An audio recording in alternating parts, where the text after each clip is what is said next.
Okay, how's it going, everybody?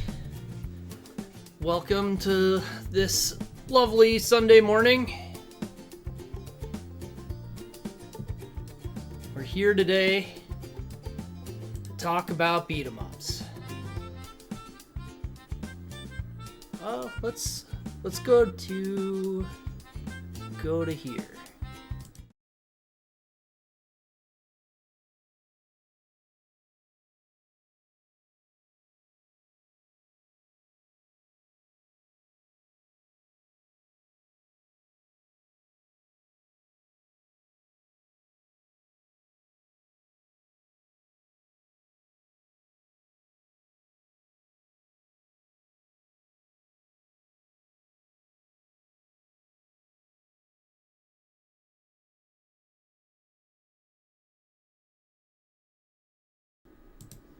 Yes, I did not add audio to this scene yet. Good job to me. We can add this, so we've got some backdrop music too. There we go. There we go. I guess I should probably have the actual this in here too.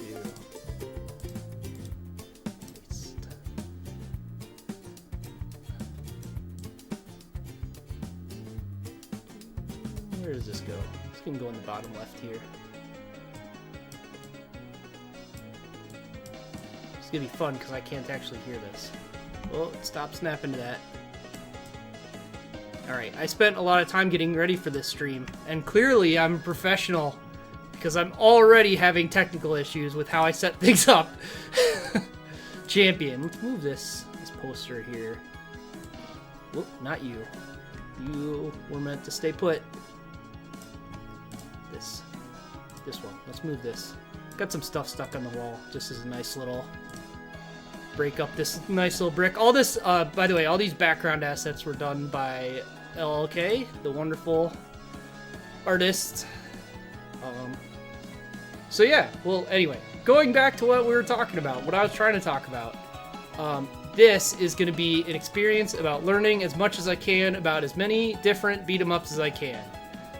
But it's not going to be just any beat-em-up. I spent a lot of time, actually I spent like 3 months crawling through the internet, finding anything that anybody called a beat-em-up, and adding it to a list, and then checking everything on that to see what I actually thought was a beat-em-up. Genre definitions for video games are horrendously unclear. It is strictly impossible to come up with a rigid definition for what makes up any genre, essentially, that doesn't include some stuff, that doesn't invariably include some stuff that makes no sense at all to include in that kind of definition. And beat-em-ups are one of the worst for that. But even with a fairly lenient definition, I came up with a list that was just too many games that I, A, didn't want to play, and B, would just take forever. So, to expand on that, I'm going to go a little bit more detailed and specifically go with, we're specifically going to be going with belt-scrolling beat-em-ups. So this is the goal, is to talk about belt-scrolling beat-em-ups. Oh, this doesn't have, okay. This font does not have a dash, so I can't use that symbol. So the question becomes, how do we define belt-scrolling beat-em-ups? So first, we're going to talk a little bit about just beat-em-ups in general. Again, genre definitions are notoriously tricky. It is very difficult to come up with something that would satisfy every person's definition of what a beat-em-up is. You'll invariably include some games that somebody is going to be mad about you including because it doesn't make sense to them, but that doesn't mean that it shouldn't be a beat-em-up. So, what is a beat-em-up? doesn't even have a question mark? Alright, I'm gonna have to find a different font. But for today, we're gonna have to live with it. So, the definition that I'm using for a beat 'em up is a game which is primarily advanced by defeating multiple foes in melee combat using a directly controlled player character.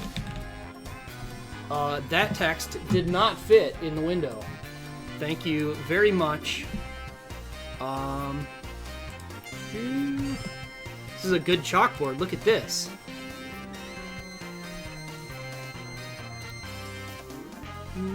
Okay.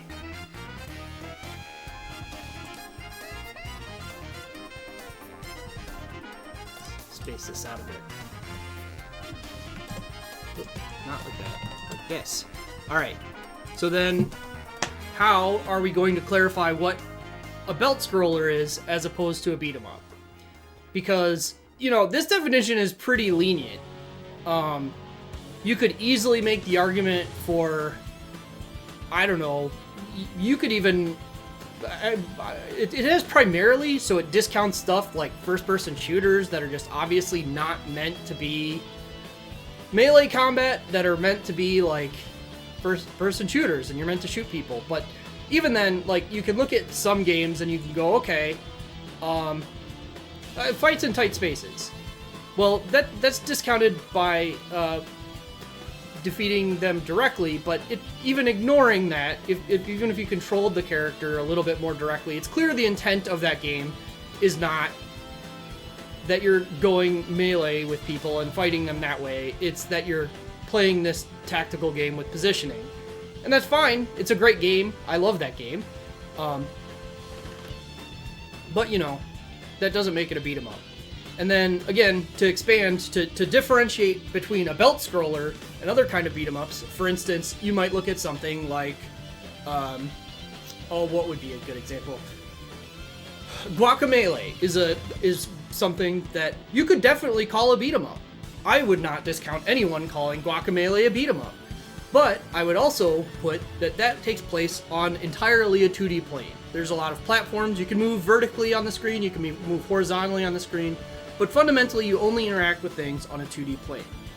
Then you can look at 3D beat 'em ups, which is more modern stuff that you could look at, like, the easiest example that comes to mind is Final Fight Streetwise, which is a game that is played fully in 3D. You have direct control of your character freely on a ground dimension.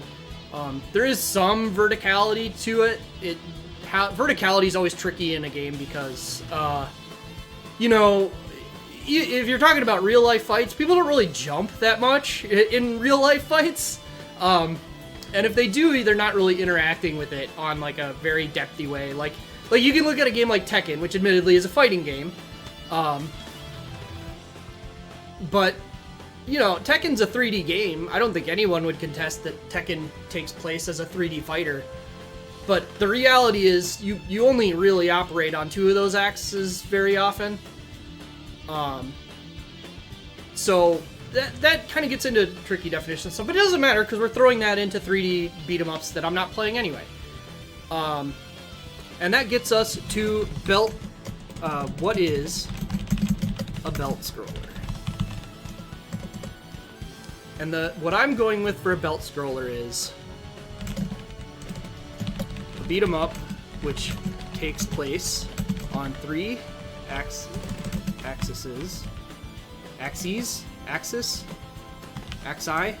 I don't know the correct plurality for that. Primary movement axis, a secondary depth axis, and a tertiary vertical axis. Axes?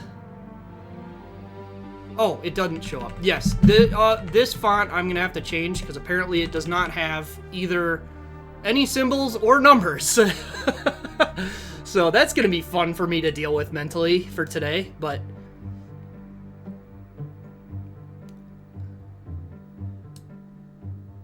BeatEmUps, plural. A beat 'em up. There we go. Tetriary.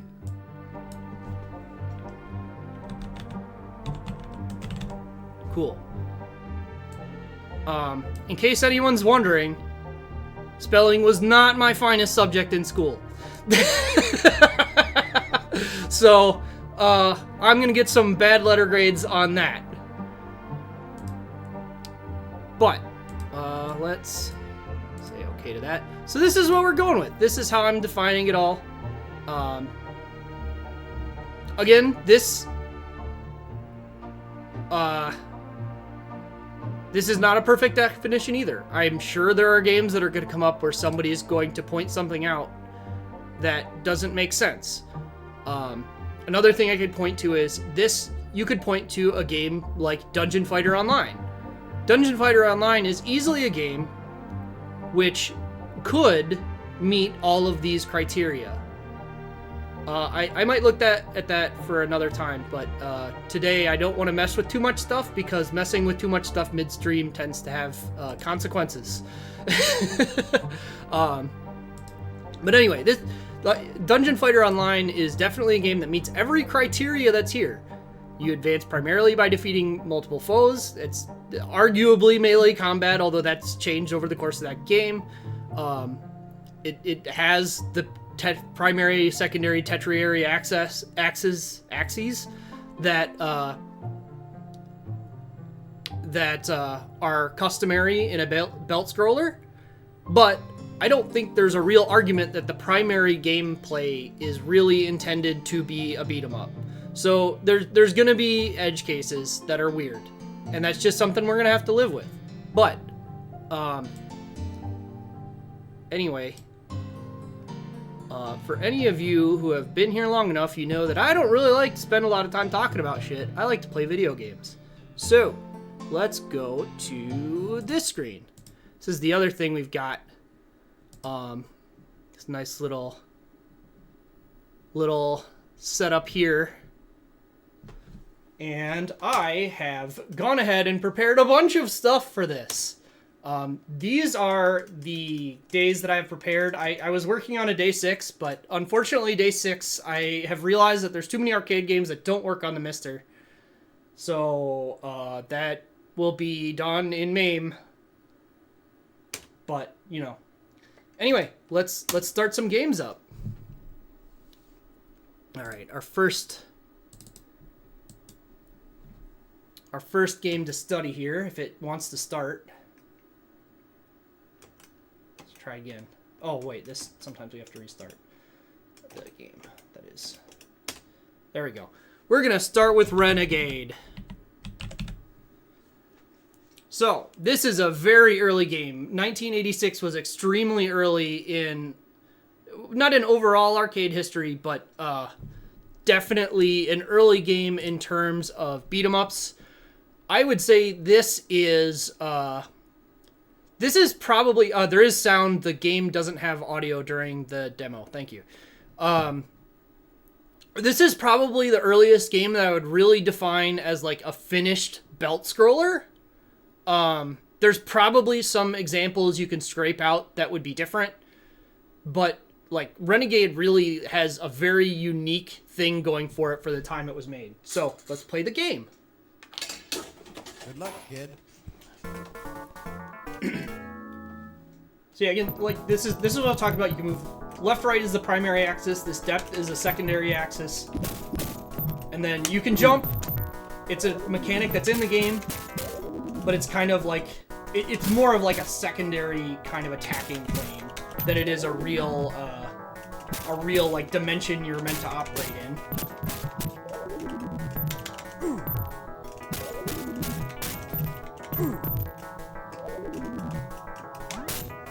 But this game is pretty straightforward. Okay.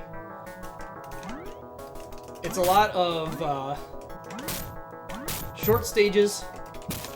Only have 2 minutes per stage. The attacking is just directional, and the combat is automatic in that your facing is kind of determined by the game's threat.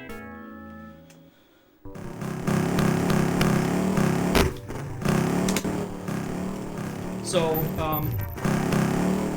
and then, so yeah, you have left attack, right attack, and jump attack.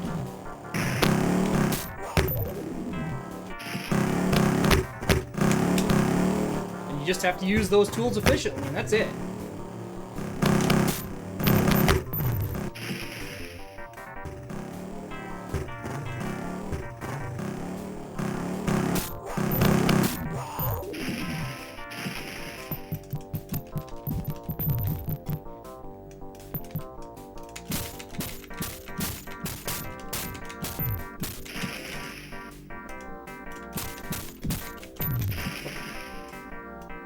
Me.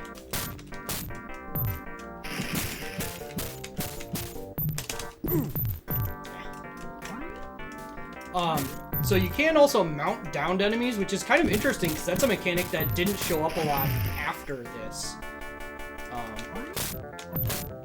Technos used it quite a bit.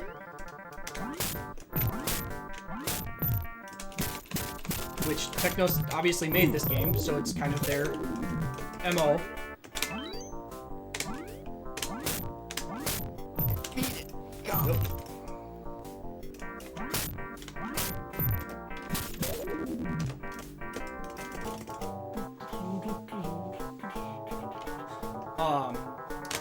This game also is the beginning of a kind of like trademark thing that Technos would do for a long time, which is that even if enemies run out of health, until they actually are knocked down, they won't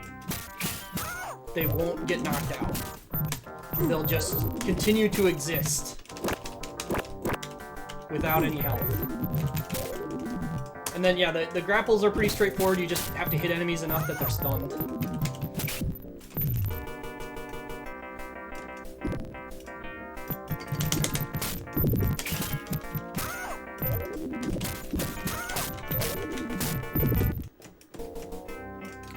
So you can't mount the bosses until the other enemies are dead.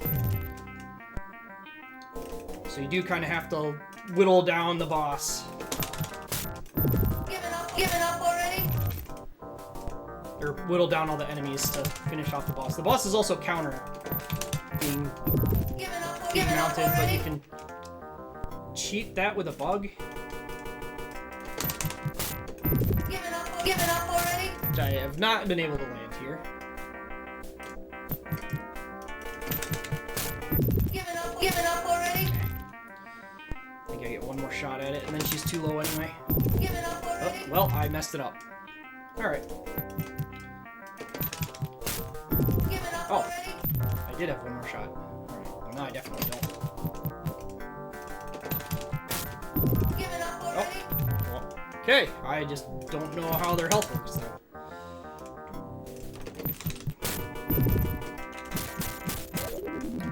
Yeah, once the bosses are low enough, you can start actually mounting them without having them do the counter.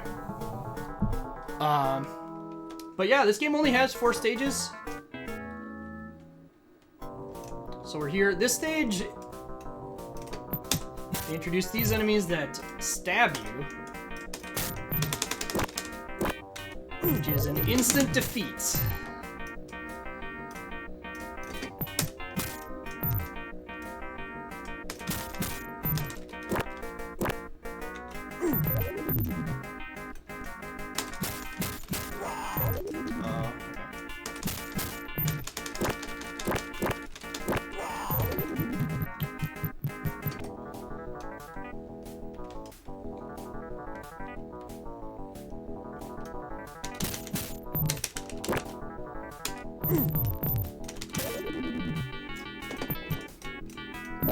And then this is the last boss, Cebu. One of the few characters in this game that wasn't renamed from the original version. And he uses a gun, so obviously pretty dangerous.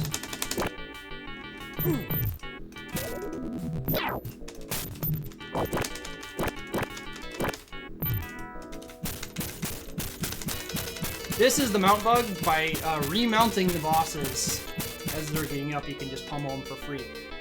Cebu's pretty easy once he's alone because he won't attack if you're too close, so it's kind of a moot point. But that's it. That's the whole game.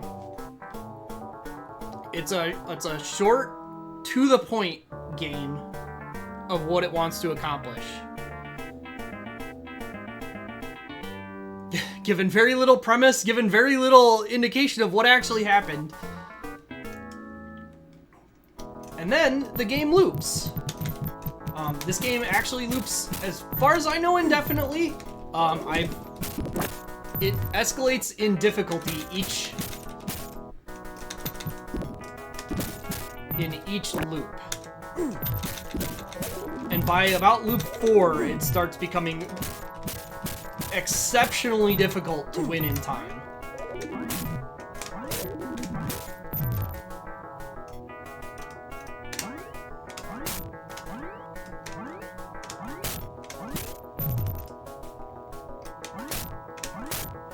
Get lost, punk.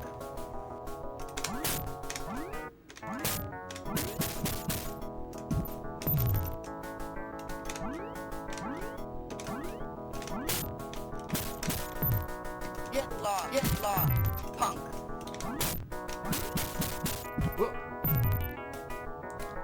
It is possible to knock bosses off the ledges, but it's very difficult.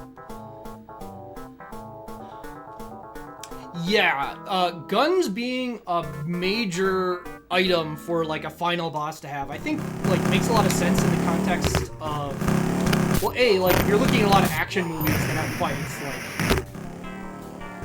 taking a fist fight and then adding a gun to it definitely changes the demeanor of the whole fight. I think it also makes a lot of sense when you look at like Japanese culture around guns, because a lot of these games are Japanese developed. And like owning or having a gun in Japan is so big of a deal. Like the amount of regulations that they have on that are tremendous. Appropriately so, but for someone who's not familiar with it, it might seem a little strange. And by someone, I mean someone American who wasn't familiar with it, it might seem a little strange. Oh, dog! Still run is double tap. So sometimes a loose input can lead to that. And nobody in this game can swim, I guess. I mean, I guess it's fair to assume that if you fell into the water, you lost the fight. Fortunately, you don't have to redo the motorcycles. Yeah, there's another thing that can happen is enemies can grab you, which is a dangerous situation, but also gives you some power.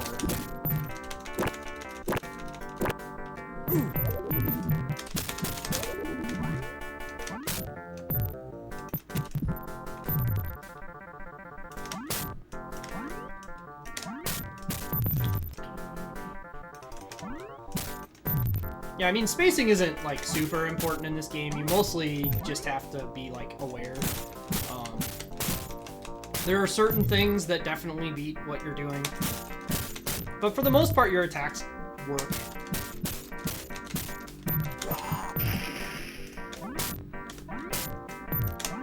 Against what the enemies are doing. Beat it, gum. Beat it, gum. Yeah, I'm too low on health.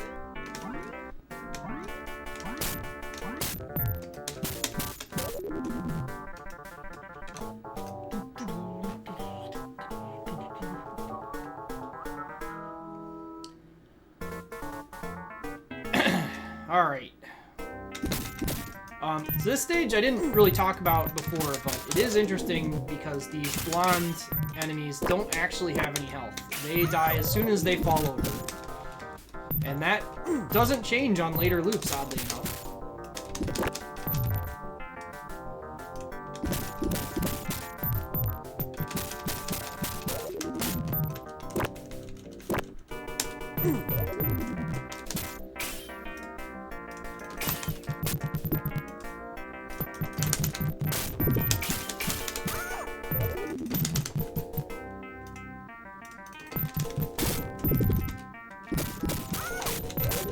Giving up already?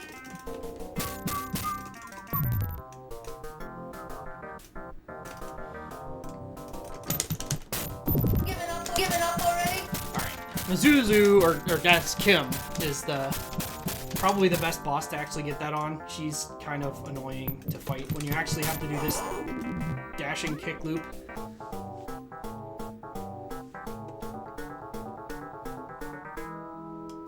Hey, Zallard.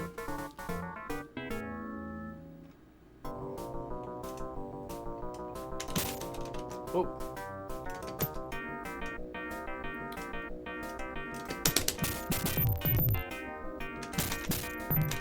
Oh, I shouldn't have needed. Okay.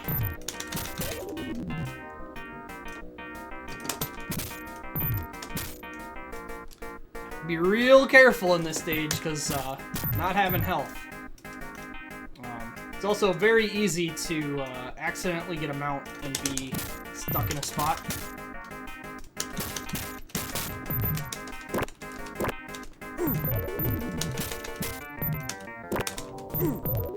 And the escalating health adds up pretty fast on some of these stages.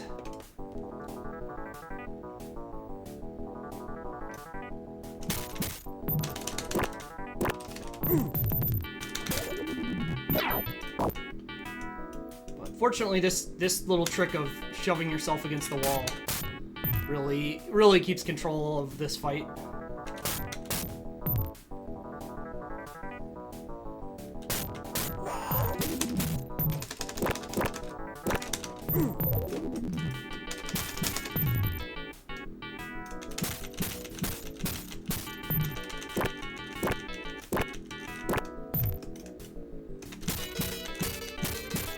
Yeah, Saber was pretty easy alone. Just can't really defend himself when you're too close.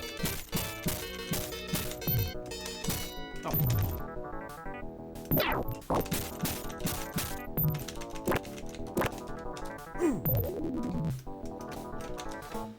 Cool. Well, that's 2 loops. I am not going to continue progressing the game. Like I said, loops indefinitely. I would probably lose in 3rd loop, but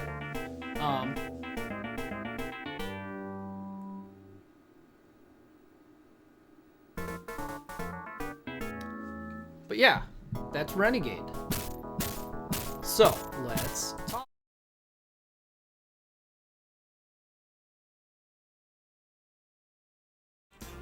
I don't have any sounds on that setting either. Let's copy this.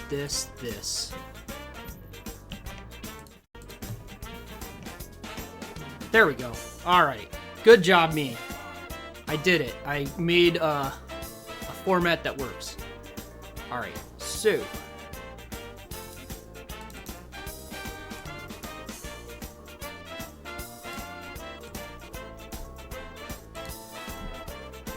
Renegade, not Renegade, Renegade. Alright, so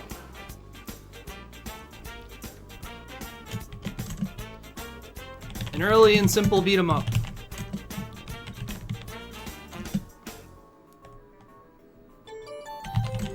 Context sensitive and directional attacks. Doesn't even have a period. Stages are short and expect the player to act quickly.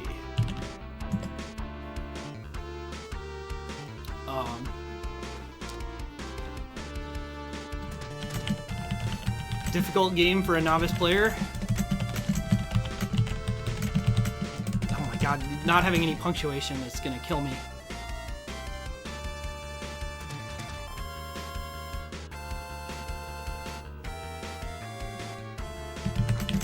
But a great lesson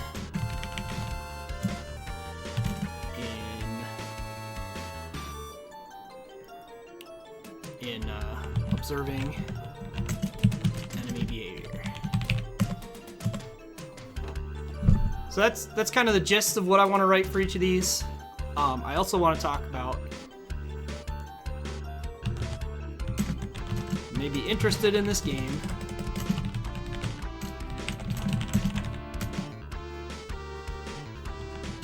If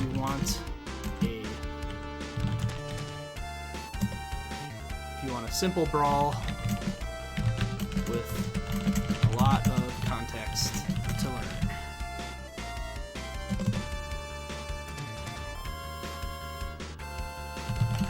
You may not like this game if you want complicated move lists.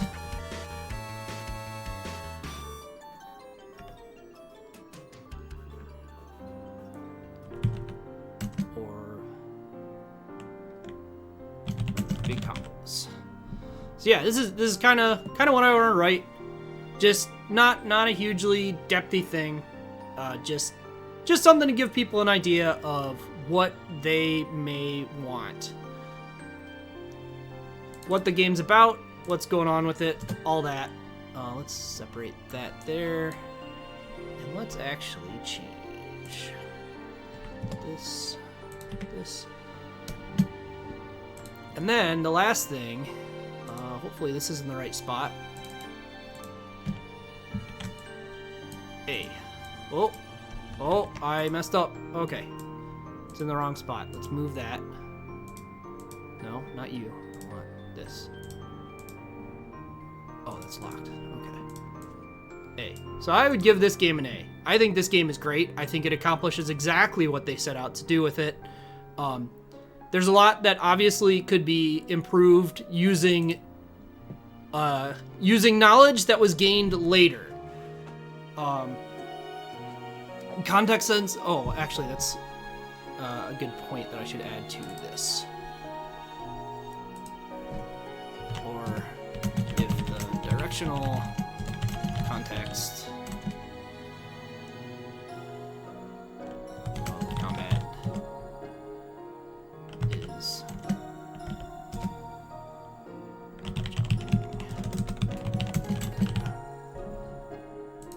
yeah. This is kind of what I would say about it. You know, give people an idea of like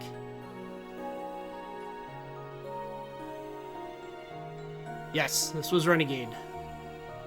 But yeah, this is just all I kind of want to write. Just a simple little blurb about it. Give people an idea of what's going on with it. And you know, I don't want to get too in-depthy on like ranking. I don't want to like give everything a whatever score on every axis. I just kind of want to give it an overall ranking of like how I think it feels.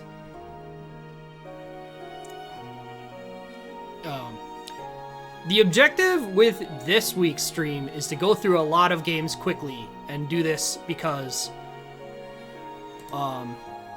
I've chosen a lot of games that are shorter and many of them that I know quite a bit about, although there's some days where that's not going to be true at all. But we'll keep on going for now. So let's go back here.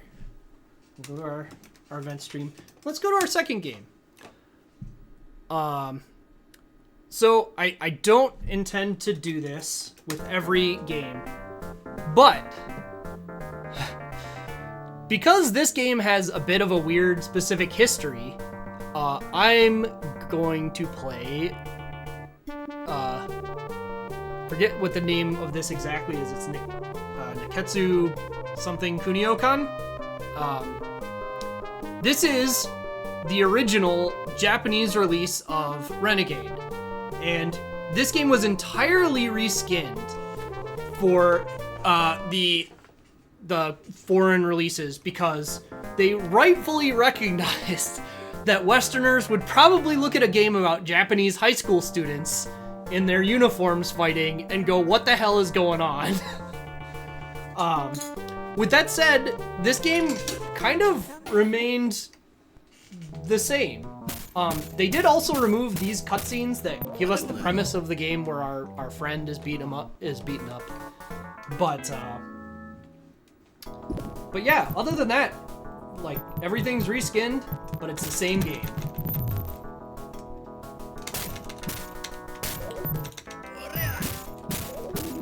The amount of reskinning they did is interesting because it varies a lot based on individual enemies. Like these guys with the stick, they redid their shirts, but they really are the same guy. They look a little different because they're wearing different colors and things like that. they didn't like totally redraw them like some of the student ones. I'll also note this game does not start you with any extra lives. You earn 1 at 30,000 points. That was also true in Renegade. But it does mean you can game over in this game very fast.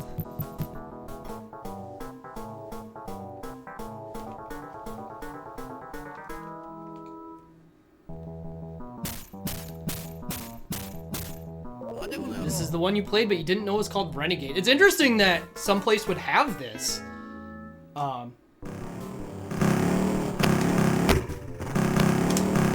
But again, like, I just kind of want to show, like, this is something that happens occasionally with games. They get translated or converted to other audiences differently. And I think BeatEmUps mostly survived that. Not having much text usually contributes pretty heavily to not having to worry about like spending a huge amount of time translating things, but there are times when there's stuff in a game that they recognize would not make sense to a foreign audience, and they didn't know what to do with it.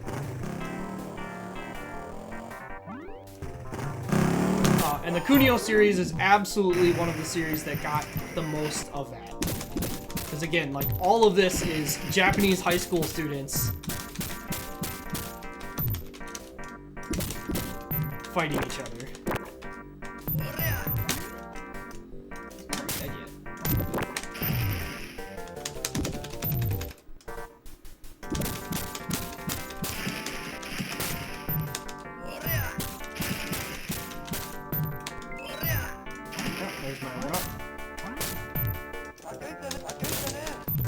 It's also notable they did redo all the voices for the English release, because, you know, they could have very easily just removed them and not had those clips at all.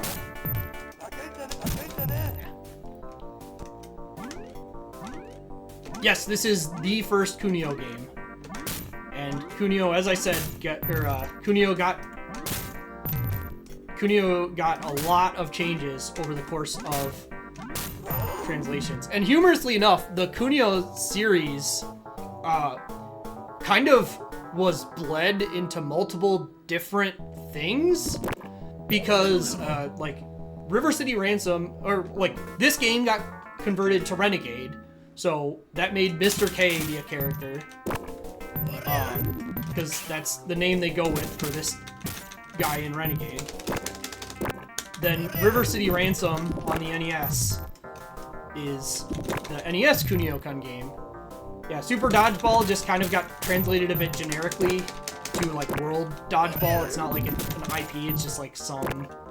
It's dodgeball with arbitrary things. But then there's like Crash and the Boys, which is also Kunio, but kind of became its own thing. Now, admittedly, not something that,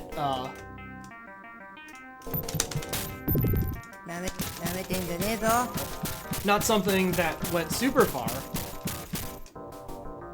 I mean, River City Girls did not really try and unify the storyline as much as just kind of played at all of it, but that's a separate discussion for another time. But either way, Technos handled localization of this IP very strangely. Yeah, and this cutscene where your friend gets stabbed instead of just...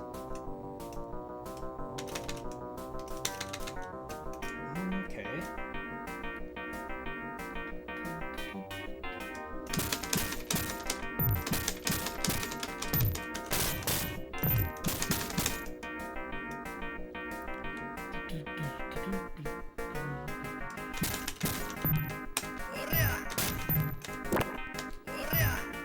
And I don't know if this is an emulation error, but this stage is really hard on this specific one that's here, or on this specific version that's on the Mister.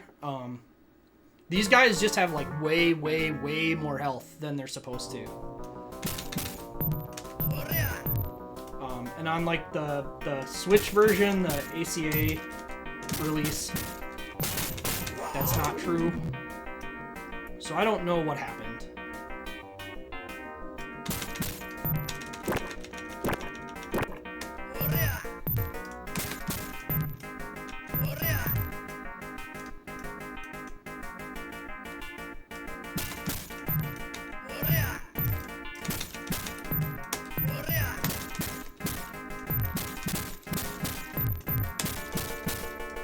Like, all three of these guys should be dead.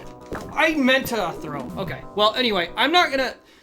My intent is to finish every game to get to the ending. This in specific, I'm not going to because this is just Renegade and I just wanted to show it.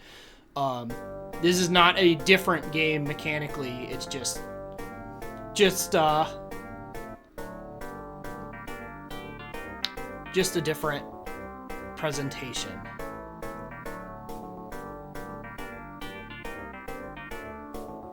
Anyway.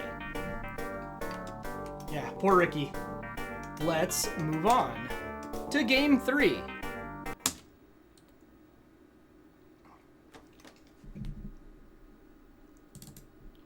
Which is actually game 2, but, you know, whatever. So, after Kunio came on the scene, Technos still kind of controlled BeatEmUps. They released Double Dragon the next year. That did not fit. I'm gonna have to resize this. That's fine. I knew these things would happen.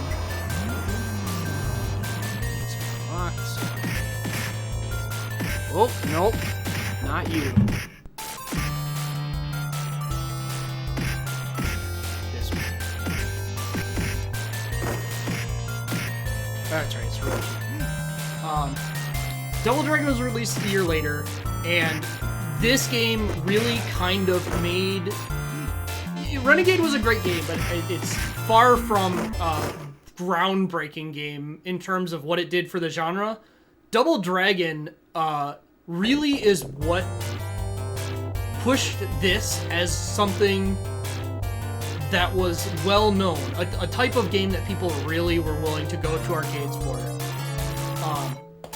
And admittedly, Technos has a pretty weird history with this series, this IP, because while I say that Double Dragon put this on the map for a genre, Kunio was a lot more popular as an intellectual property in Japan. And so while Double Dragon was a lot more known in the US, it wasn't really treated that well by them in the long run. But this game was released. It really, and even in Japan, this game did get a lot of attention for like being what it was. The big thing with this game is that instead of the left-right configuration that they had for Kunio, there's a kick and a punch and then a jump. So you manually control your directions. This game also still has the stun and grapple system. You lose the mount in this particular version of the game.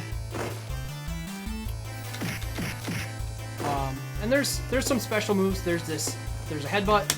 There's a 2-button attack where you do this back turn kick. And then there's the jump and punch input, which gives you this reverse elbow. And reverse elbow is one of the most fucked up beat 'em up moves. Enemies essentially will always lock into this move, so it's really... You could unbind everything. You could unbind the kick button. You could bind punch to be just punch plus jump, so that this is the only attack you could do, and it would not make the game any harder.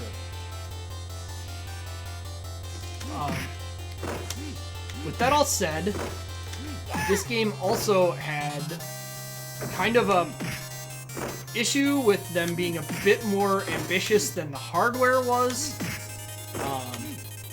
So as a result, it suffers from a lot of slowdown. It's actually kind of amazing that this game caught on as well as it did with how much slowdown the game has when certain things are happening. I may actually have the thing set to turbo. I should probably check that, but it doesn't seem like it's doing it. I guess I'll find out here. Oh no, we're okay. So yeah, anytime you get a big group, it really starts having issues. But you know.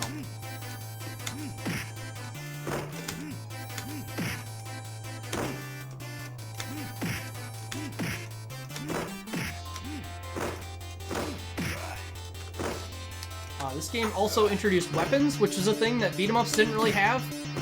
The ability to like go and just pick up stuff.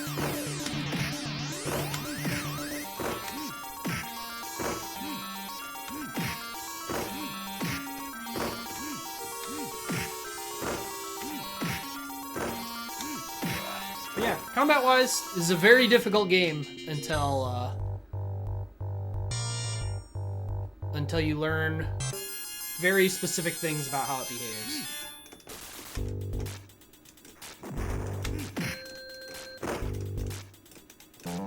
It's also a lot of like ability to manipulate enemies by specific movements.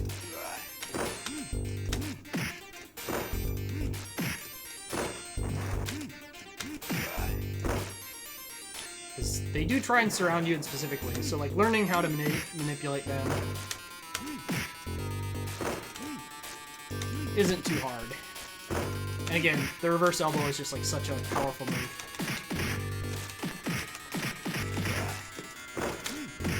So doing these kinds of things where you do like kicks into them as they stand up so you can do the hair pull here, it's also quite good. Yeah, this has got some like actual verticality to it compared to a lot of games in the genre. Like having stairs at all is something that a lot of beat-em-ups just don't bother with.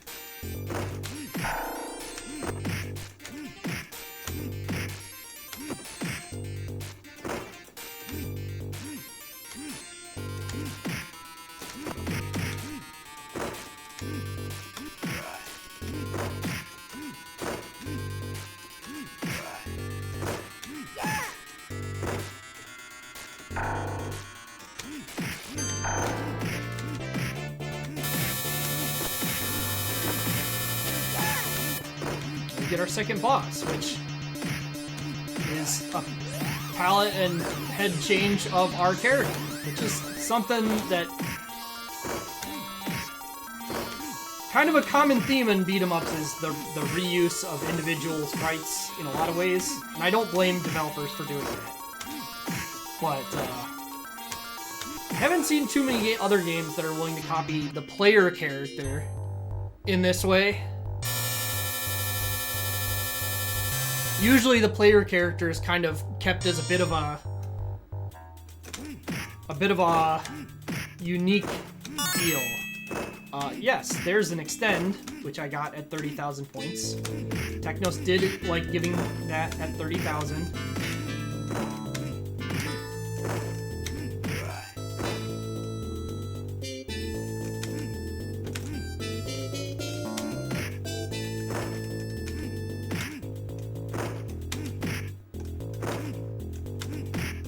Enemies are kind of weird about like seeking out items. They will do it pretty highly.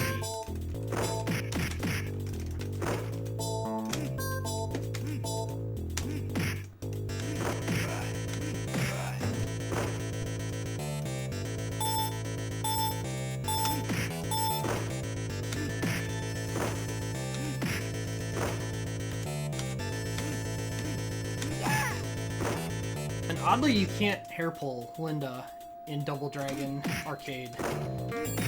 They have not made her able to be yet.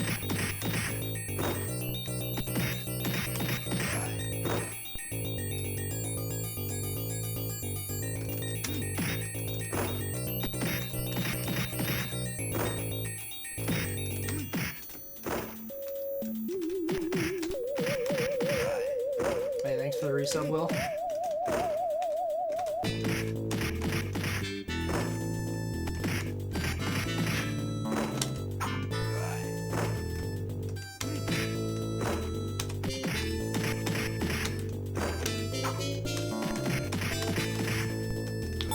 Yeah, unfortunately, Technos did not have the mount return in Double Dragon Arcade. For whatever reason, that didn't make it into their development. In some of the ports, it does return. But Double Dragon Arcade does not. So this game has many infamous things about it. And one of it is this jump is kind of like notorious for being way harder than it has any right to be. It is a little deceptive. I've gotten used to it over time. But it's definitely something that killed a lot of people. A lot of times.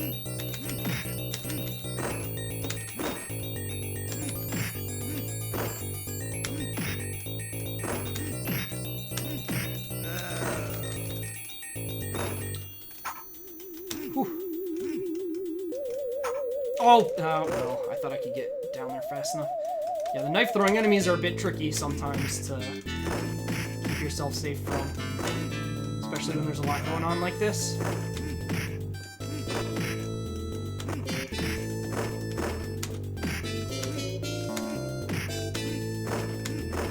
And they do have an infinite supply of knives in this game. As they won't throw one if there's one sitting on the ground, but as soon as it's gone, they can throw another one. And that can lead to weird things too, because like multiple different enemies can be knife throwers, but only one of them will seem like they are. There's one shared cosmic knife.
This game, like other Technos games, does not kill you until you actually fall over when you're out of health.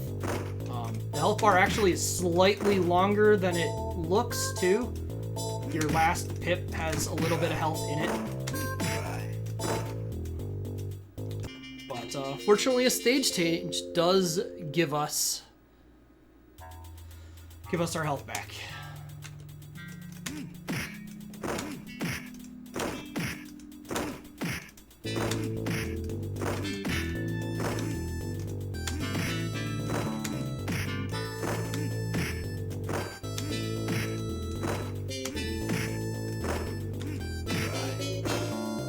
How are you supposed to fight this legitimately?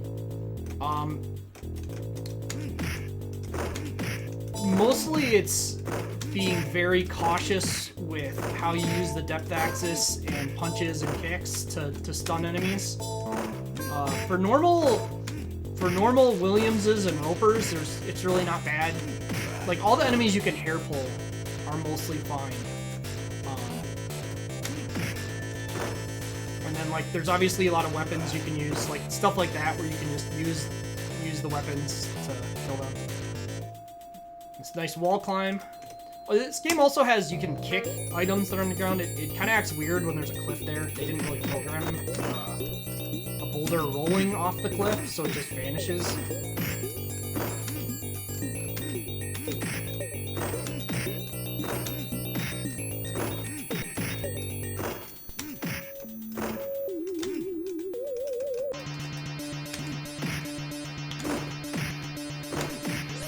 And yeah, there's really not that many different bosses in this game. Stage 1, we got the Abobo, who just happened to be the second Abobo we fought. The first boss is already a palette swap of a major sub-enemy. And the fourth boss is also, so... And then the last stage was 2 Abobos, so, you know, there's that. Anyway, Mission 4 is kind of the thing that most people know about Double Dragon, which is trap rooms. This trap room in particular is pretty notorious for being impossible because of these wall pushers that are just not really predictable. So it's pretty common to lose a life that way. These spears are also quite dangerous, but not quite as dangerous as the wall. The game does have a bug where if you play on the highest difficulty, the pushers don't work, but the spears always work.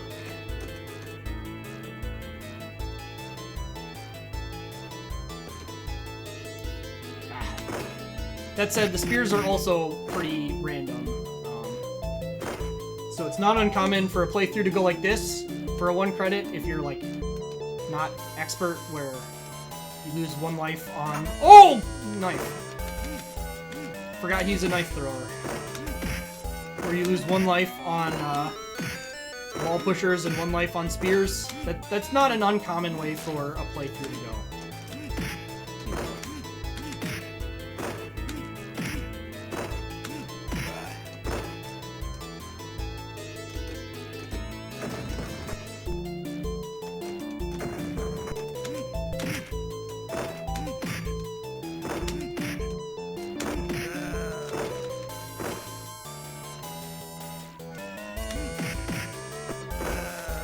Yes. Also, when the game gets laggy like this, it can be very difficult to avoid getting headbutt because the input for that is double tapping, and the way input handling happens when there's lag will keep that in the input buffer for a very long time. So one way you can avoid that is by holding diagonals here.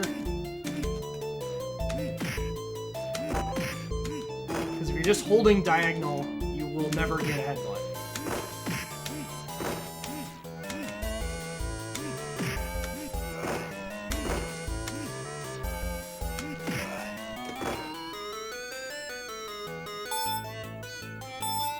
Anyway, here's our story premise. Is Marion here was kidnapped. They showed us her at the beginning of the game. And now we've got her. This theme is very iconic to the Double Dragon series. Pretty much anything referencing them tends to use this as the main theme. Which is understandable.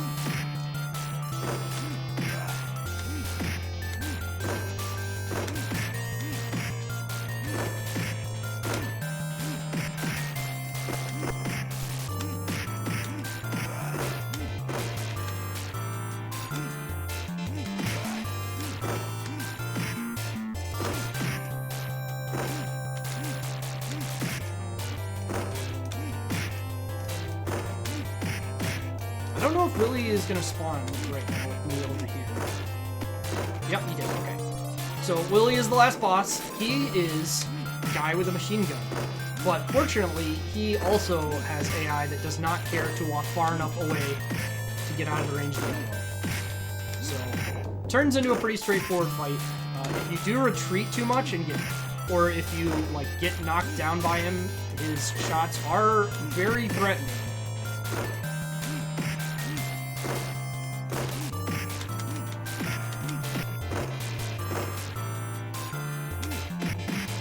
There's minimal reason to put yourself at any risk here. And these guys, once you've defeated Willy, will just retreat. You can keep attacking him. It's just kind of funny to see him just trying to run away and you're doing this crap to him.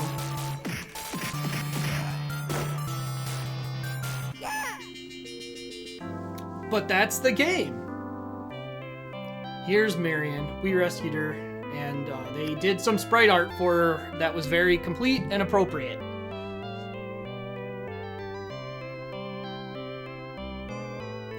May you live happily forever.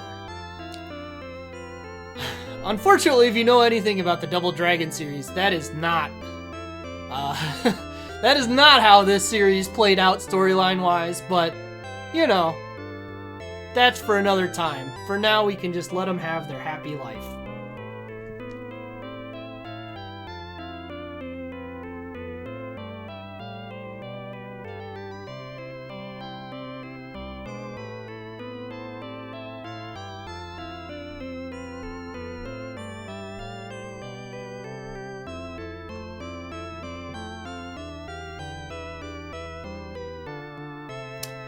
yeah, this see, like I said, this game is really iconic to the genre. Let's go here.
I'm sorry, I'm a dumbass. I forgot to do things.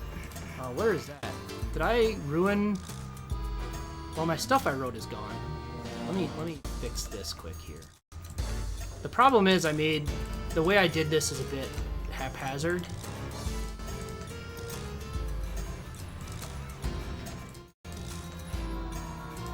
Okay, that shouldn't happen again. That was my own fault. Yeah, all the text went away, but that's okay.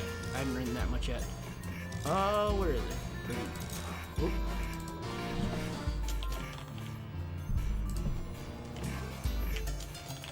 Double Dragon. I just didn't remember to put audio in all these scenes because I am a fool.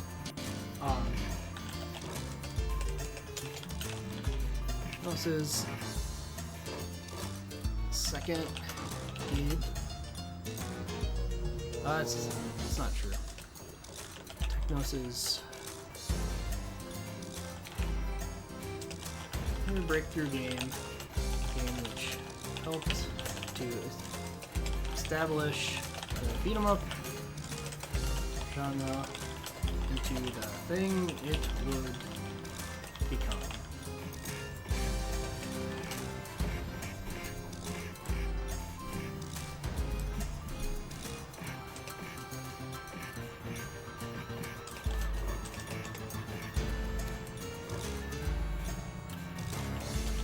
This had some major improvements to controls over Renegade. It also, how do I put this? It also lost some features and has more issues with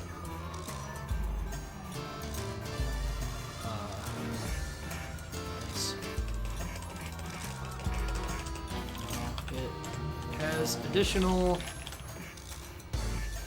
actions. Many of them are not useful. I like this game if like Renegade, but want more things to do. You may not like it if you aren't willing to accept that only one of those things is actually any good. Cause yeah, I love this game.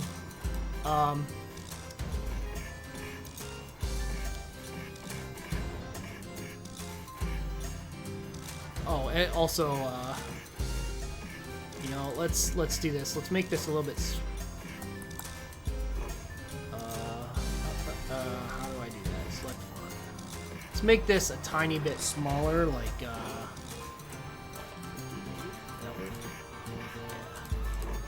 Let's make this a little smaller. I want to write a little bit more. Why can't I edit this? I think OBS is doing something bad. Okay, there we go. Nope.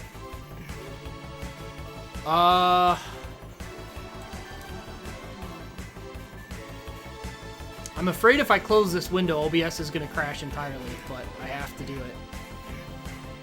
Yeah, I don't know if stream's still up, but it's going to be going down here.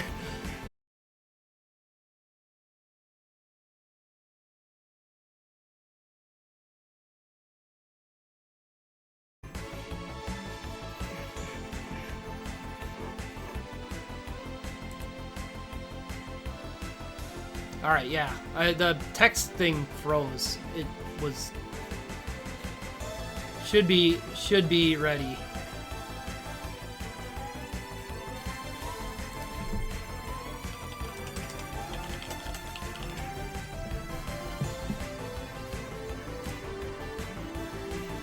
Okay, wonderful.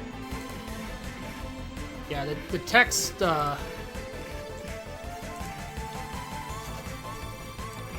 The text thing did something weird.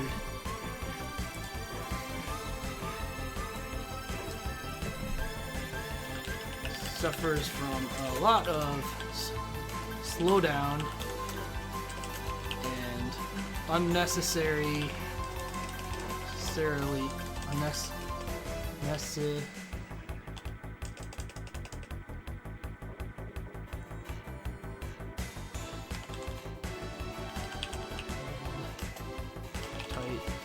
platform.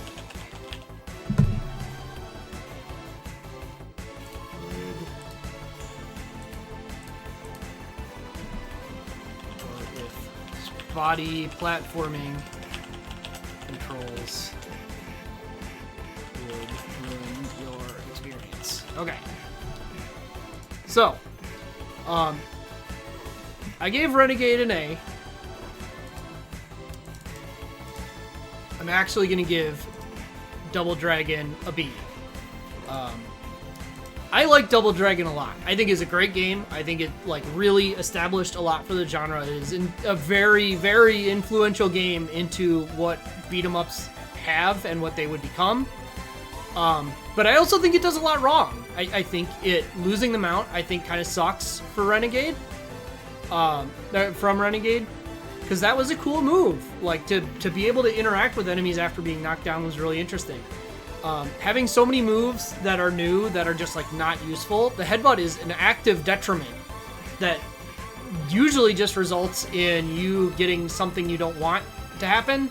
Like, it is very rare to attempt to use the headbutt purposefully.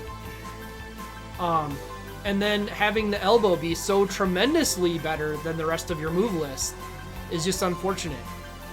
The game also sounds a little weird, which, admittedly, sound stuff kind of depends a lot on the hardware.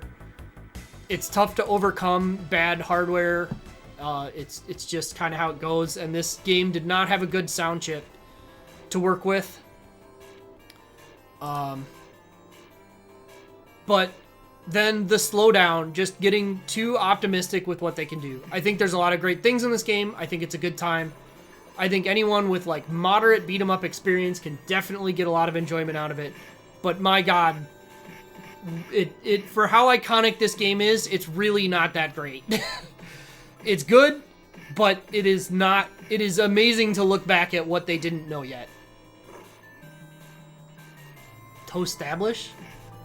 To establish, yes. My writing skills also get, at best, a B. Thank you. Thank you for your generous proofreading. Yeah, it's great concept, got a lot of great stuff going for it. B is the best, even considering its age. You know, if Renegade hadn't been before this game, I think I easily could have given it an A. But the fact that they went from Renegade to this game is what makes me give it the worst grade. Anyway, let's move on. It's already a test. That's right. There's going to be a test at the end of this. I don't know what the test is going to be on, but there'll be a test. All right. Arcade. Game, this is game 4 because I cheated and put a game 2 that was actually game 1.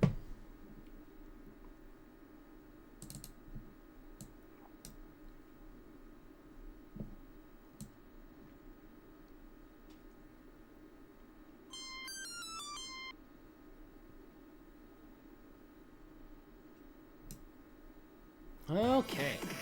So, with Double Dragon having taken off... Oh god, I'm so sorry for the flashing. With Double Dragon having taken off the genre, there was some definite effort by a lot of people to dive into the genre. But nobody quite knew what they were doing yet.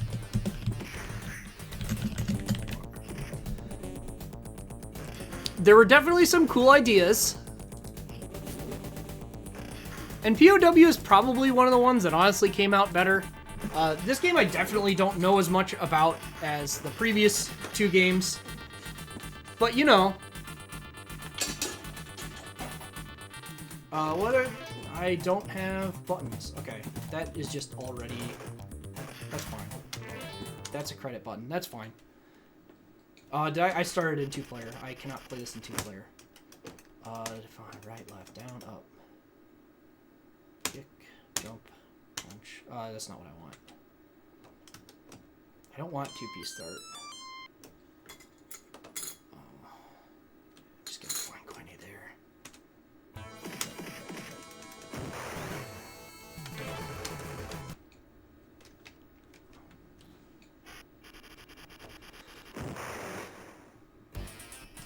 Alright, so POW has punch, kick, jump, the same controls as Double Dragon, but a lot of fundamental differences. For one, enemies' AI shuts off every time you jump, which is very weird to see enemies like wandering around and then stop. It's also a bit ambiguous in this game when enemies stand up, because there's not really a standing up animation.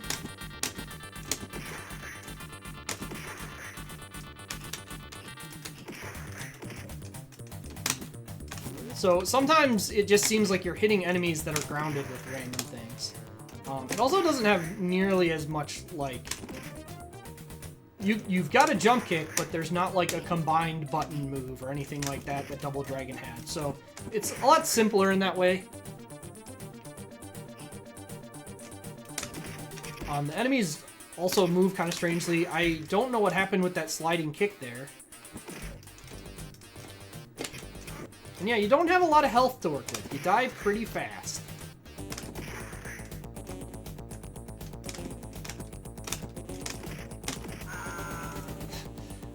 So I've always had a hell of a time learning this game, primarily because of those types of things. I don't know why I'm flashing. I think that might be a problem with the mister. You can get the guns that guy didn't drop. I'm not sure why he didn't drop it.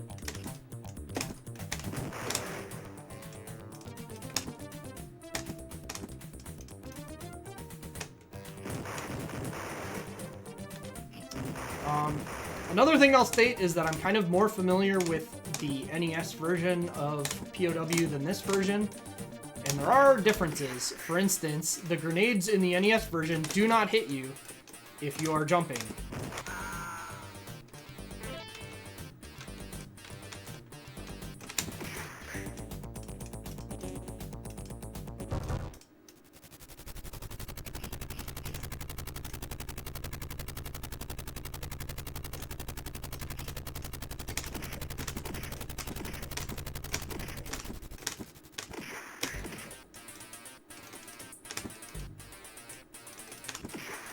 And this is, unlike Double Dragon, they don't really have like anything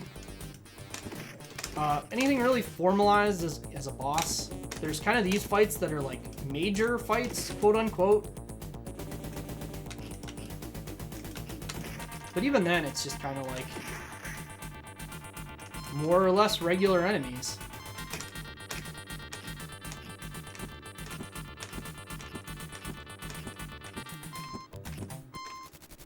Yeah, if you can get enemies far enough off screen, then they just don't fight you anymore. So just leaving is valid.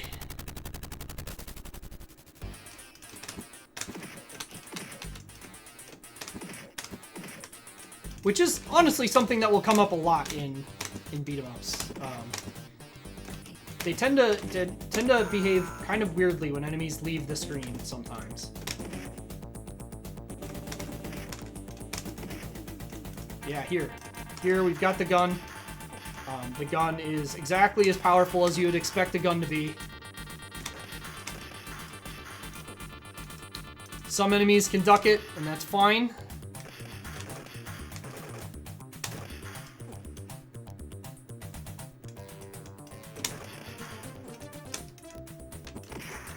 And you can swing the butt of the gun when you're out of ammo. Actually, you can swing it in general, but when you're out of ammo, that's kind of all you can do. Yeah, this is another thing that's kind of like about as close to a boss fight as you get, is this helicopter just throws a few grenades at you. And then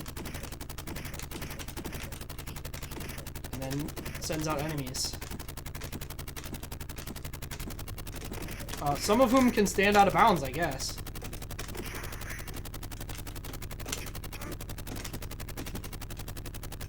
And some of them just leave. I think there's a position where all of them will just leave. But I don't know that.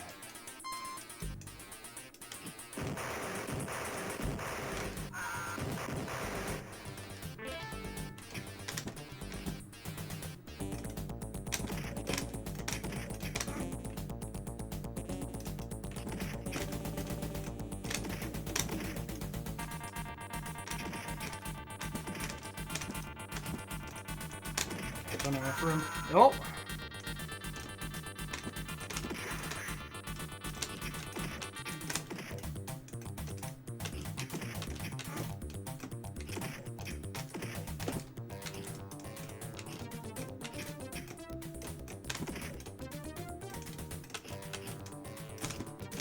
I have no feel for like how much health enemies have in this game or anything like that.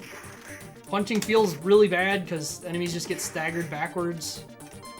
Kind of all just weird stuff. That has a tremendous hitbox, apparently.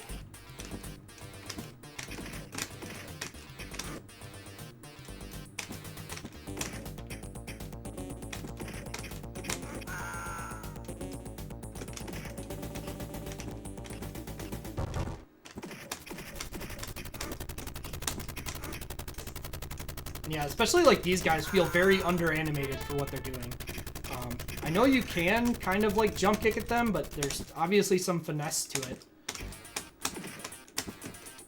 that I don't have.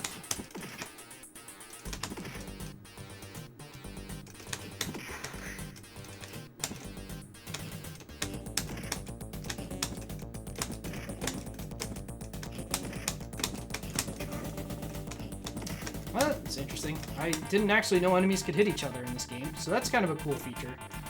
That's actually pretty uncommon in BeatEmUps. A lot of times they just don't bother to make enemies interact with each other.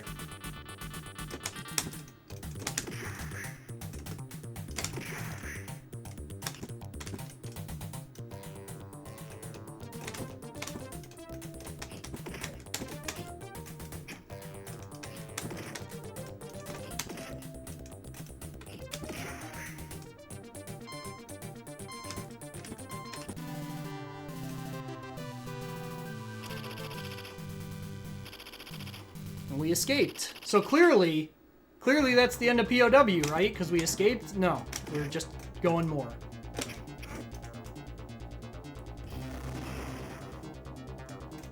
Why the POW was immediately sent on another mission? I don't know. It's usually not how that goes. I mean, really, the story is that you purposefully were captured in order to infiltrate, but it's a very silly plan.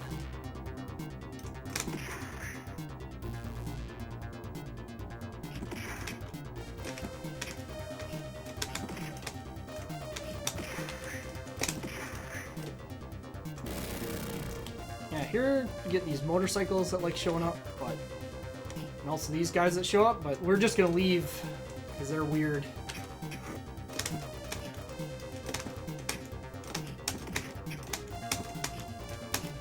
I guess this works to just jump away from it after hitting them instead of going for more.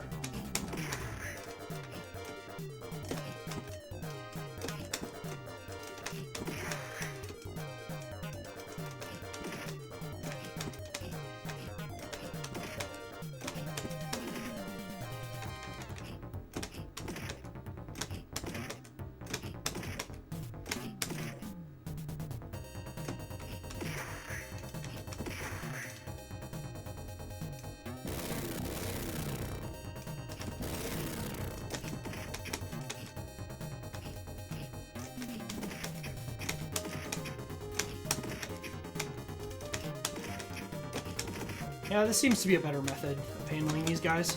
Whoa!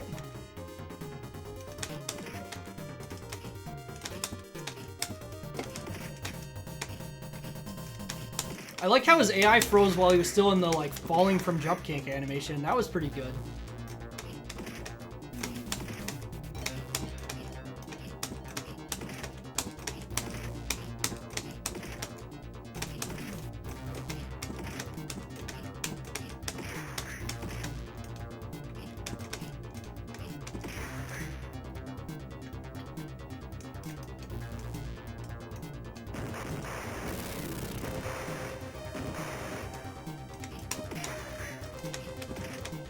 Ugh.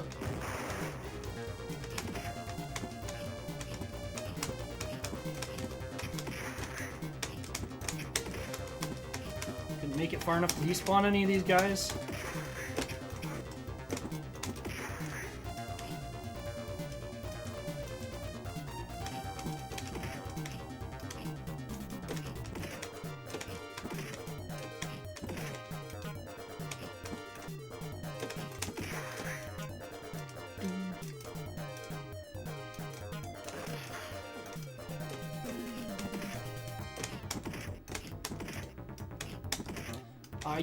Will say I do like this game's music quite a bit. I think they did a great job with that.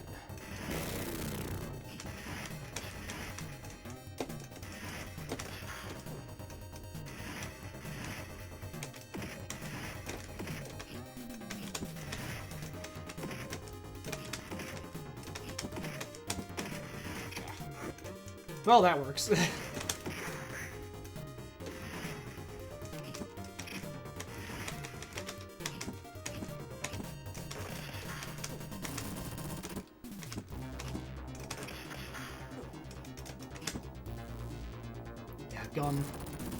Gun just the ultimate beat 'em up weapon as always.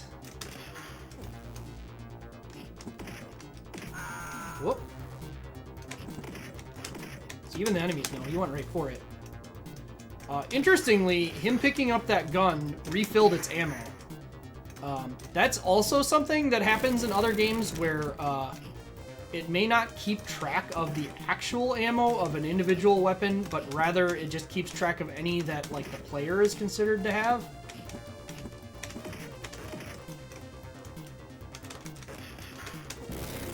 So by dropping it and having an enemy pick it up, they can reload it for you.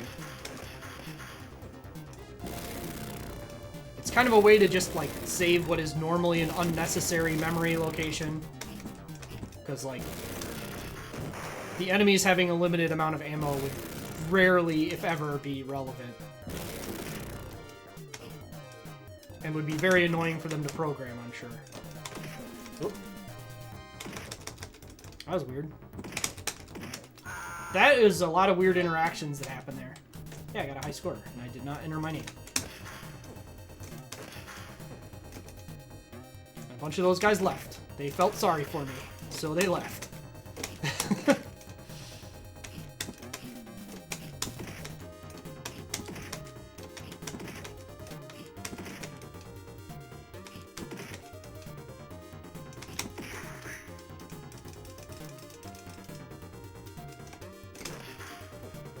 There's the guy ducking. It's very weird how they duck bullets, because it does not look like they should actually avoid them. It looks like they should get shot in the head when they do that. I'm out of ammo. Okay. But they do, in fact, duck it.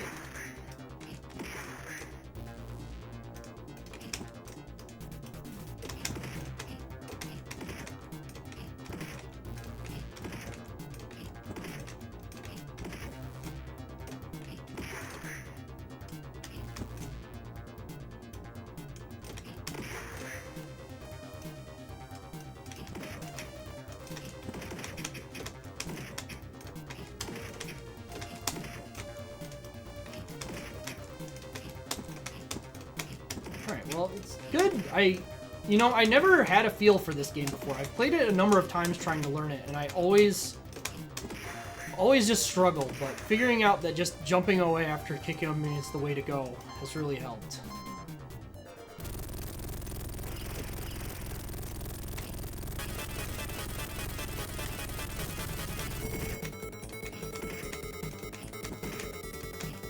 Again, they like play up this music like it's a big different fight, but this is like the same kind of fight you've got the entire time. Also, one of these guys already left.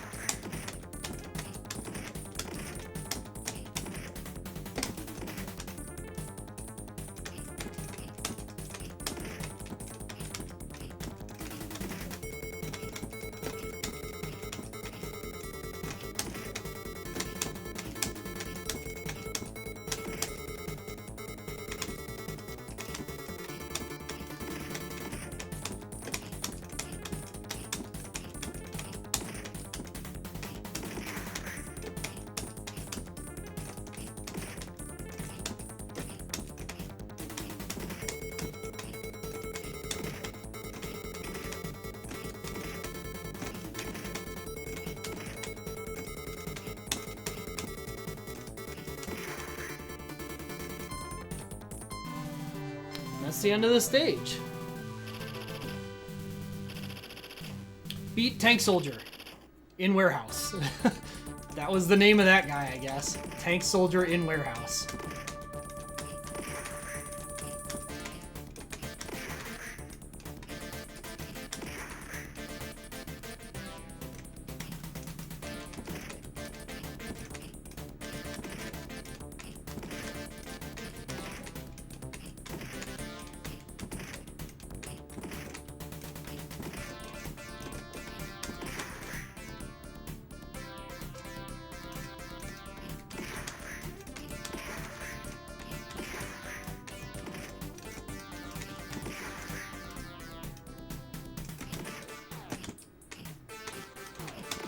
It is weird how sometimes you can jump backwards.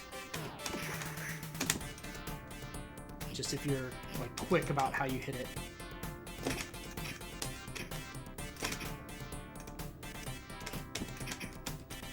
Oh, well, he's gone.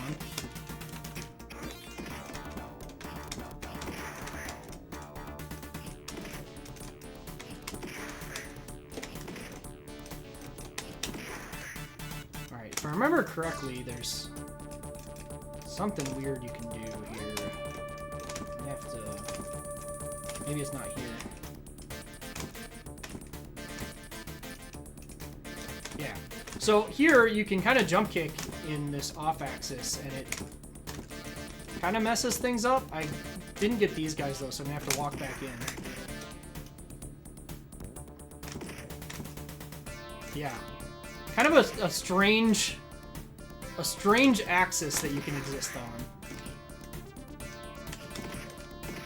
Okay, they can hit me there. I wasn't sure if they'd be able to hit me there. Also, I think it sucked me back into the regular axis. Yeah, because I can walk again.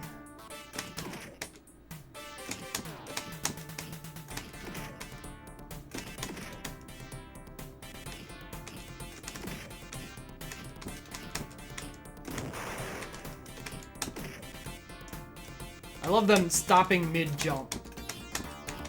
when I'm jumping. That is quite funny.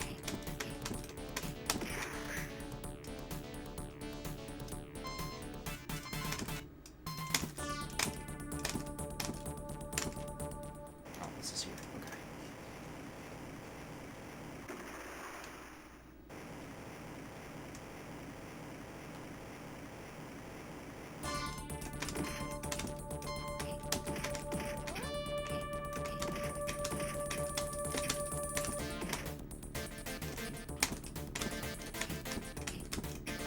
Oh.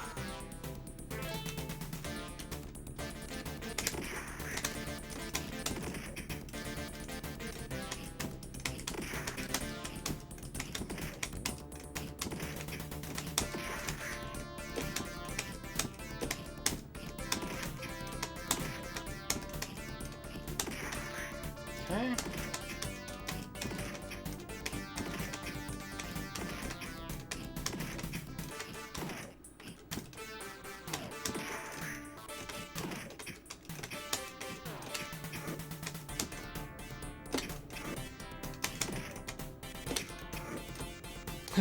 Stab both of them with one knife.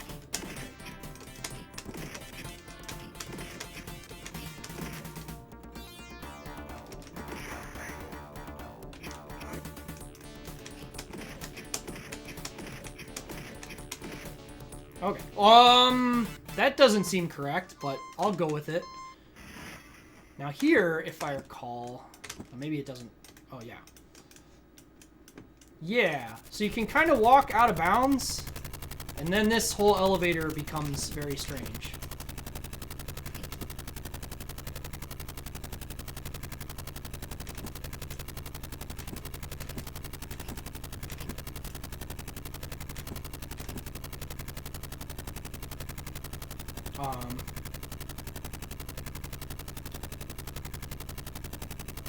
Yeah, I don't really know what else to say about this. It's a very weird thing that happens.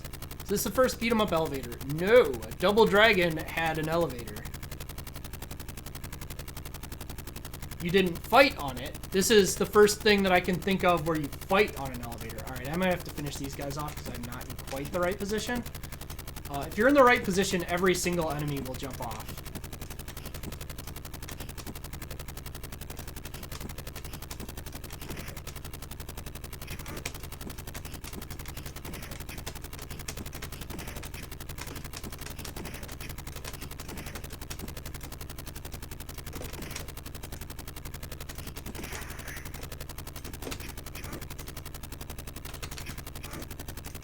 There we go.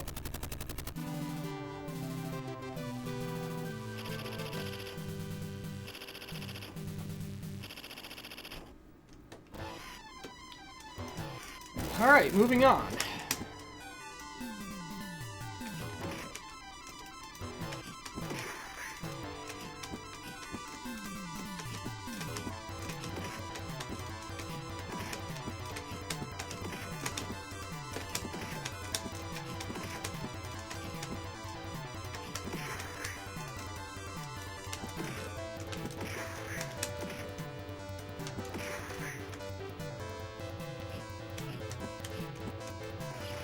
Oh, that is a weird hitbox.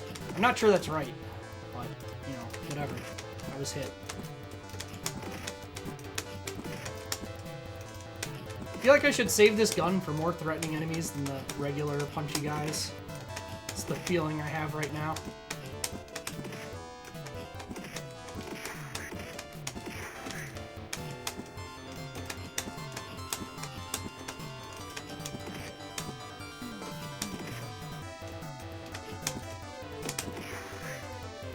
Jumping straight up is a lot better than I remember it being too. This beautiful climbing animation that I don't have control over. Yeah, half they pack them in. Also, it's good to see you. Hope things are well for you.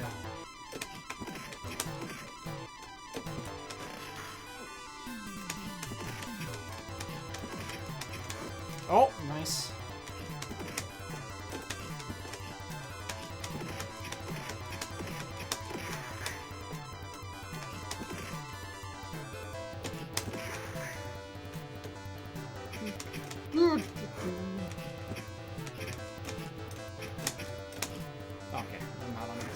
So all those didn't threaten me at all.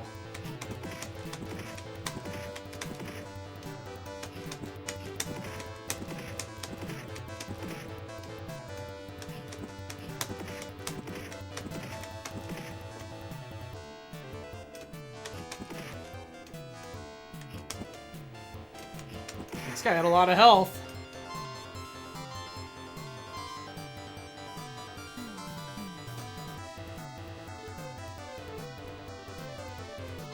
Tracking?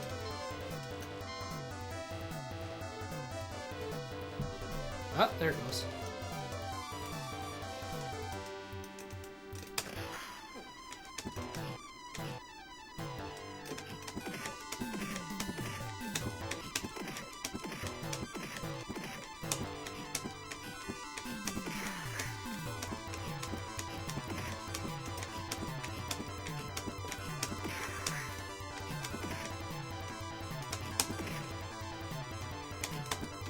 Oh! Yeah, hitboxes are very mysterious sometimes, but definitely seems like jumping straight up is a lot better than I remember.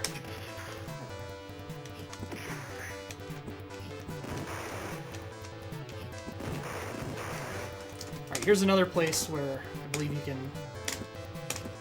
screw up the boundaries. Oh, thought you could. Yeah.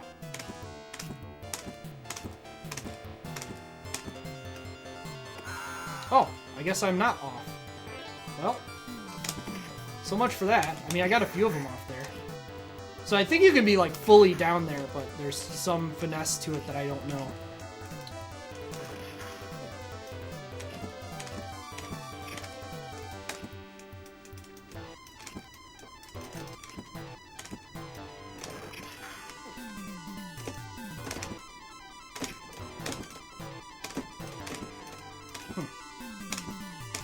Oh.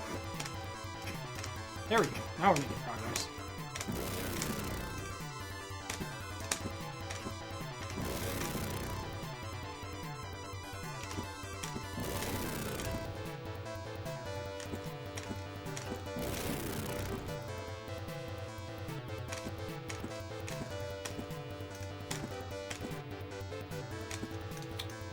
No, I'm not low enough. That's fine.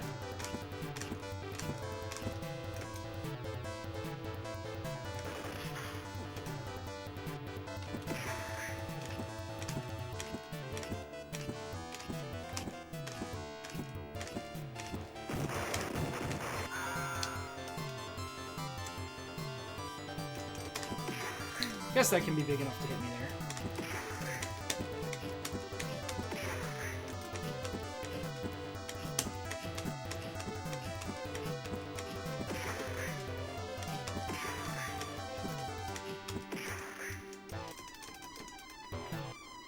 The smack with gun? Yeah, it's great.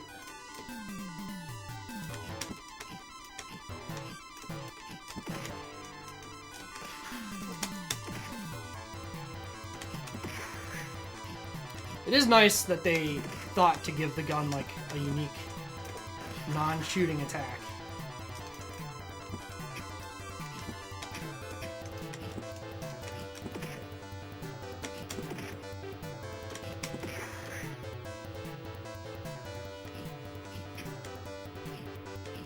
Leave those guys behind.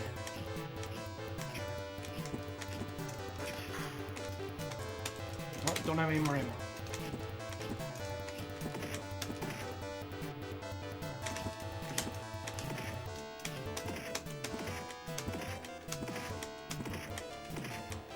I feel like I'm jumping exceptionally high there.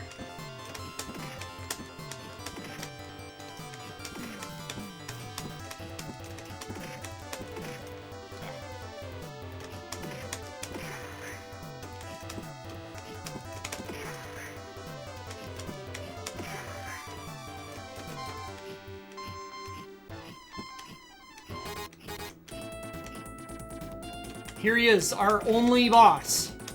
Our only real boss, anyway. That's not just, here's a bunch of us, the same enemy. And he's got a pistol. He doesn't seem too keen on using it, though.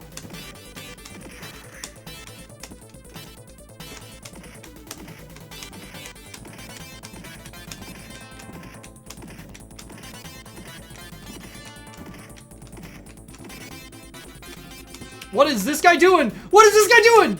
Oh, that doesn't seem right. That's the ultra forbidden technique.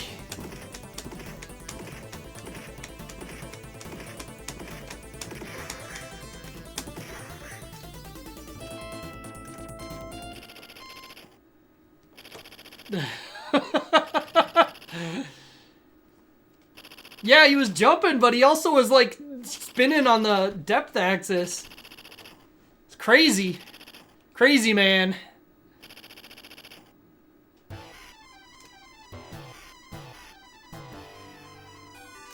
Anyway, for some reason we're crawling through this corridor. It looks pretty big to me, but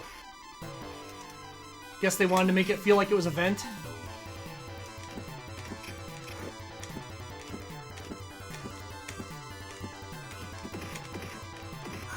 Oh, okay.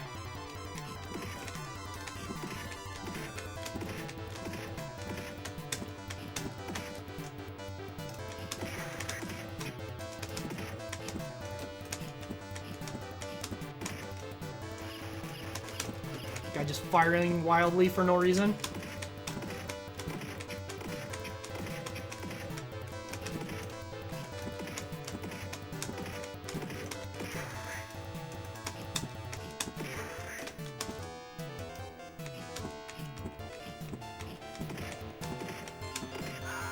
Well.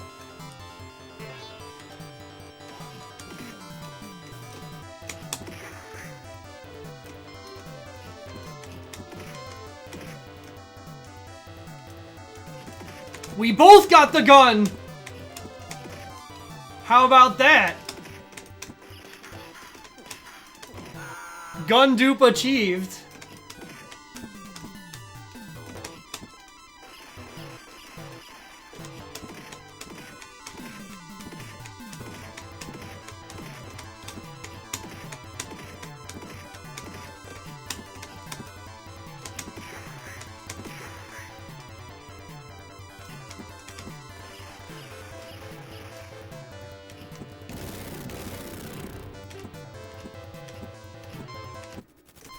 Another helicopter. You've got 4 health there, right? I mean, that's probably a real amount of health. Anyway, that was our last boss, was those 2 guys that we just shot.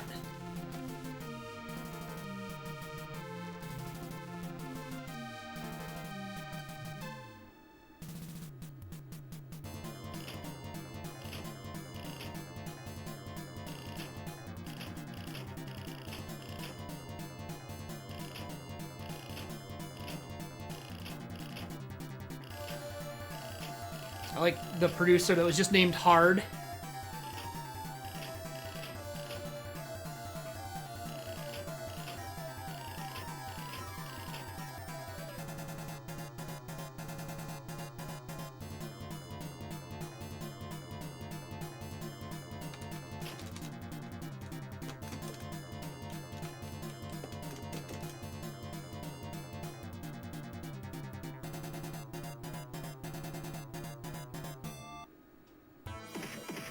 And that's the game.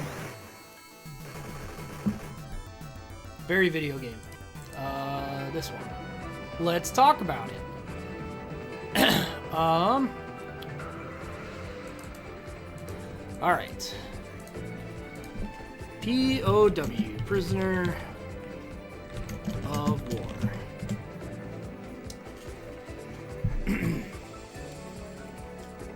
SNK's entry into the genre after Double Dragon's success.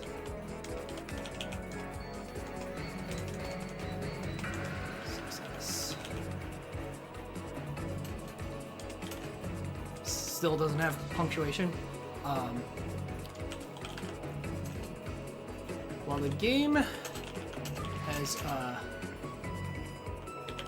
good presentation and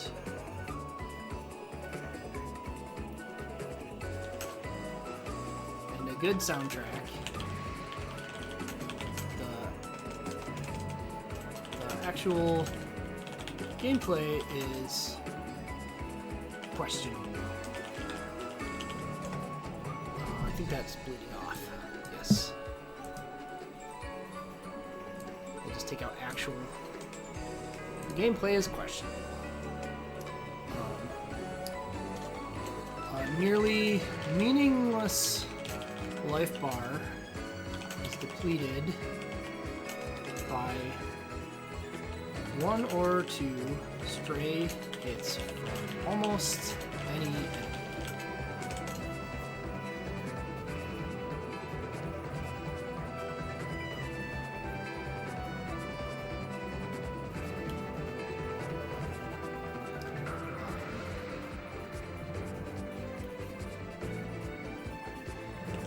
Addition of gunplay is a unique feature that can feel good in the moment, but ultimately does not save the game from jump kick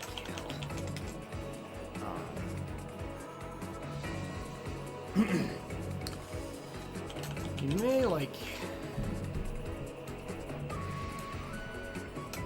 this game if presentation and environment suits your tastes. You may not like it.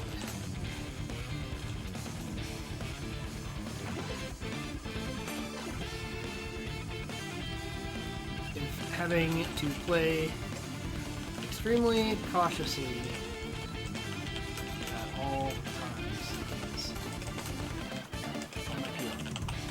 Unappealing? Unappealing. Ultimately.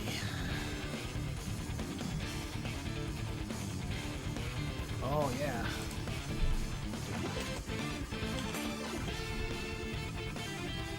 Fortunately for me, spelling does not count for the grade. So I'm actually a little torn on how to grade this game. I think the presentation is quite good. I honestly think, considering this was 1 year after Double Dragon, it looks pretty nice.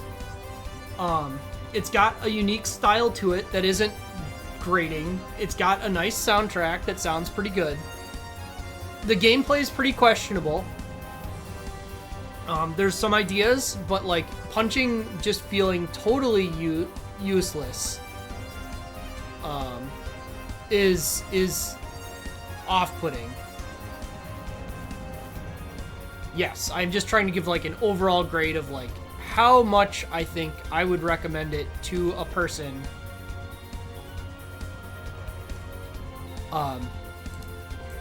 Because like I could very easily see giving this game a C.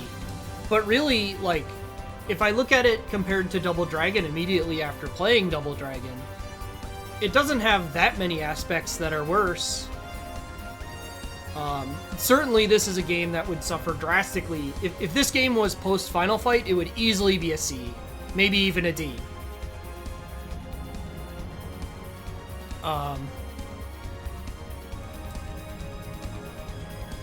If I had symbols, I would probably give it a B-, but I don't for this font. I guess I could write it out. We'll give it a lowercase b for a B-. How about that? I'll fix this later when I have a font that works. We'll give it the lowercase b for a B-. This font does not look good on a lowercase b.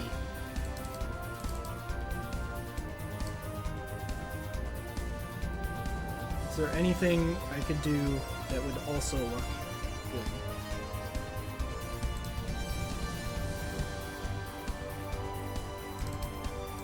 I don't know. I'll write it out.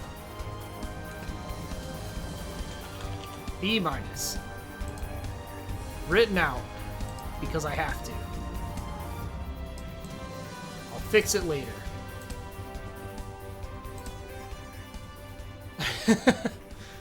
Yeah, I don't know.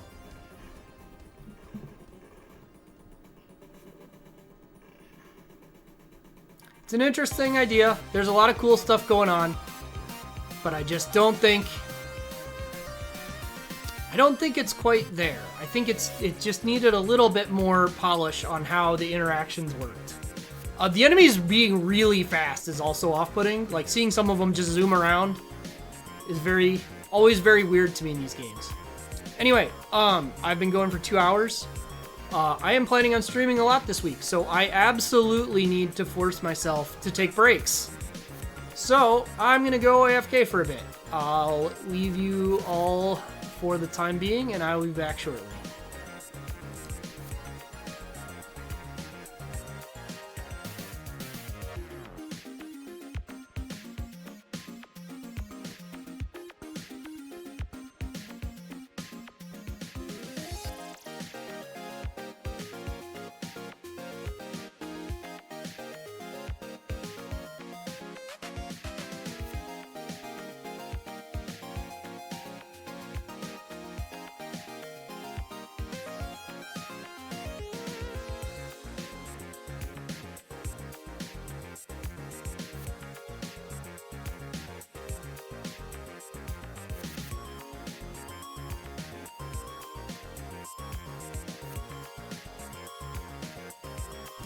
Actually, I wonder if I can force Twitch to run ads now so that they don't run later.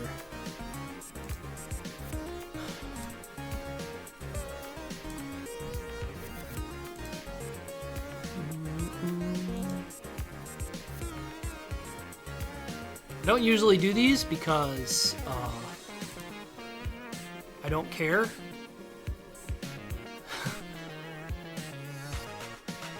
Just run ad blockers. I want you to.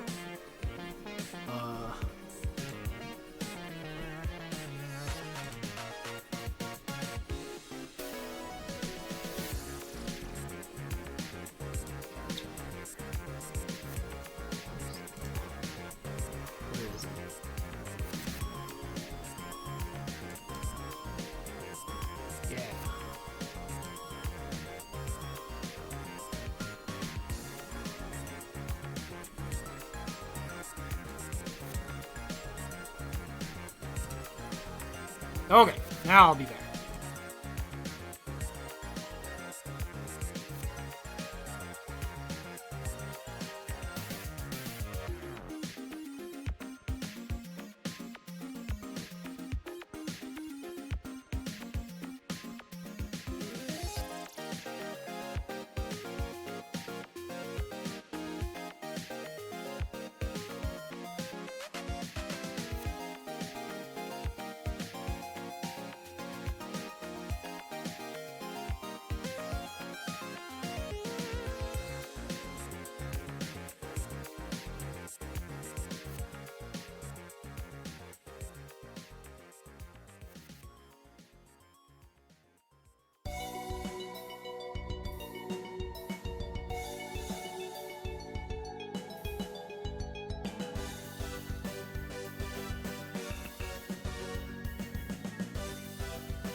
Okay. Should be done with that. Unfortunately, I forgot which number I'm on, so... Let's see, that was 3, so it'll actually be 4. Alright. Oh, wait, that was... Yeah, that's right, 4, so it'll be 5. I guess the list keeps track of it for me. The work I did ahead of time paying off.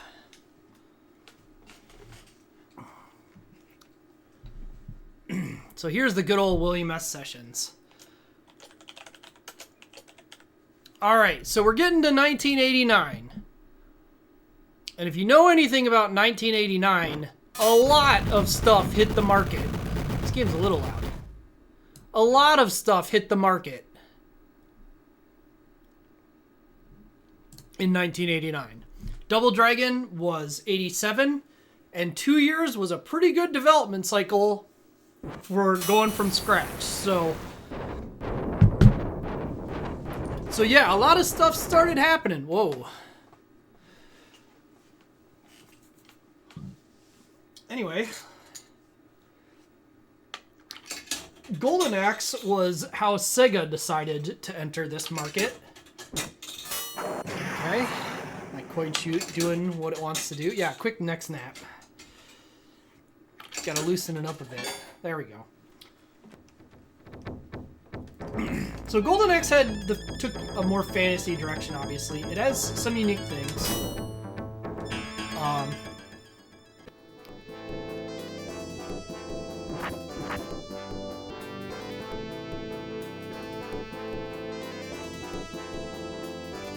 Does a pretty good job of fitting the presentation immediately. The big things with this game are the dash attack is really good. The base combo is kind of weird in how it interacts. And yeah, they've got these sound bites that they really liked. And then yeah, that dashing jump attack is very strong. This game also has a magic mechanic where you can build up magic spells. But the magic spells are all or nothing. You use all of it or none of it.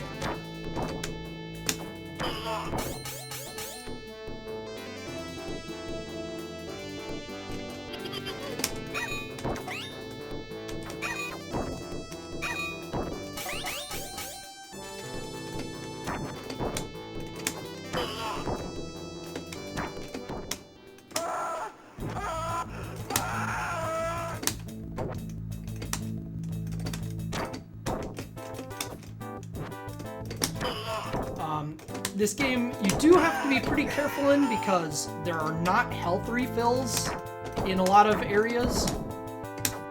Oh, that hit me. Okay. So while damage is not permanent, it is difficult to recover. Yeah, these guys are the first boss, and you can see that this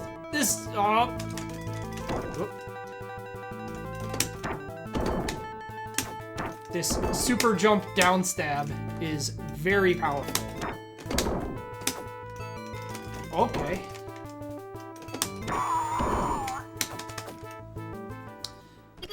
And then there's these screen transitions. You get an opportunity to get magic from these guys.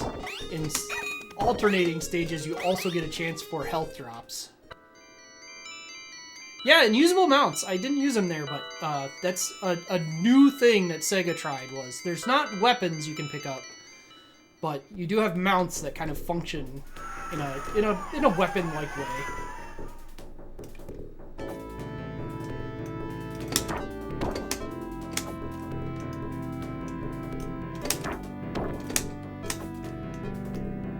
The enemies are pretty smart about moving out of the way of this jumping down stab. They know it's dangerous.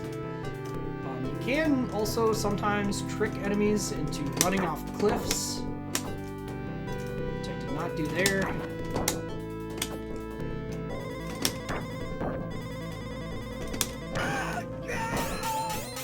Or you can just knock them off. It's always an option too.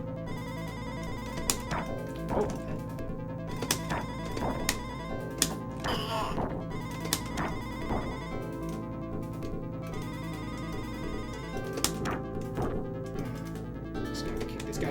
Oh! You know, well, he got me. The edge of the screen is very weird. So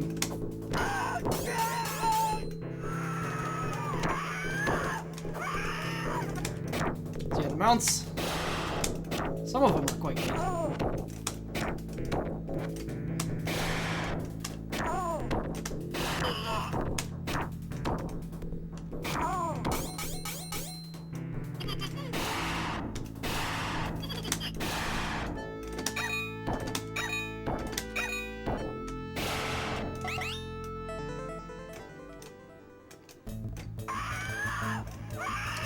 One thing this game is known for is its very unusual scoring system. So if I... Oh, I can't get it. So if you can kill enemies and then use magic and pick up more magic, you can actually, like, get the points for killing them multiple times. And here's our first skeleton. Skeletons are very powerful enemies.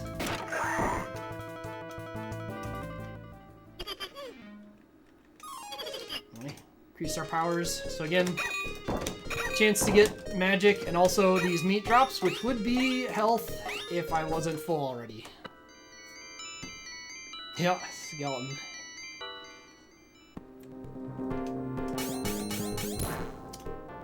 Here's the real fantastic mount in this game. The fireballs are...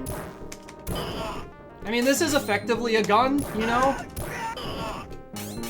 It's also very just damaging.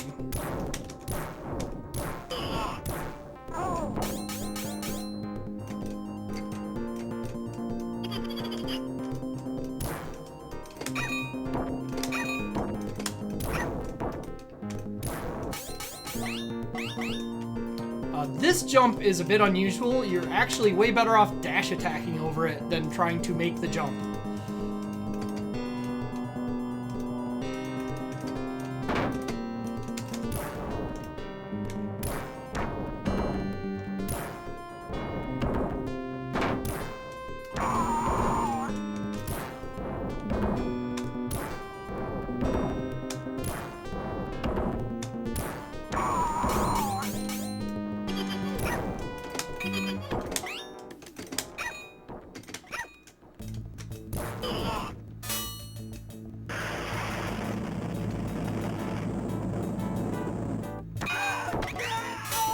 So yeah, here I'll get another kill point for each of these enemies, I think. They might be completely dead already. Okay, they were already completely dead.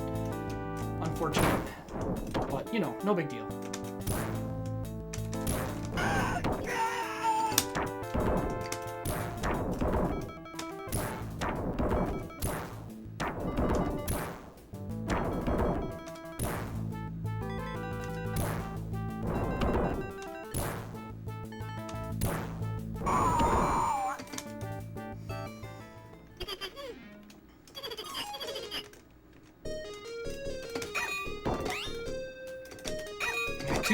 Two meat.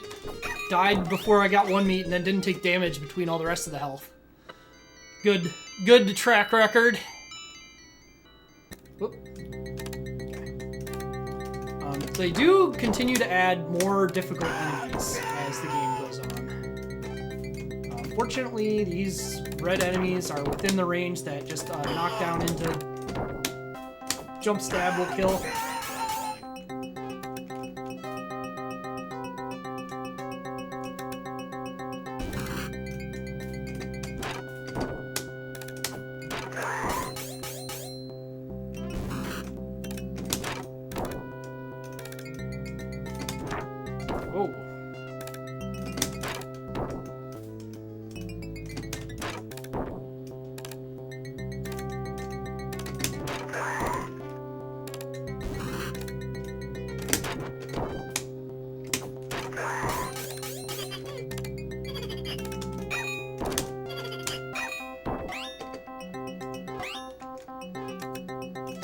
The magic levels up as you get more of it. So getting a, like right now, it's even though I've got 4, it's still level 1 magic.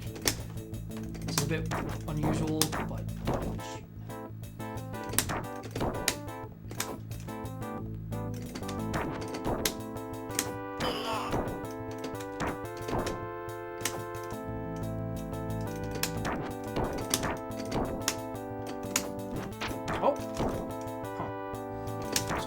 bit too fast. What? Why? Not sure why that didn't hit him. I think he was too far off the screen.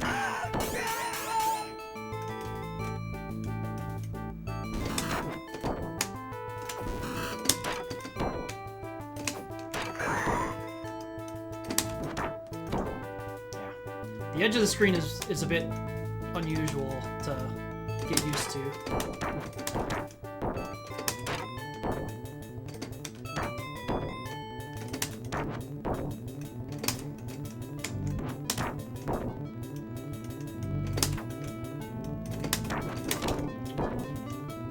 I'm just gonna burn this.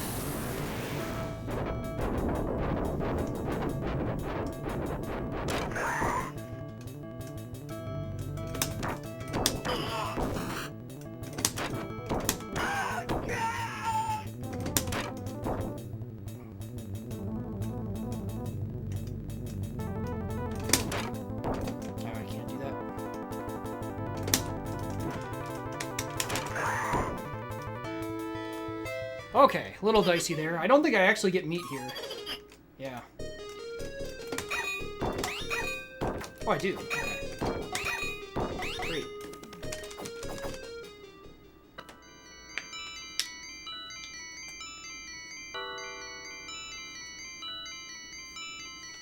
Now the final battle begins. This is a pretty short game. Hello? Tracking? There we go. Losing track. I tried moving some stuff. May have caused a problem.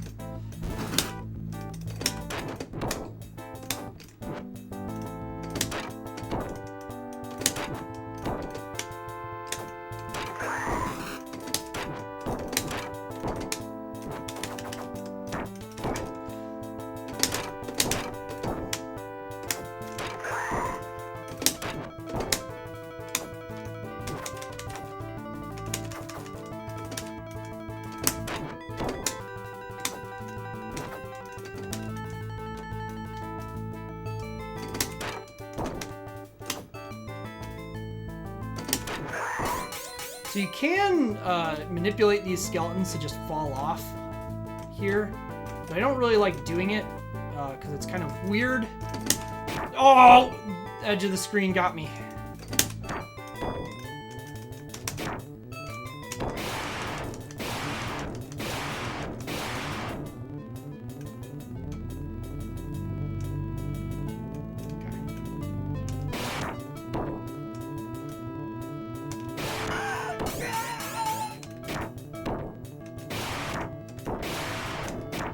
Oh, and that's the end.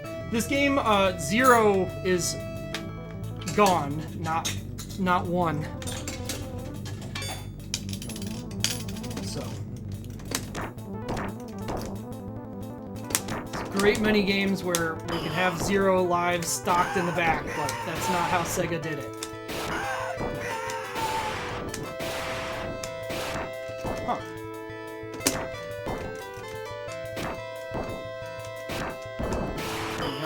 Previous boss coming back here. Except there's 2 of them and he's red now.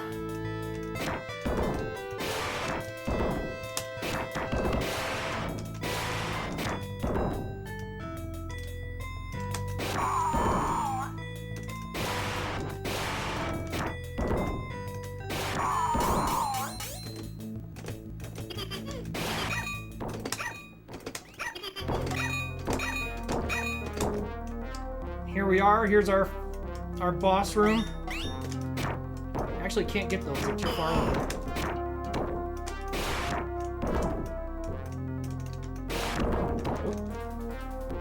Mount ran away. Got scared.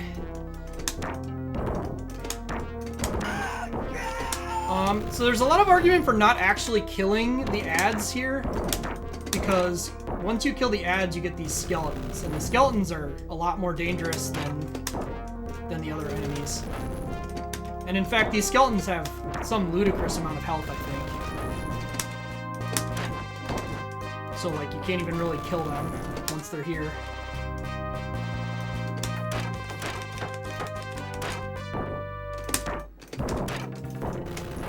Oh, tried to jump, but too first one. Oh, I guess not. Maybe that's 2. I know one of the Golden Axe games, there's some skeletons that you just can't get rid of. Or maybe it just keeps spawning more is the issue. Please, dash.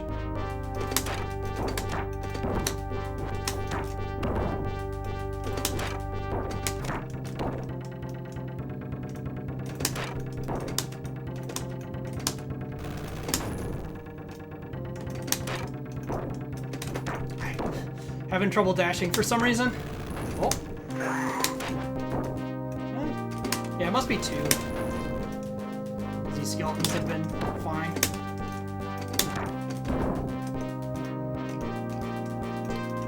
They are aggressive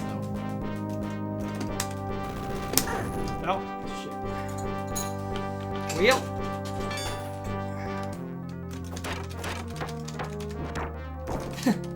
Yeah, that's why you can't really use the normal attacks. They just take too long.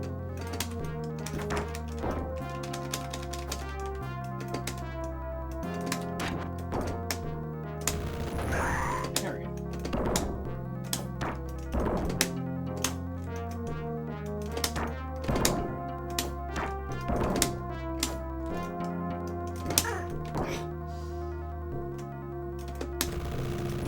Whoa. There we go. Yeah, once he's alone, he's really not that bad, but, you know, you have to do things correctly.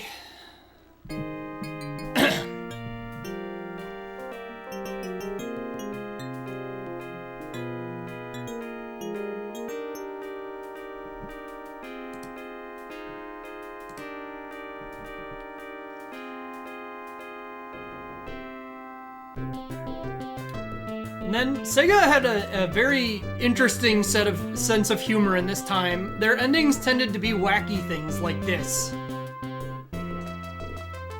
It's a big change compared to a lot of the games that would take themselves really seriously.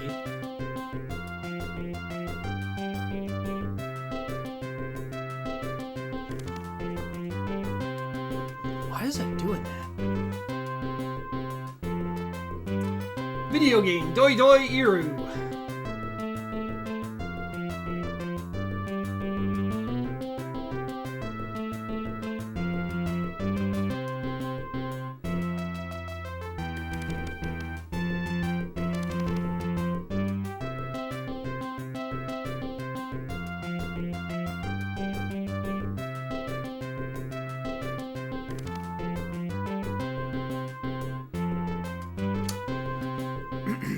See you next game.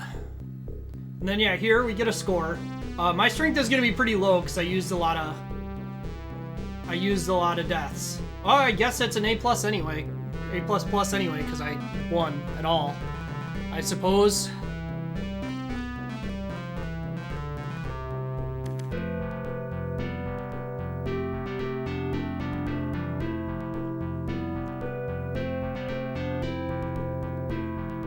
So yeah, that's Golden Axe. Let's go here. This one.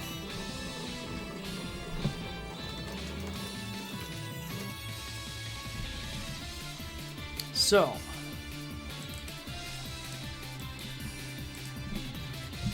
Golden Axe.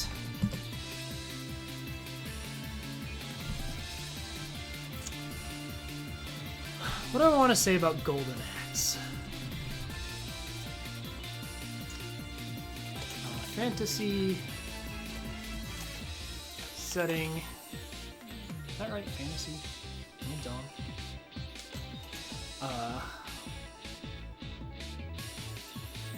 Setting, beat 'em up by Sega. Iconic. I can't use a comma. Iconic for its voices, the introduction of magic, full screen doing moves, and the ability to dash.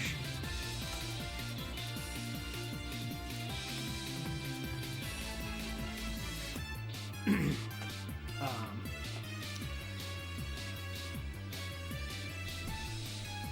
see.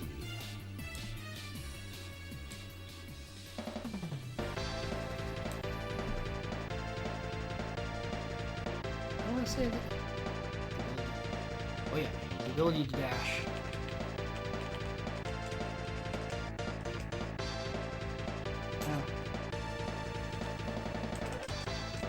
Ability to dash and rideable animals, which function as weapons. You may enjoy this game if you like full, if you like the spectacle of the magic and presentation brings. You may not enjoy this game if the straightforward combat, which also does not have particularly useful basic attacks, is not appealing.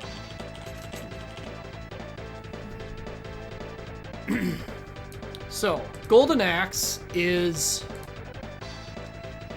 another game that I'm not 100% sure how I'd grade it. It's very iconic, and I don't feel bad just slapping an A on it and calling it a day. I actually don't think... This is going to sound a little weird. I don't think Golden Axe is the best beat-em-up out there. I think it suffers a lot from the way that you interact with enemies being kind of weird, but I think just like as a game itself, it's great. It presents itself in a really cool way. It's got interesting things to see and do with the magic and the different levels of magic that you can collect. If I were to rate it strictly as a beat 'em up and how you like interact with enemies and everything, I would not give it an A, but I think overall it is just like a really iconic game that was very well made. Sega like really took a unique look at the genre compared to what was done before. POW was very much like you could look at it and it would be like, man, somebody looked at Double Dragon and went, I can do that. Whereas Golden Axe really feels like they looked at Double Dragon clearly, like all these belt scrollers clearly had some idea that Double Dragon was out there. But they really had their own concept of how to approach it as a genre.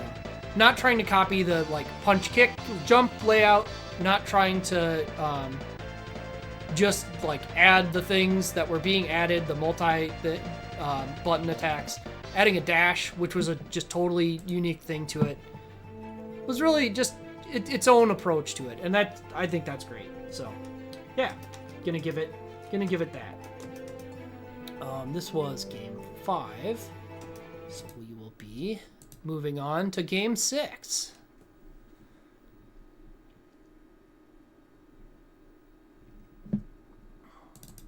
Whoop, cancel that. So, as I said before, '89 was a big year for beat 'em ups. And possibly the most iconic IP for beat 'em ups is Final Fight. There's certainly other beat 'em ups out there that are very well known, possibly just as well known. But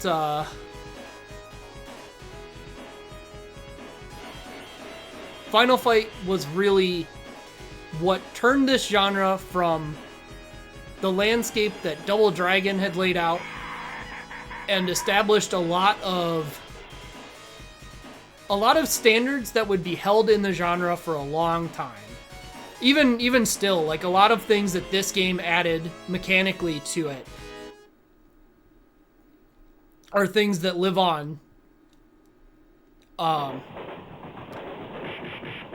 And you know, there were definitely a lot of attempts after Double Dragon to mimic what Double Dragon was doing, but the attempts to mimic what Final Fight were doing were very blatant. It also introduced characters that are like really highly memorable, which, you know, the Dragon Twins are memorable, but these giant sprites that they made really left huge impressions on people. I need to make sure this is not on. I shouldn't need more than that, but we'll. I'll be fine.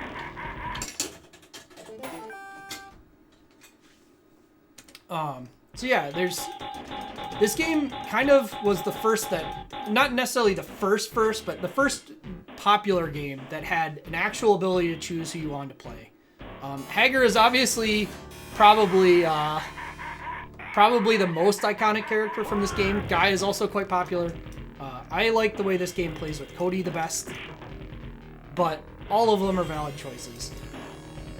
So yeah, this game has...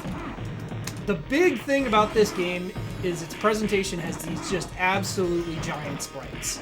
Up until now, all the beat-em-ups, you get an okay-sized character. You were kind of there on screen, but Final Fight really emphasized that these were the characters you were looking at. It's got a pretty simple control scheme with just having an attack button and a jump button, but all of the actions you can do using those have a purpose and are kind of unique in how they function. And it also added the ability to press both buttons to do what they call the death blow. I've commonly called it a super joy. That's just a generic safety tool that other games hadn't given you. In addition to that, these backgrounds have just tons of detail going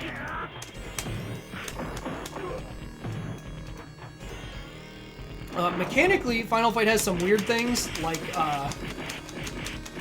so like Golden Axe, this has the ability to do a series of attacks that do like a special action instead of just you did a punch, you did a kick. And the way that's programmed lets you turn around to kind of get out of finishing it and just infinitely combo enemies. I'm going to try and not do that too much, but it is like a rather infamous part of the game. So like it's something worth talking about. But, like, there's a great example of how incredible of a tool giving the player the death blow was, that you could put yourself in a situation like that and have any recourse to what's going on. There's so many beat 'em ups where you'd just be trapped because you didn't have a tool. In addition to that, this game has a unique mechanic for the time of being able to throw enemies out of a strike. And I kind of interpret that as like grabbing their shirt and yanking them over your shoulder.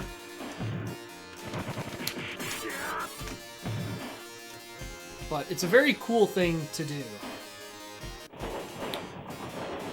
So other beat 'em ups have had throws. This is the first one that I know of where just walking into an enemy would put them into a grab state. Technos' approach to throwing was more that you had to stun an enemy. So you'd strike an enemy and they'd be stunned, and then you'd follow up.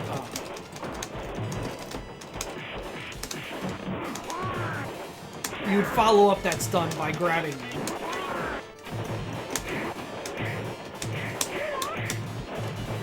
This game also is an earlier I guess it's not really even an early adopter considering Double Dragon did have weapons, but they did have some unique mechanics on the individual weapons, which is something that a lot of games wouldn't bother doing later.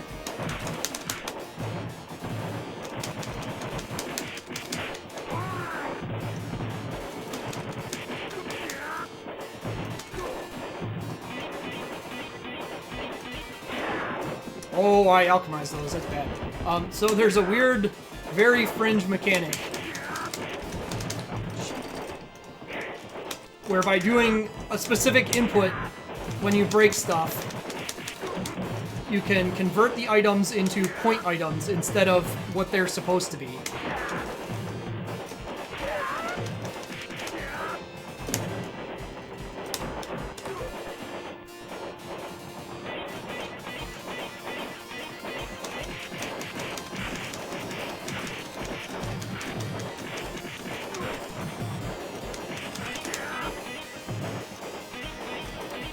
Generally, that input is pretty easy to avoid, but every once in a while you can do something that just triggers it accidentally.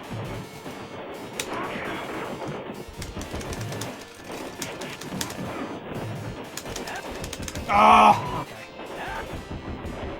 Couldn't quite get them grouped up right there because of Jorber standing over there, but, you know, whatever.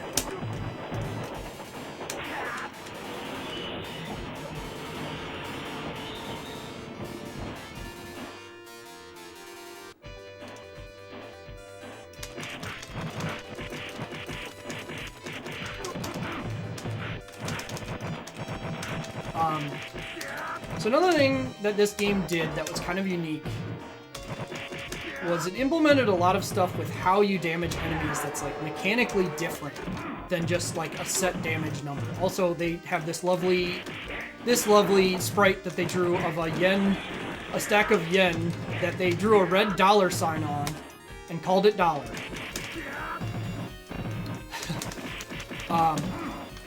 Final Fight also Golden Axe obviously had food in that there were like pickup between stages, but Final Fight kind of started littering food items that were recovery through the stage, which, you know, really adds a lot to how long you can make a stage and the complexity.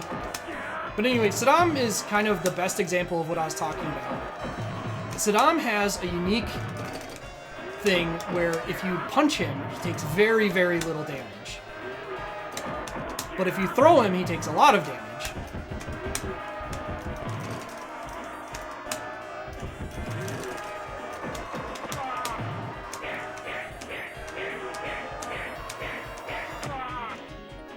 So, it's interesting to me because it means that enemies have unique things that you're best off doing to them. Also, it added this bonus game. Capcom, obviously, after Street Fighter 1, was very into bonus games. And this is no exception. This bonus game lived on in Street Fighter 2. Capcom really liked it. It's pretty funny. I guess it's also worth mentioning that this game's working title was Street Fighter 89. Oh my god. It was originally intended to be a follow-up to Street Fighter, but Capcom kind of wisely identified, you know, maybe making our sequel in a totally different genre isn't the best idea. Let's just give it its own name. And so Final Fight, which also kind of furthered something that Double Dragon sort of established of just like slapping two words together and having it be a title for a beat 'em up. I feel like it's happened a lot. Obviously it's not 100%. There's plenty of stuff like Streets of Rage that's 3 words, although one's kind of a minor word. Yes, that's another good point, is this game has a mechanic of hit stop, where punching an enemy doesn't just impact them, but it actually has a little bit of pause every time you hit an enemy, which really drastically impacts the feel of, like, when you punch an enemy, it doesn't feel like just nothing's happening, or that they're arbitrarily taking damage.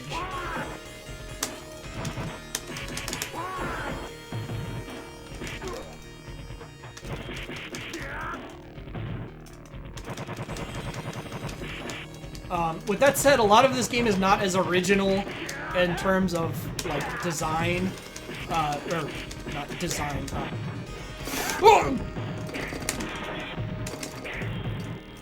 oh boy. Well, that played out poorly. This game also has a mechanic where you can mash to get up faster. If you mash the controls, you do get up faster, and that can be quite important.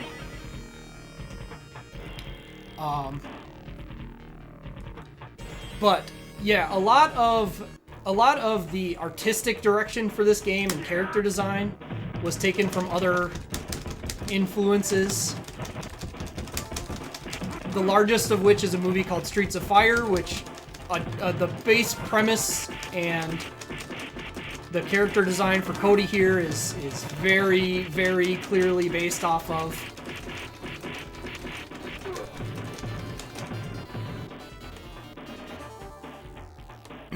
Hey, Boo Boo, thanks for the resub.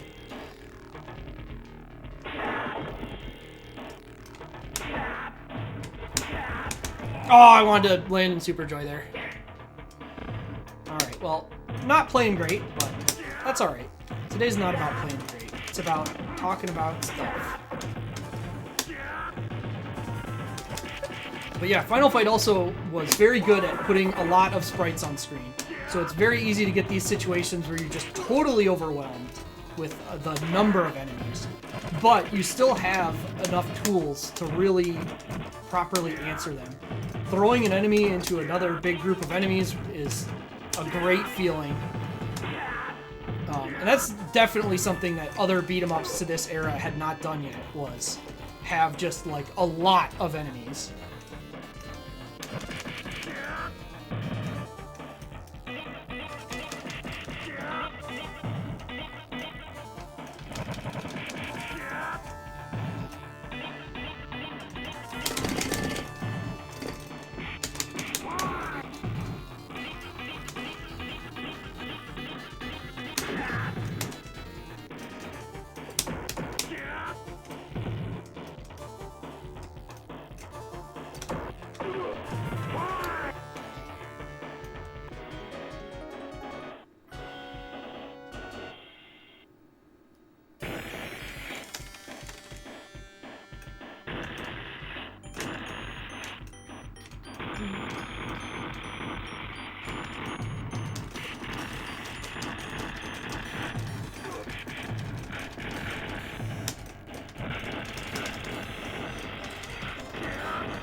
Did this segment wrong, but we'll be okay.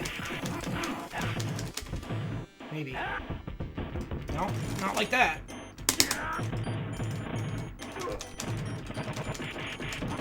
What is Orber doing over there?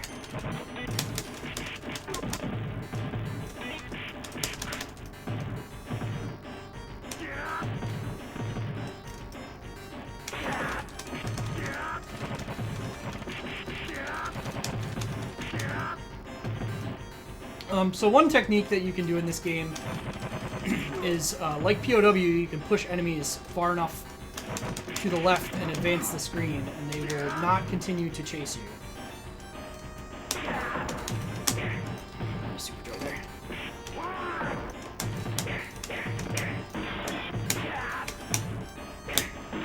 Oh! Well...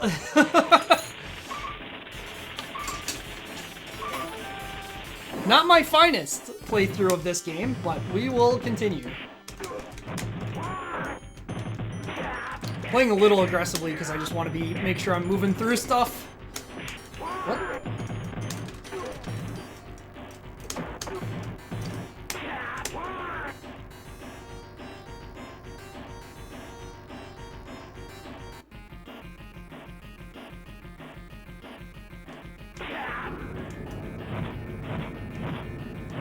Yes, the continue screen, that's a good point. The continue screen is something that was very unique.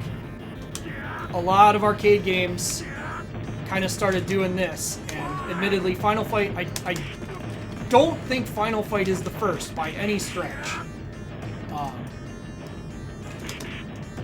But it might be one of the most iconic ones in terms of how much of an impression that continue screen left on people.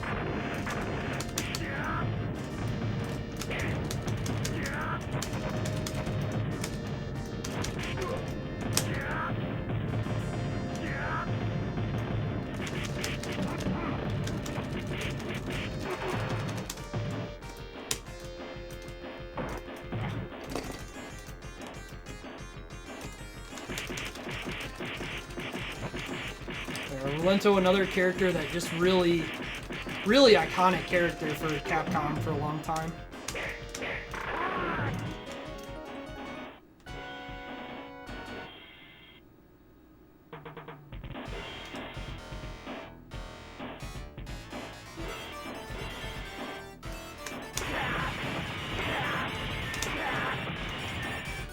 Another bonus game. This one's a little bit weirder. You know.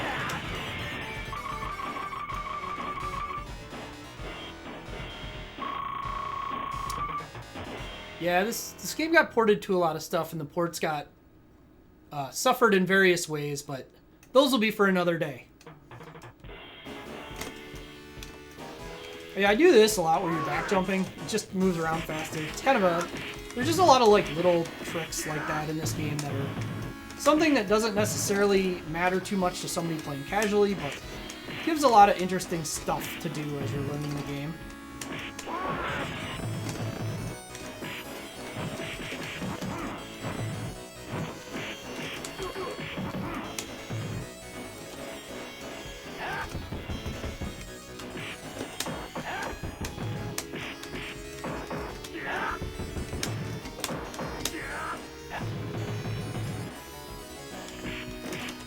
Yeah, and the dog, which people really like thinking does stuff, because in some ports they made stuff happen if you'd sit in front of it, but that's not in most versions of the game.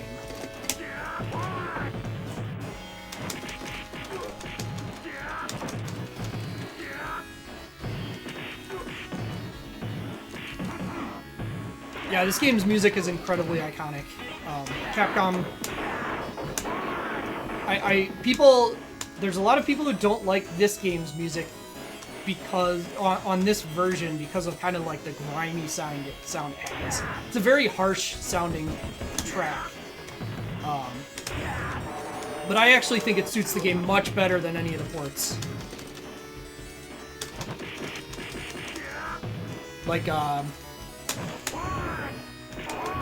Like people love to praise Final Fight CD's renditions of them, and I actually think they kind of suck for this game. I think it sounds like really opposed to what this game is meant to be presenting.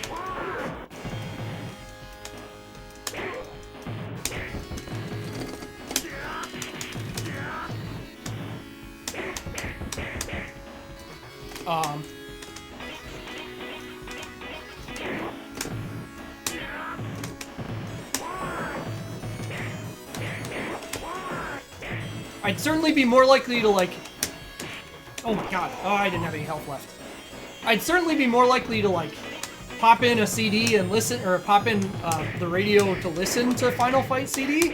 I wouldn't like want to go and like put this on as I'm driving or whatever. But I don't think that's really a measure of how good a game's soundtrack is all the time.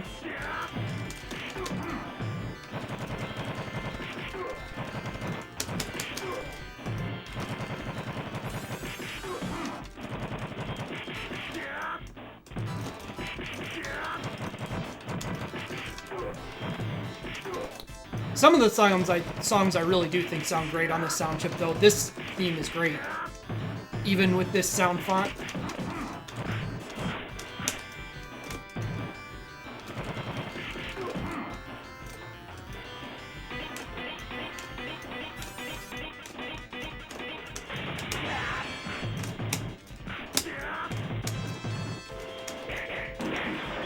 here's a great example of how they're willing to throw however many sprites on screen.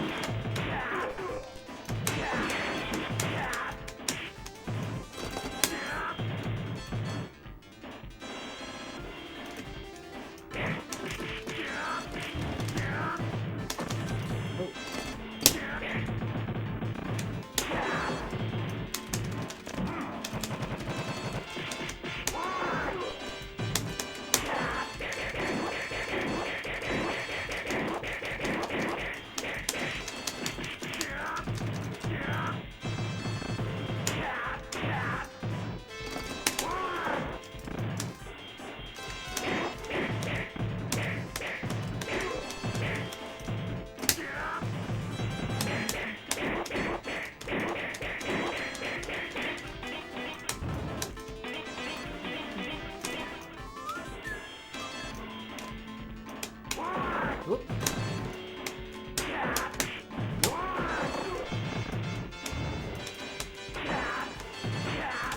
So, while Final Fight does put a lot of enemies on screen, it does have a sprite limit. So, by advancing here, there's like a lot of enemies that should have spawned that can't because I have hit the sprite limit. How it manages it is a bit weird because it does have like multiple pools of sprites.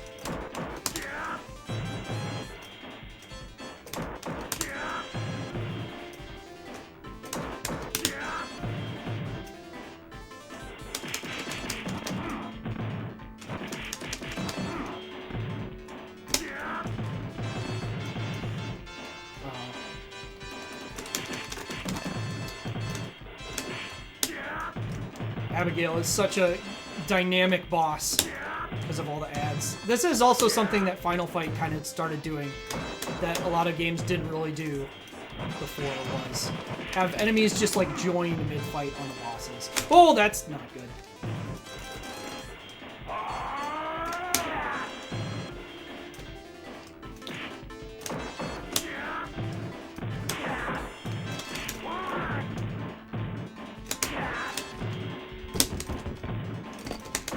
Oh! Yeah, sprite work on the statue there is a little unusual, but, you know, whatever.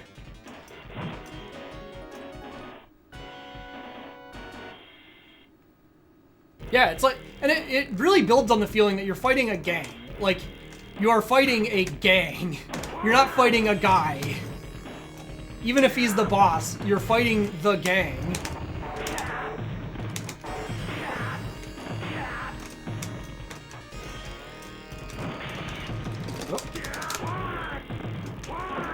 Surprised that hit me, but been making plenty of mistakes today, so it's unsurprising that I would make another one.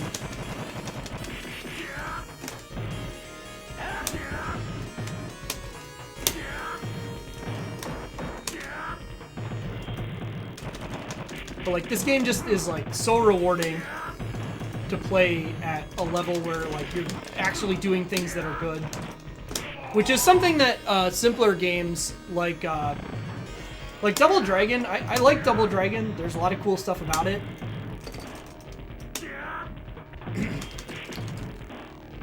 And like Golden Axe has cool stuff about it, but this game feels so much more rewarding to do stuff in.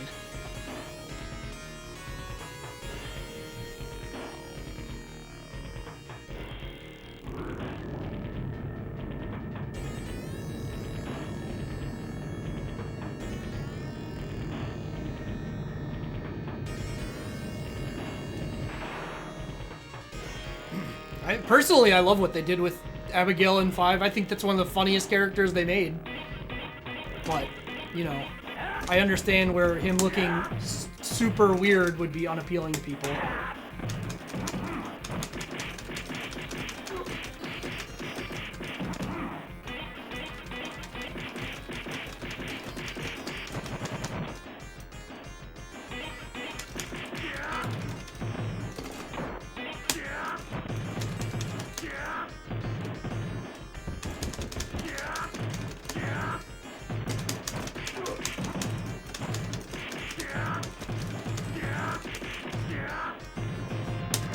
Oh, not paying attention.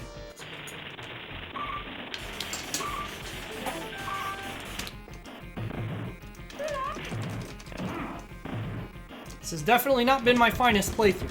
Not even close. But, you know, switching between games quickly and also talking, and also having done a bunch of stuff yesterday didn't help.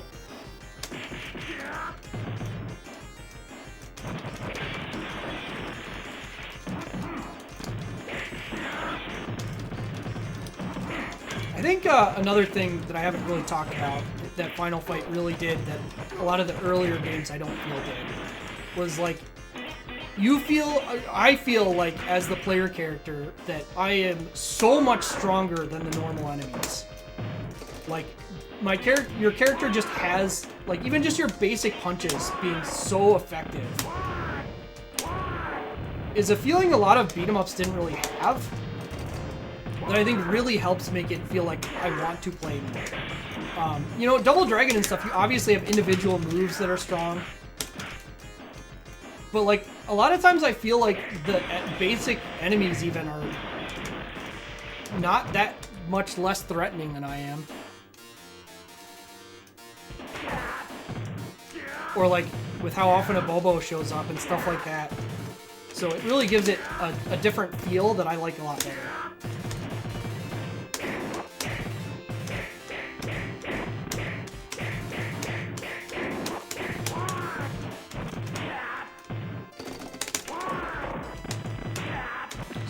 Too aggressively. I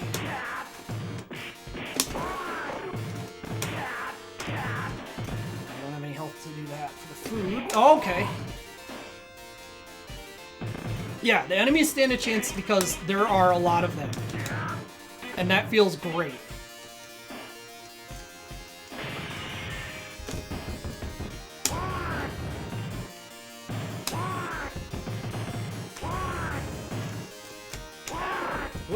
Not want this sword. They do have weapons, and while they're cool, unfortunately, they're mostly not very good.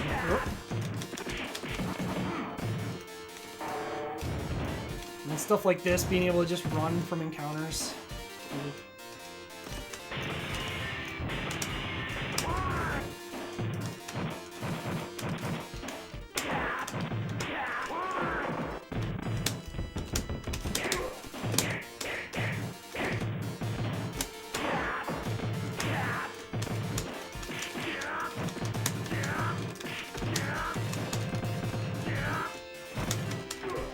Even stuff like just like the jump kicks are really strong defensively, but don't do much damage.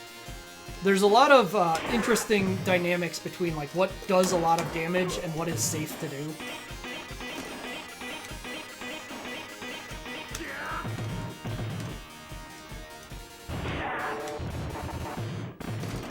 Ah, still too fast.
Even stuff like this upcoming fight, like this fight is really well known and iconic, and like it doesn't have a name or a boss in it. It's just a big group of advanced enemies. And people fucking know it, because it's crazy. It is crazy that they throw 8 of these enemies at you, and they're like, yeah, this is fine. And it is. You have the tools to deal with it properly. It's hard, but you do this where you throw an enemy into the whole mob, and it feels great.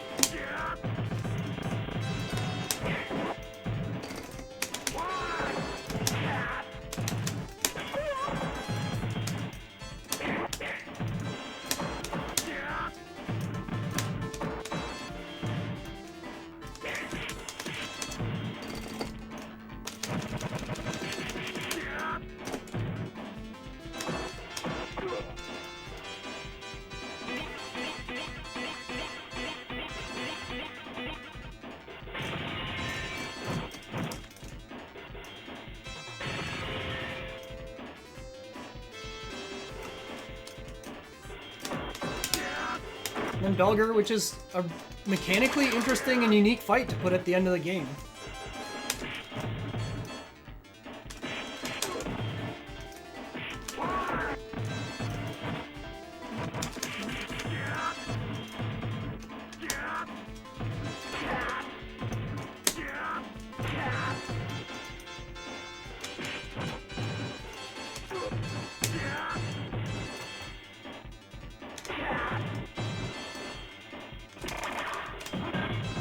Like, it's one of the few enemies with a real defensive mechanic.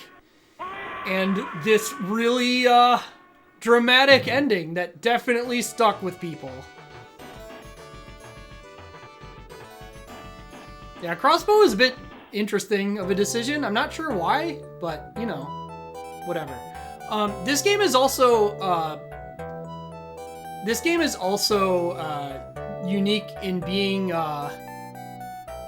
one of the earlier games that I know of that has an actual unique thing that happens if you clear the game on 1 credit. At least for BeatEmUps. So obviously we're not getting it here, but yeah. On the projector. They had a gun earlier. Eddie has a gun.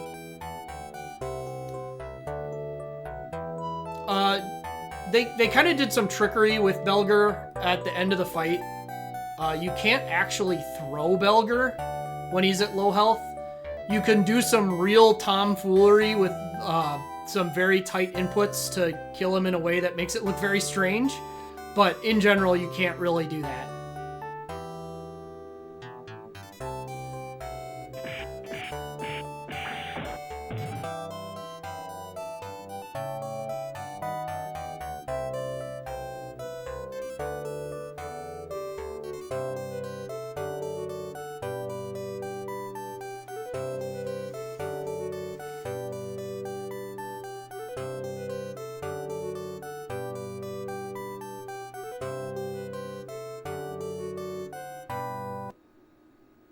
All right, so that's the game. Let's do some talking. So I'm gonna bury the lead here.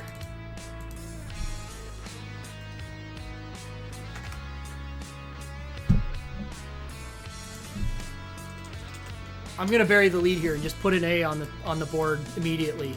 I want to emphasize. I think this is the best beat 'em up that's ever been made. I unapologetically think this is the best beat 'em up that's ever been made. There are certainly a lot of great beat 'em ups out there. And there's definitely qualities about this game that will bounce off certain people.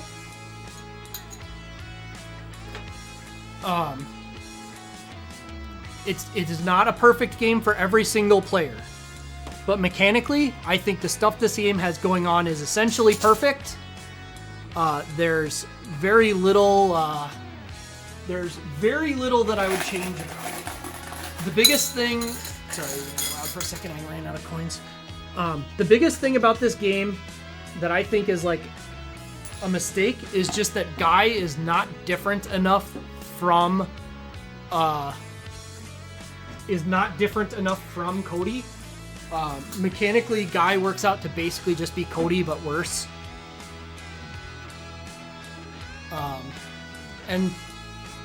And that's like really it. That is basically the only thing about the game I would change if I was going back and doing anything. Is make Guy more mechanically unique, kind of like how Hager is mechanically unique. But it kind of comes down to, like, that's a pretty minor thing, and there is some degree of, like, Guy probably partially exists just to, like, create a situation where there's not just two characters. Anyway, let's write some stuff.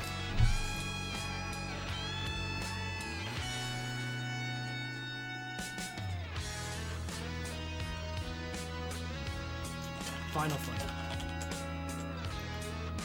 For my money, this is the greatest beat 'em up that has ever been made.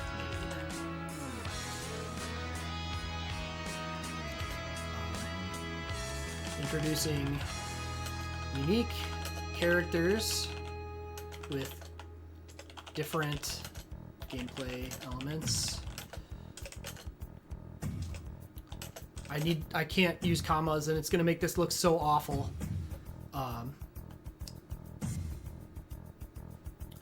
Dynamic enemies, which create unique gameplay situations by the merit of having their own mechanics.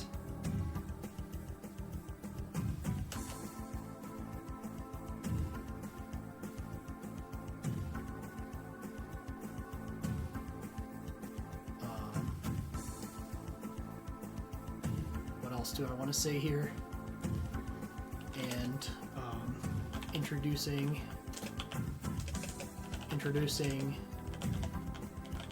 giant sprite work, giant detailed sprite work,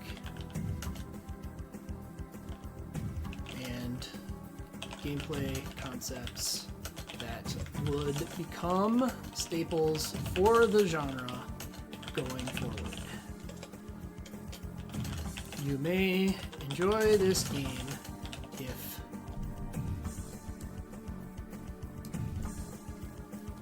you want a challenging experience with dynamic decision making. You may not enjoy this game if you are looking for large, flashy combos or effects. Or this is gonna have to be smaller to do that. Hold on.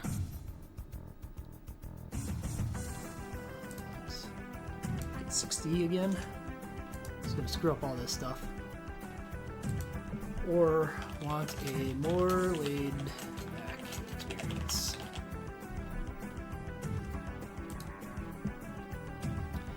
Yeah, it's really incredible how, like, the experiences change. Like, none of the rules change. None of the enemies behave differently. But the way you have to engage with specific enemies changes so dramatically based on what other enemies are around. And that's something that I just don't think that the games before it were any good at. And that's something that, frankly, I don't think a lot of games that were made after it were that good at. That's true. I could put that too. I mean, that kind of falls under a laid-back experience. It doesn't feel like, to me, like, there's a definite difference between the way that Final Fight will just, like, instantly kill you compared to how a game like POW would do it. Because in POW, it feels very strange because you'll get clipped by something very, like, minor feeling or loose, and you'll just, like, be dead. And that's not to say that, that there aren't things that are, like, kind of big damage out of nowhere sometimes in this game. But they tend to be bigger moves. Like, you get hit with something like just Bread or Doug jabbing. It doesn't really tend to do that much damage, but you get hit by, like, Andor doing a body slam on you, and yeah, that feels like something that should hurt you really badly. But yeah, this is definitely a game that you have to have some investment in wanting to be good at before you will probably get everything that it can deliver to you. And I know that's not a thing for everyone. It's definitely it can be an experience that is a very big turnoff for depending on what you're looking for out of a video game. This is not the kind of way that many people want to play a video game. Many people do not want to play a video game to be stressed. They want to play a video game to feel like they're doing something cool. But I love the decision making that this game gives you constantly. I love it about it so much. And adding more things can definitely add more, like, spectacle to it. It can add more of, like, the look, I did a cool move. This is not a game that goes, oh, look, I did the cool move.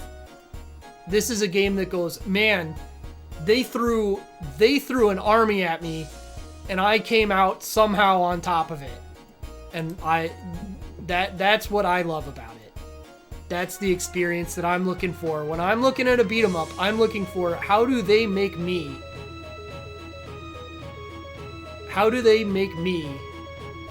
think and fight through this challenge. And that's something a lot of games are not good at. Anyway, I need to take another break. I am starting to get a bit hoarse, which is a good sign in day one of this attempt at streaming continuously for a week. And also being only a couple hours in. I think my stream timer says 2, but also I had to cut because it crashed. So anyway, I will be FK. And I should do this thing, click this thing, so it does the ads and when I'm not playing. Can I not do that anymore?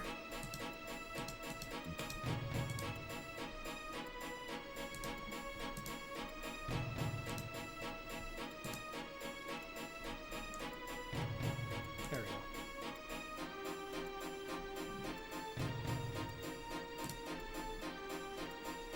go. All right, be back in a minute.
Okay.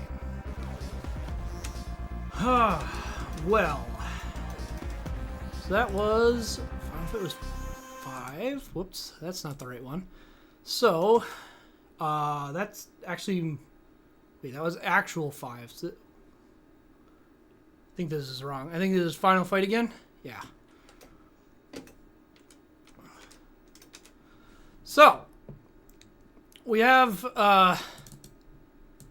one last thing that happened in '89 that we're going to talk about, and it's Tough Turf. So, '89 had a lot of releases, and Final Fight was one of them. Unfortunately, for some developers, they had things in the pipe that they already were releasing. Now, this game is cool. I actually do like this game quite a bit.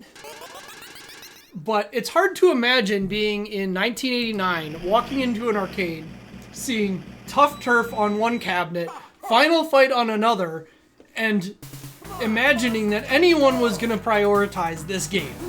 Now, admittedly, this game's soundtrack is really good.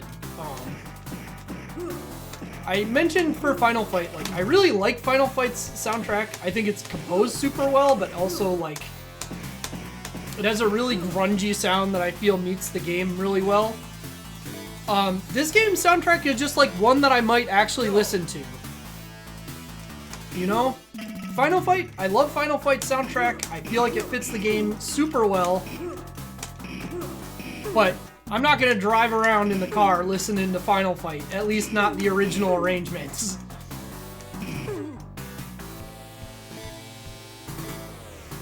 But that said, this game's pretty simple. There's a punch, a kick, and a jump, just like the traditional Double Dragon formula.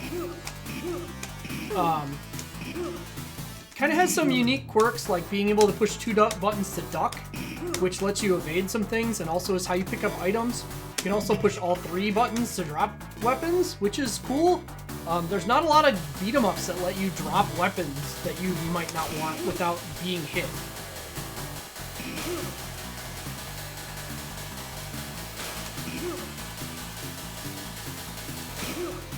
But mechanically, this game is very simple. And once you get the theme of things, generally the best strategy is to just hit everybody with a fire.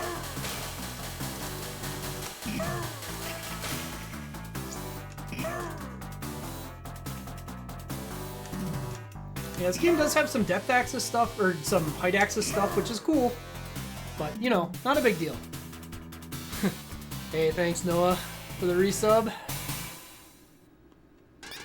Yeah, this game very much feels like they saw Double Dragon and went, we can do that. We can compete with Double Dragon. And then Final Fight came out and it was like, oh god. Go. We were ready to compete with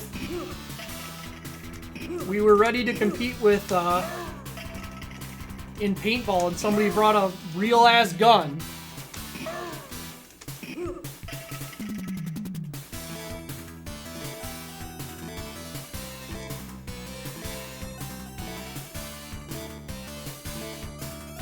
But, yeah. Yeah, you know, that's a good point, Jiggy. Like, Final Fight very much feels like the beginning of the 90s for games in, like, how they looked and felt. And this game very much feels like the end of the 80s for how a game ends and felt and sounded. Which is, like, it's very strange to say, because those are, you know, not far apart timeline-wise. But, you know, 80s games did have a much different feel to them than 90s games. Just in general. Yeah, and I want to be clear, I actually don't know release-wise when in individual years a lot of these games were released. I did a lot of my homework, but also there's a lot of information. So this may have been released earlier in '89 than Final Fight was, I don't know. But being in the same kind of year, or being in the same year is already close enough for me to, like, directly compare them in that way.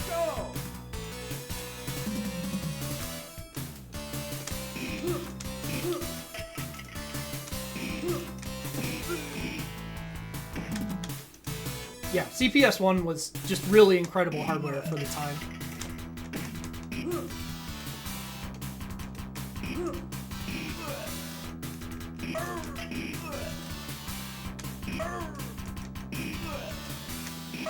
But yeah, I don't know. I don't really have a lot of things to say about this game.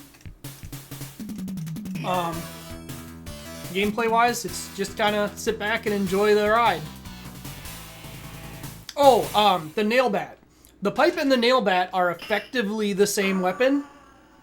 They do the same damage. They hit in the same way. Every time you hit an enemy with the pipe, you get 200 points. Anytime you hit them with the nail bat, you get 100 points. That is the difference between them. Very strange.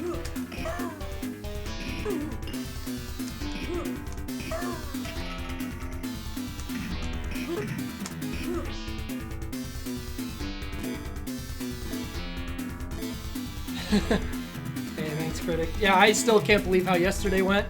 But I ain't sad about it.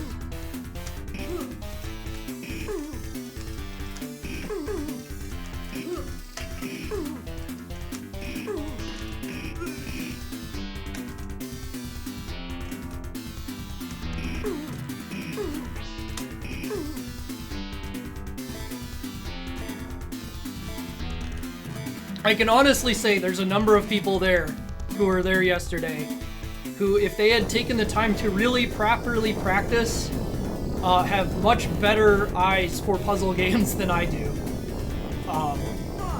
But fortunately for me, I know quick and dirty strategy for that game and can slam gems down.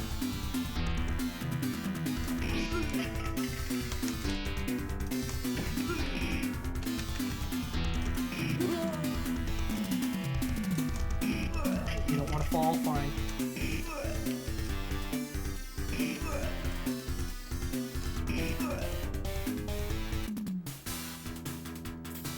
Does this game have blocking? This game does not have blocking. You can duck. You can evade attacks by ducking. If you're not using Ken. I mean, Donovan's fine. Ken and Donovan are... Like, Donovan is notably worse than Ken for most things, but... Honestly, at the level of play that that group was at, Donovan was absolutely fine.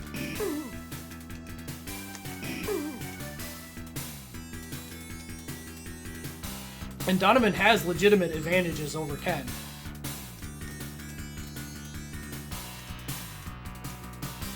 Whether or not they're worth it is a totally different question. But they do exist.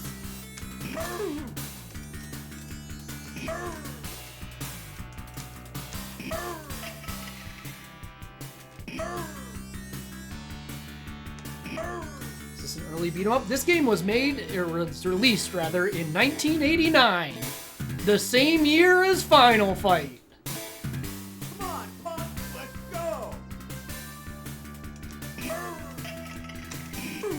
Yeah, that's kind of a part of why I put it in here, was to kind of show how quickly Final Fight really changed the landscape of the genre.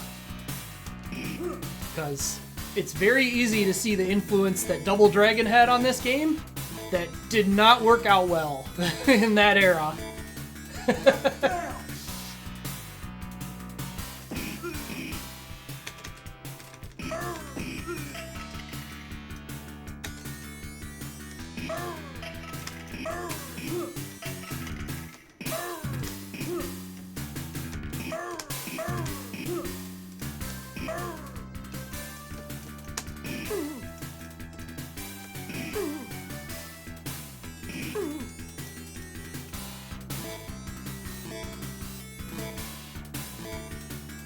Go.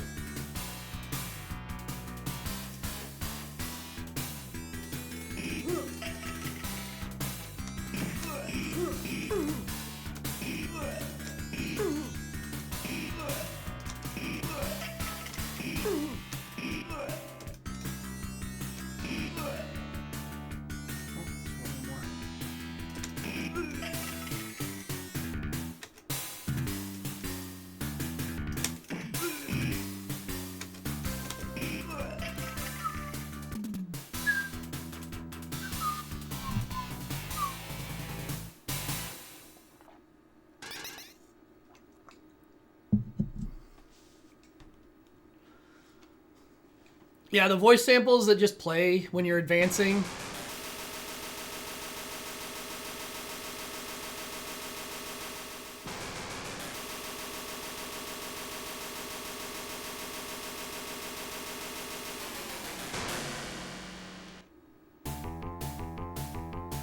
Go.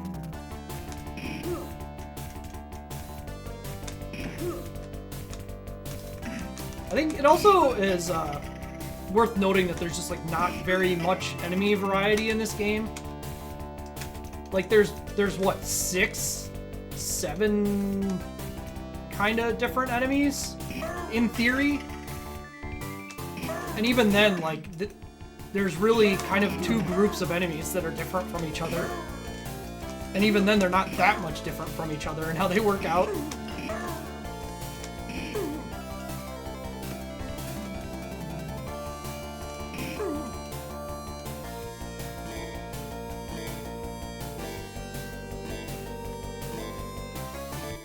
Let's clear.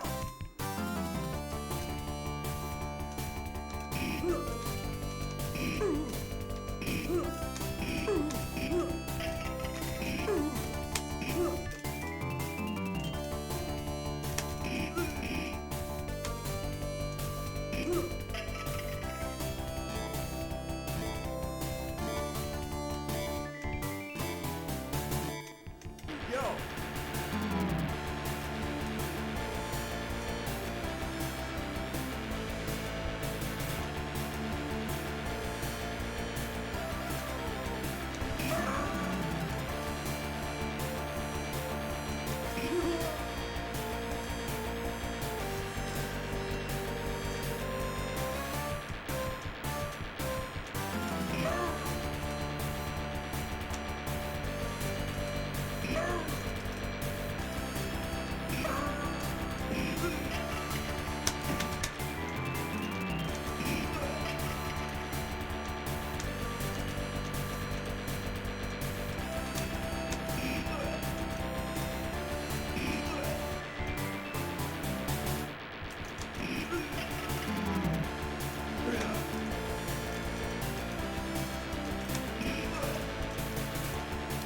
Okay.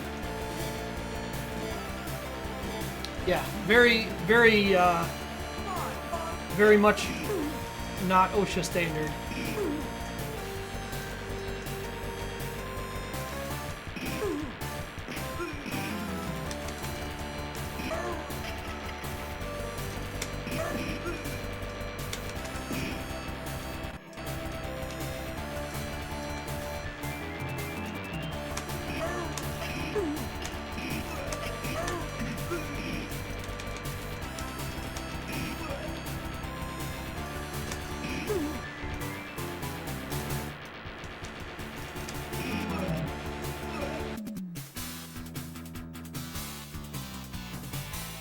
Yeah, it was the 80s. They didn't need that yet.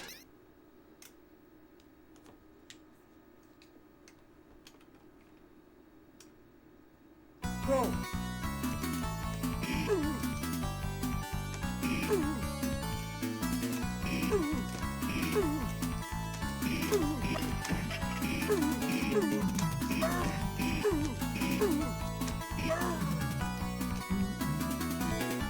Yeah, the spinning guy. He's having a party. Let's clear.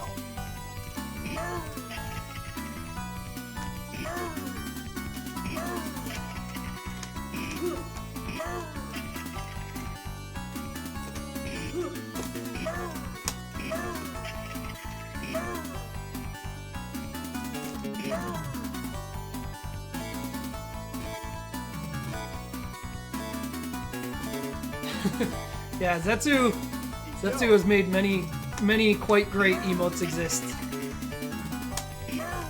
including multiple of mine.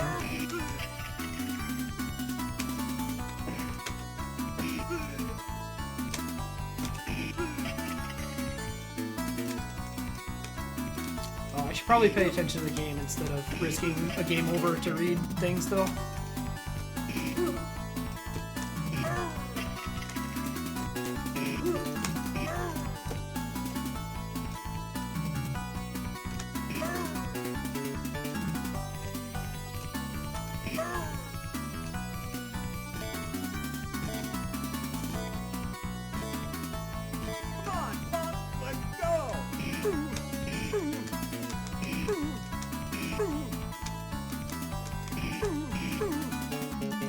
So this fight's kind of interesting because, like, this guy is probably the hardest normal enemy.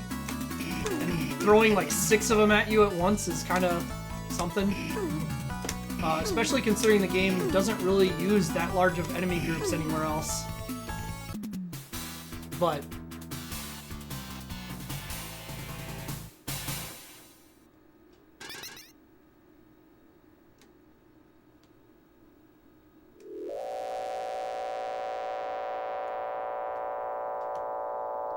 what do?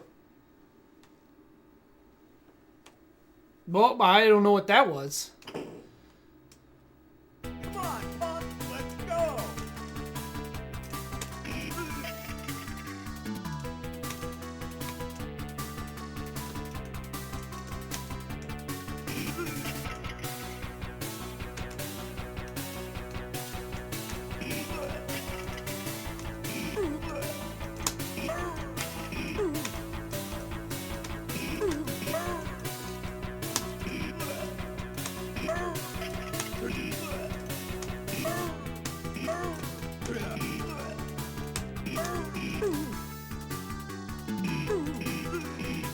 How do you pick up that pipe without animating?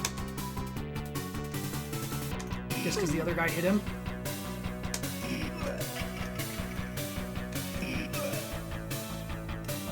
The music is really good.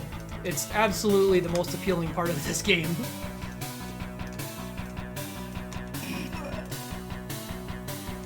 I would say this has the best music of any game I've played yet today. Is there a mechanical difference between the pipe and the spike bat? Yo, The pipe gives you 200 points for hitting enemies, the spike bat gives you 100. That is the entire list of differences in those two weapons.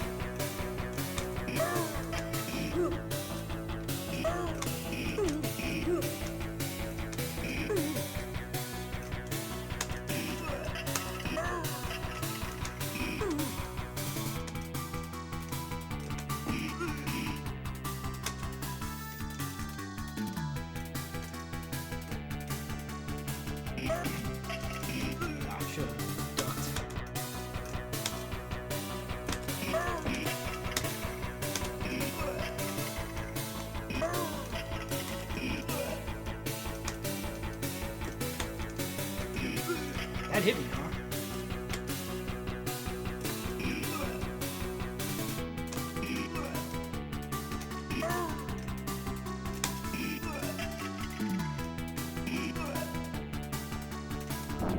Oh.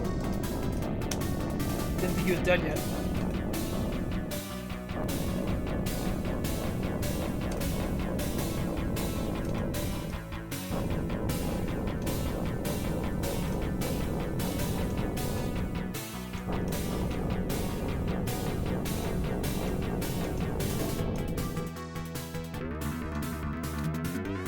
Alright, so here's our boss. He's got a little bit of unique stuff going on, but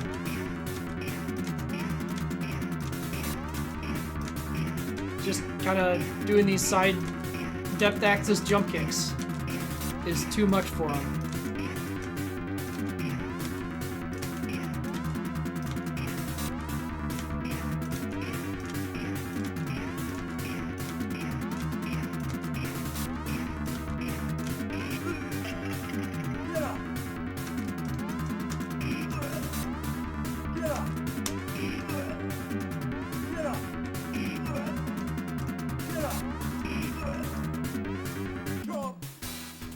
Honk.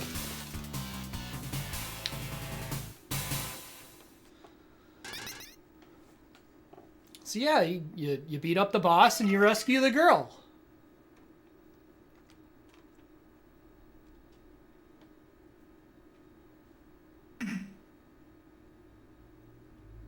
But alas.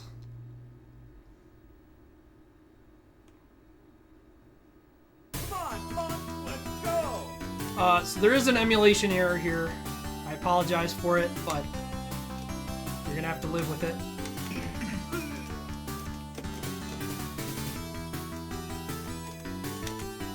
Oh, I almost jumped off.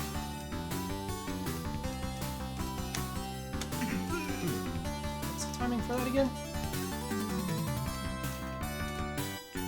just gonna go to the left. Oh,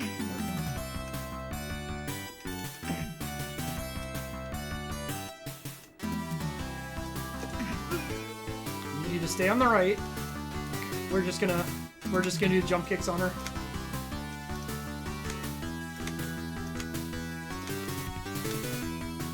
Maybe?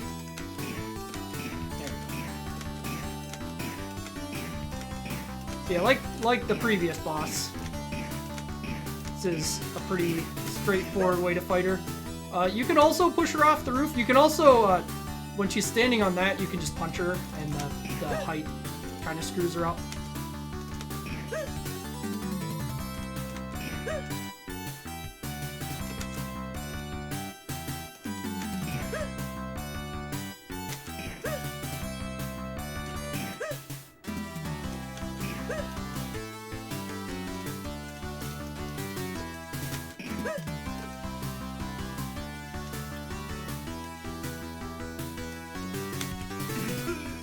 Jump kicks also just like don't do very much damage, but you know, whatever.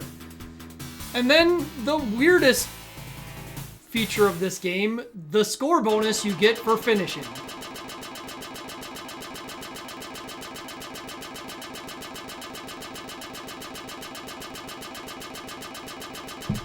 So you get 10,000 points for every second on the clock, which is quite incredible because A, it's far more points than you get in the rest of the game.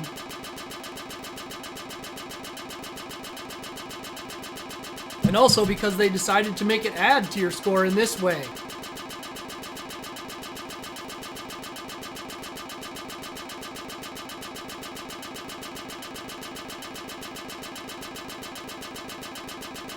Yeah, this game doesn't do very much to talk about lore. It just kind of stuff happens arbitrarily. You jump out of a truck and you start fighting people.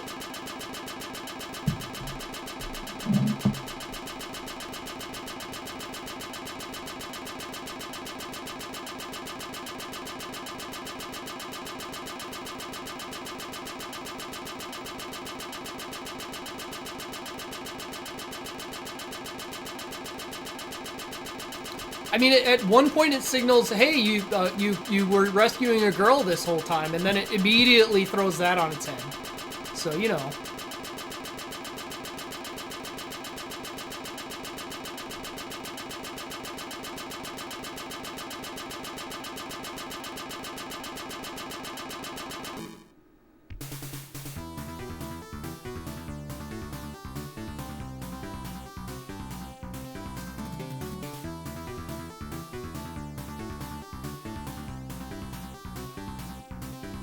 Yeah, and then we get this nice image of her dead.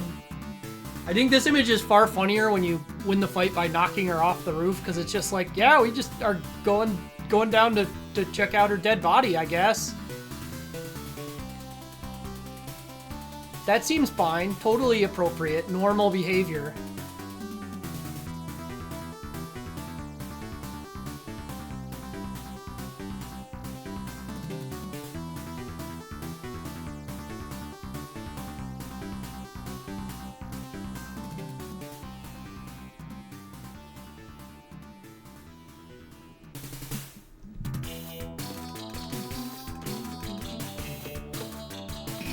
This game does have a very uniquely long name entry. A lot of arcade games just let you have 3 letters.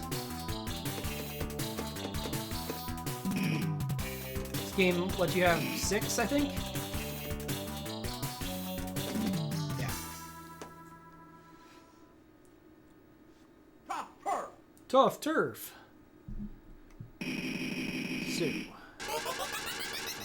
here. One. So, tough turf.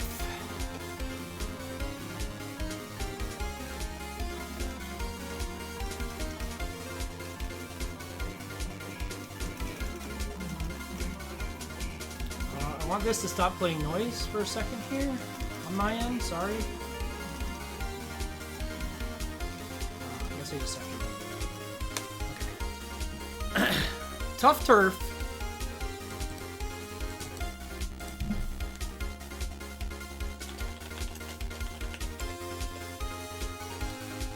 Tough Turf.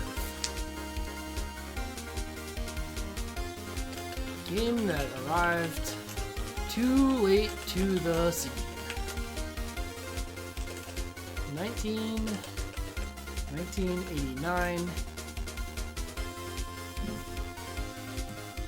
Oh, that's right. This game doesn't, or this font doesn't have numbers.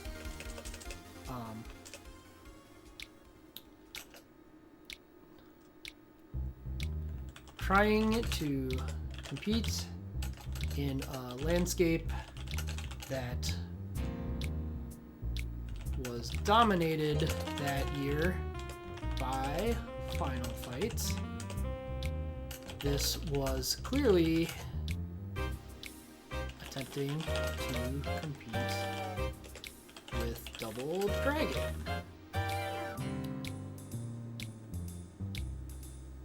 A game that was released 2 years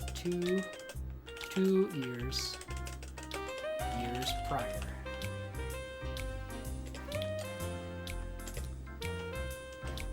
You may enjoy this game if you want a leisurely,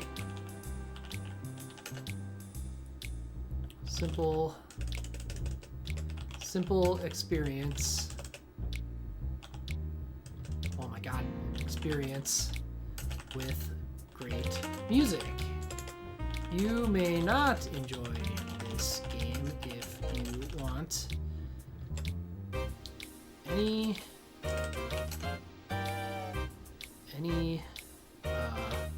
how do I put this?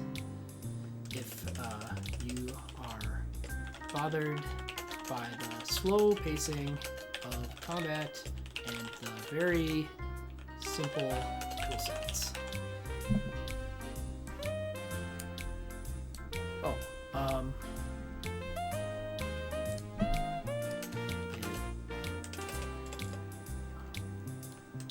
it also lacks any real story or premise, but manages a twist ending anyways. Yeah, it's wild to think about in the 80s and 90s how fast things were changing. Because like if you look at games today and you look at games 10 years ago, they don't really feel that much difference. You can definitely make, like, there's definitely changes. It's not like we're playing the same games, but compared to 10 years ago, I don't feel like games have changed that dramatically. But in that era, man, going 2 years, too little, too late. So I like Tough Turf a lot. I enjoy playing this game quite a bit,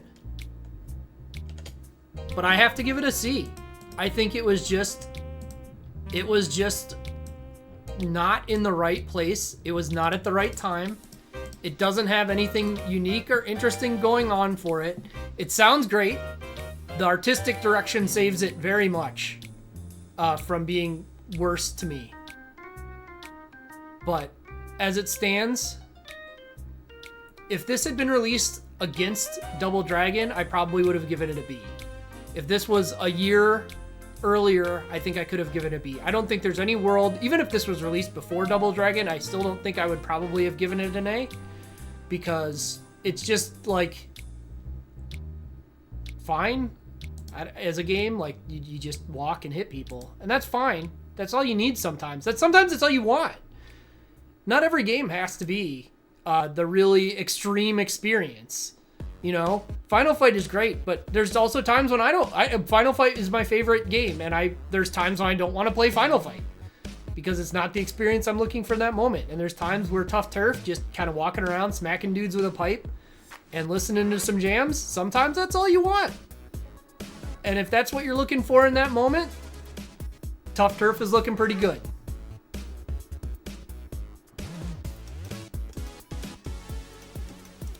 This is 6, So it's actually 7, so I'm going here,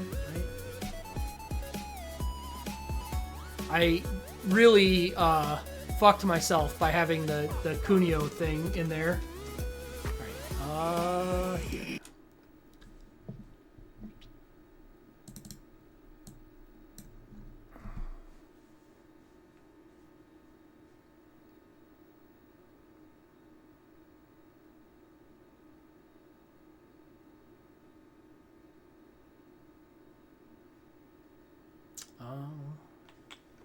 Let me reset it. Oh, nope, there it goes. Just need to threaten it with a reset. So, Irem has Irem's in kind of a weird spot in this list.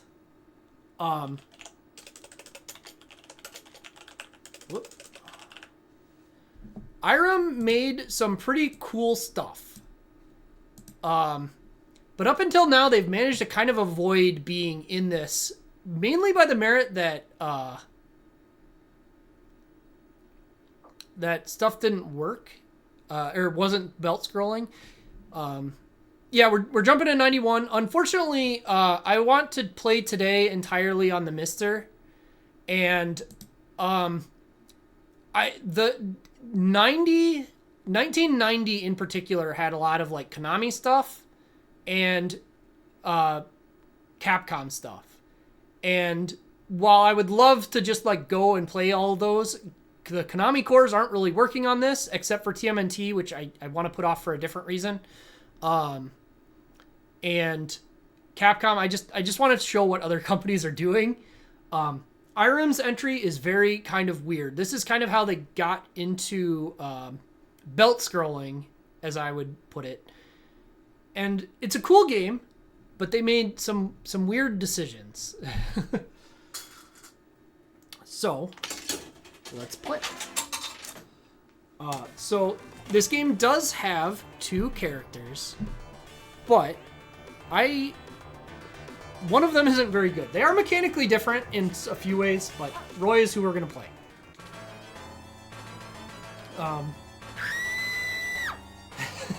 We're given a very traditional beat-em-up entry of a woman has been kidnapped.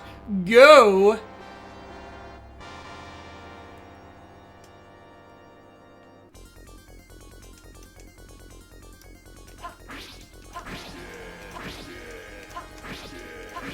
So this game is pretty straightforward. It's got a jump and an attack. There's no, there's also like jumping down. There's a jumping up attack, which is extraordinarily strange because there are very few enemies in the game you could ever hit with that attack. Mechanically, the interesting thing about this game that has going on is this parry system, where if you and an enemy attack at the same time, and the same time is pretty lenient, you'll get that sword parry, and then you can counterattack. So it does have that kind of as a cool, unique mechanic. Other than that, there's really not a huge amount going on in this game for mechanics. It's a lot of like kind of managing your risk.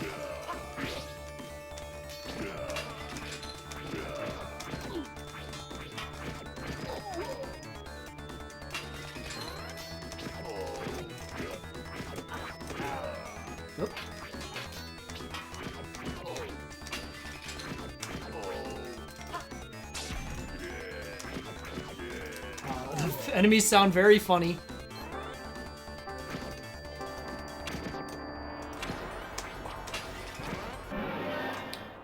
Get the dramatic sound when the bosses show up. And the bosses are kind of weird. There's some definite cool ones. They have strange mechanics that I don't understand how to interact with all the time, but you can also do this kind of stuff to a lot of them.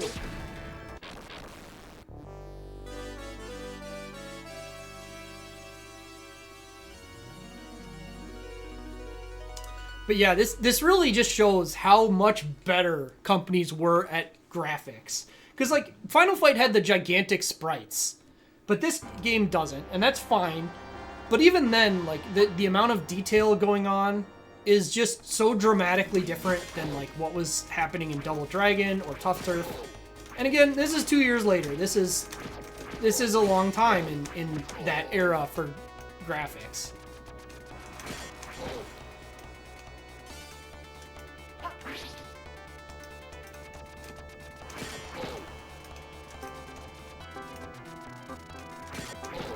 And, if there's one thing Irem was really doing well at this era was they had some great artists.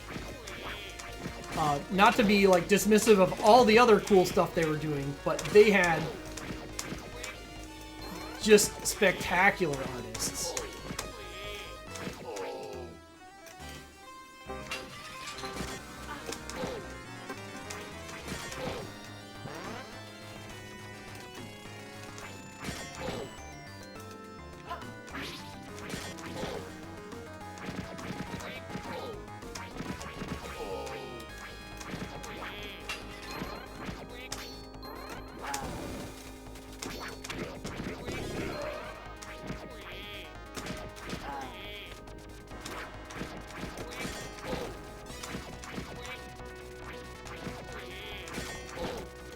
Yeah, I mean, again, this game's pretty simple. There's not a lot of moves. It's just being around, hitting enemies. And, you know, it's pretty good at that.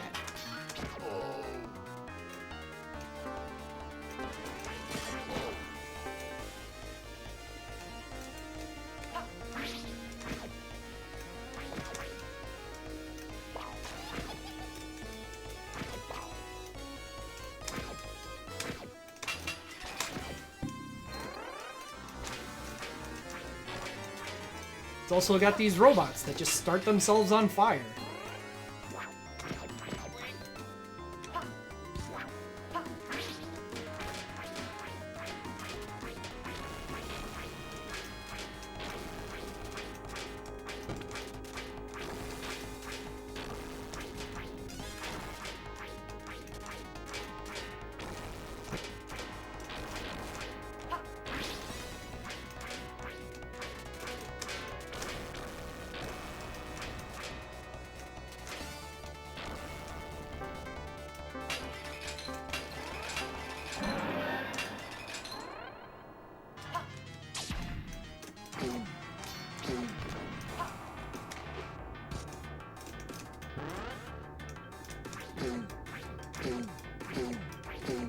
And they've got the audacity to throw bosses this big at you. And then just let you parry them. Whoa, okay.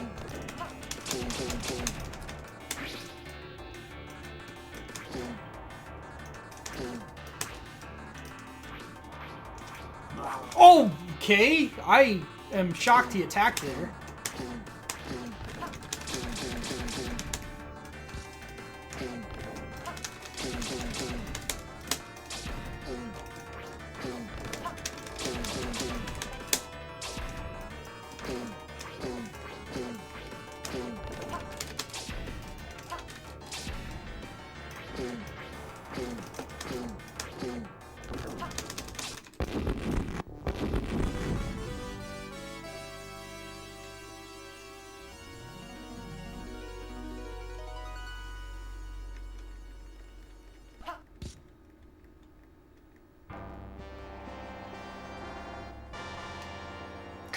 So this stage is a little unique in, you know,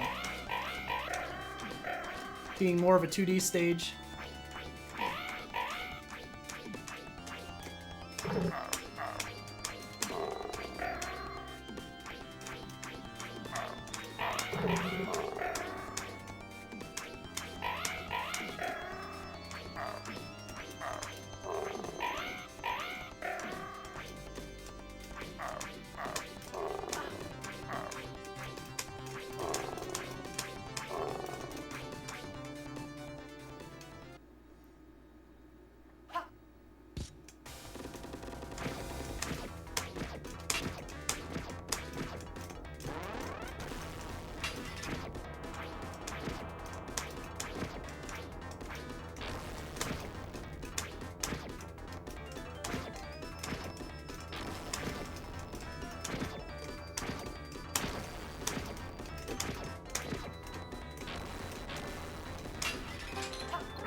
So you can't really despawn enemies in this game, but I still would rather rush this segment and just group all these guys back behind me.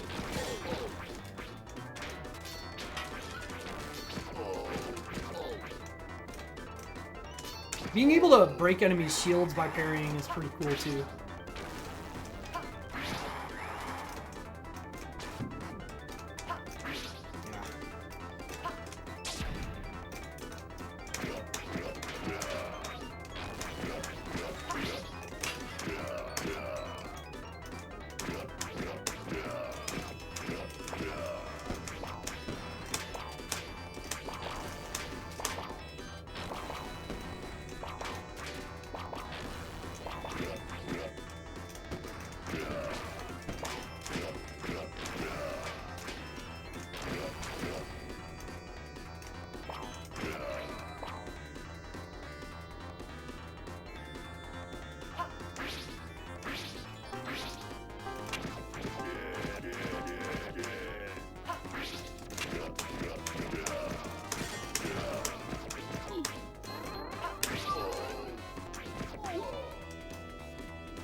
Alright, so one thing about this game is that it is very unashamed of reusing its bosses.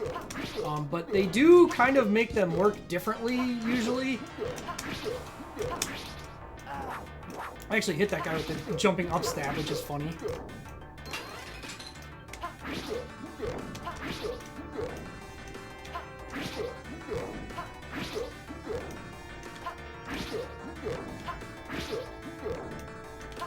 And each boss tends to have, like, different things that work. Which is always good. It's never fun when every boss falls to do the one true strat.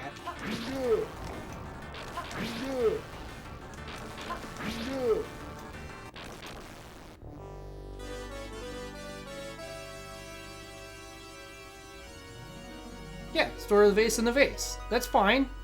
That's correct.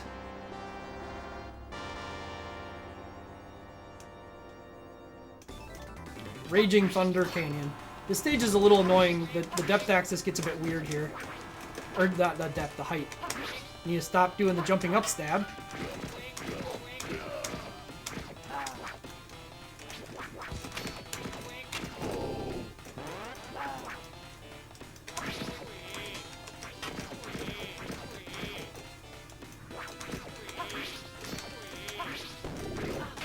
Yep. Gotta scream. Oh.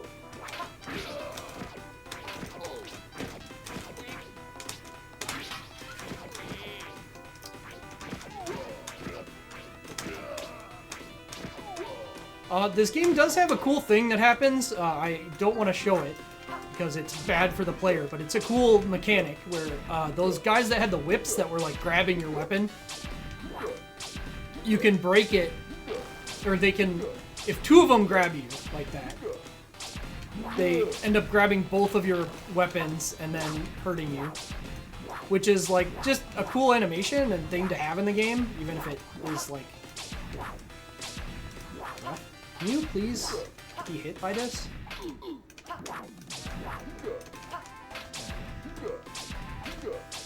Yeah, this attack's kind of weird.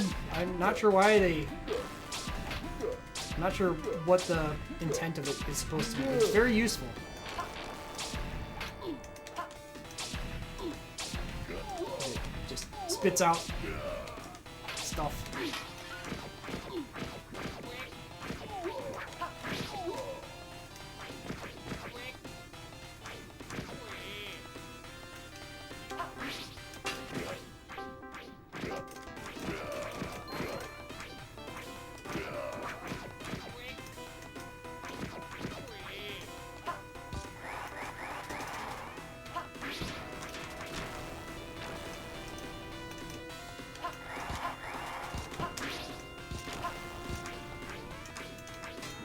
Okay, that's weird. Yeah, the vertical axis is a bit weird.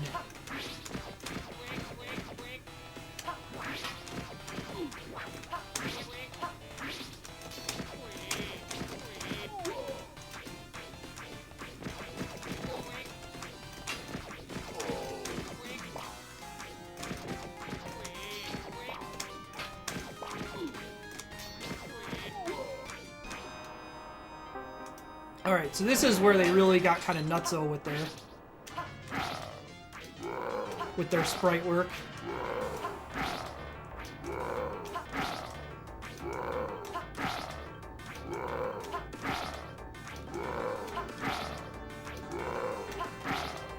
Let's see if I can make him. Yeah, there he is. He's got the extendo neck.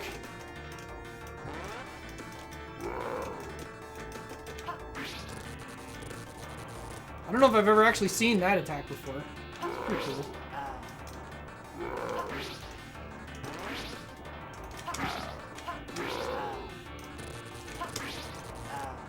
Guess I can't hit him during that either.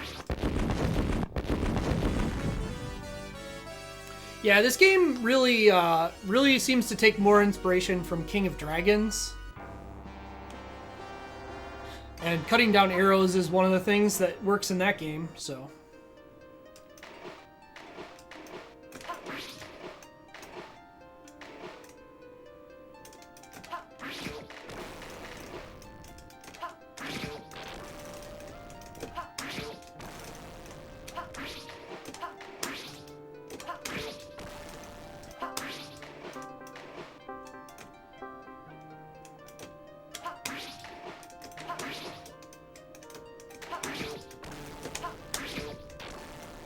Guys have kind of weird hitboxes, but the jump slash does fine.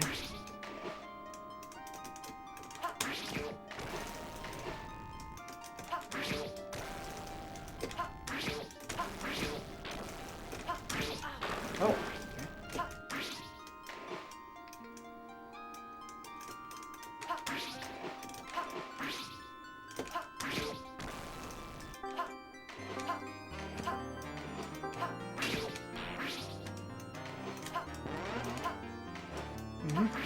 Okay.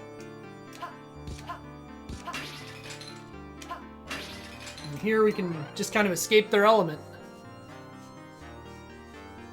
Yeah, this game has lots of cool enemy designs, for sure. It also has this boss. Oh. The hell? Why can't I hit him? Okay. I don't really understand what happened there. I couldn't hit him, and also that guy kept attacking even though I was moving out of range. Which he usually doesn't do. But clearly I did something wrong. Am I supposed to be back here?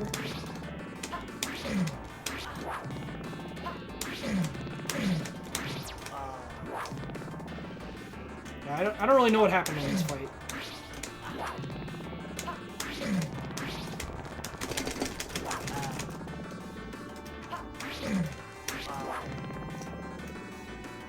Wow.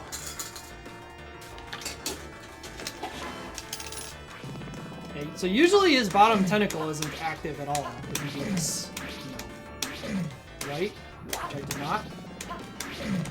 Just kind of jump back and forth here and nothing bad happens. But you know. You can also just have this little dude squirt at us.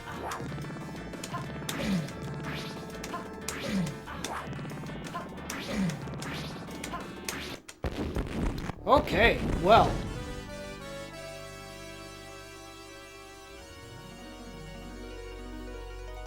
Yeah, normally you just kind of like jump back and forth at him and do that jump attack, and like the way it times out works out really well, but obviously I goofed.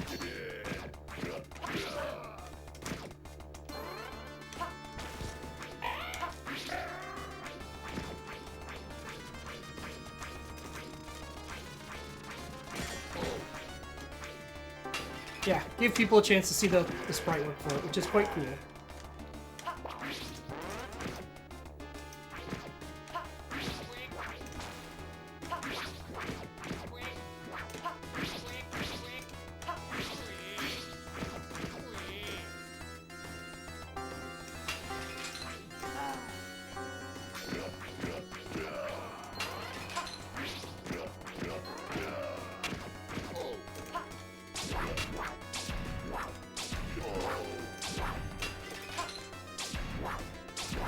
Can I hit this guy?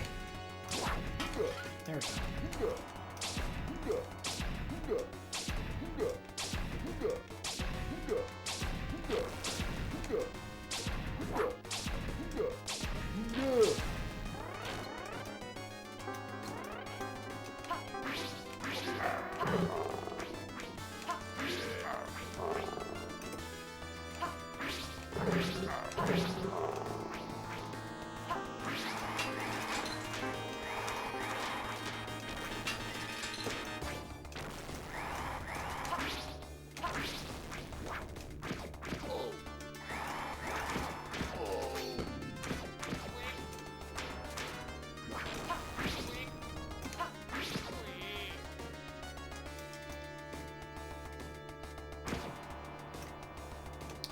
Alright, well, now they've decided that they want to reuse sprites, so we're doing boss refight.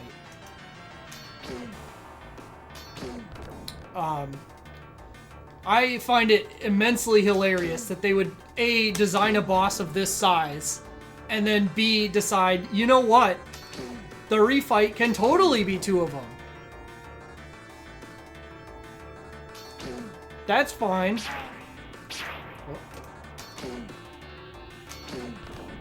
And yeah, we can just parry this guy with his axe that's as big as we are. That's fine.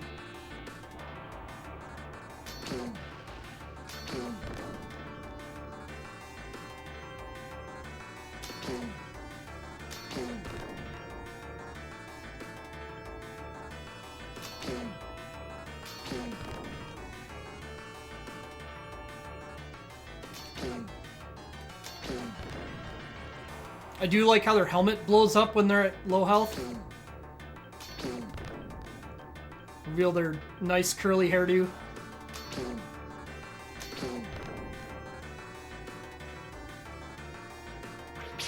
Whoops. And they're just like, dang punch. Dang, he got me. Every time they get knocked down.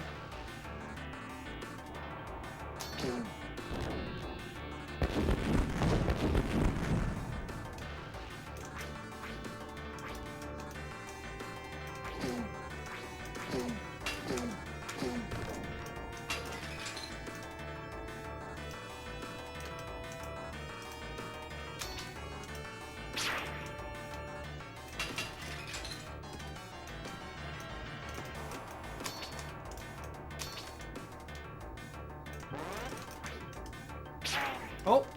Huh.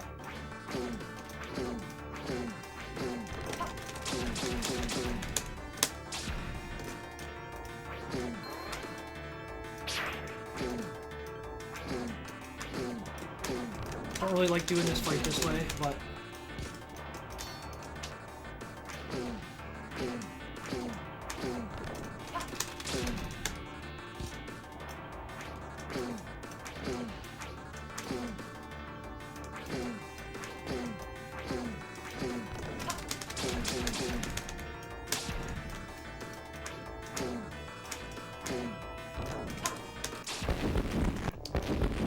good enough. How often were OTG attacks a thing for games like this at the time? It's kind of a mixed bag. Grounded attacks have just like always been a thing that like some companies seem to like doing and other companies just never did. And even then, that's not necessarily true. Like Capcom did them sometimes, but just kind of a mix.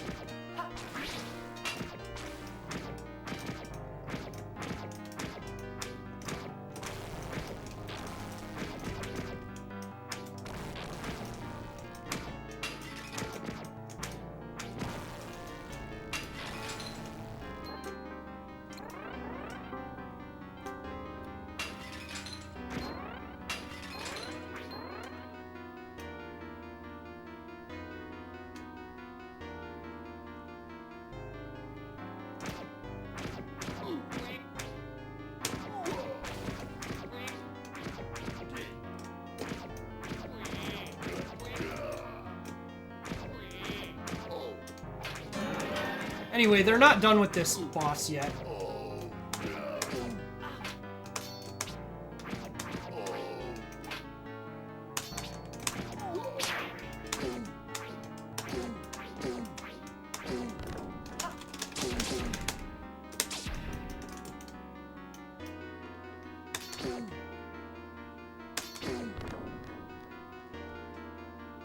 Yeah, they were really happy with this sprite.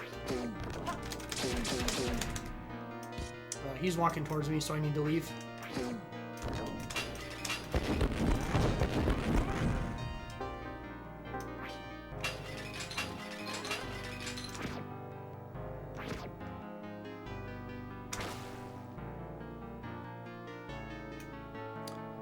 This game was made by Irem.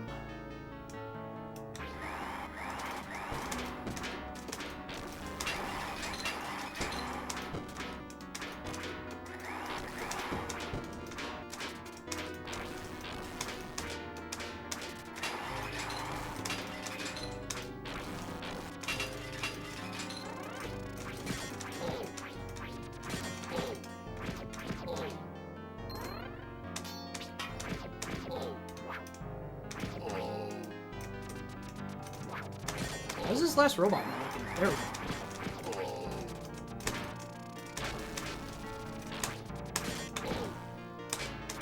And just a little arena fight. Nothing too special. This level does get a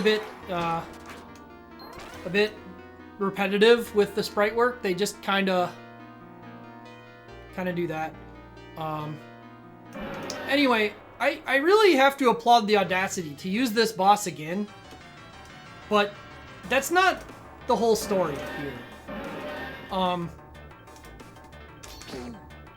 Really, like, this is just such an unbelievably heroic thing to expect of the player.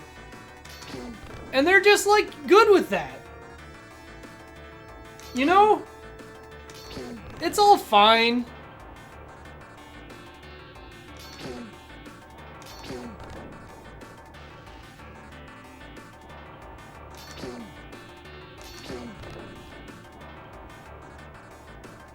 Fortunately, this works out pretty well to do this strategy. You know.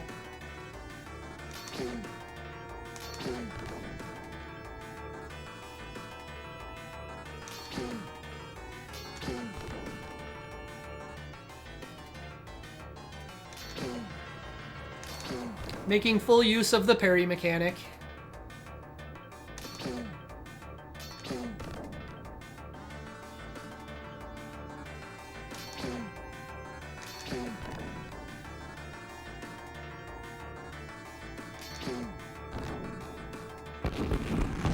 Now, fortunately, the way their AI works, usually you can pull out one of these two without too much trouble. Oh, there we go.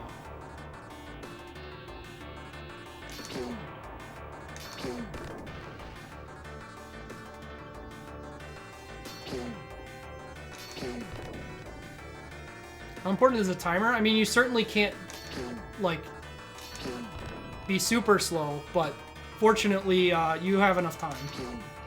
I don't think I've ever run out of time in this game. I've died in many, many ways, but I don't think the timer has ever been that way.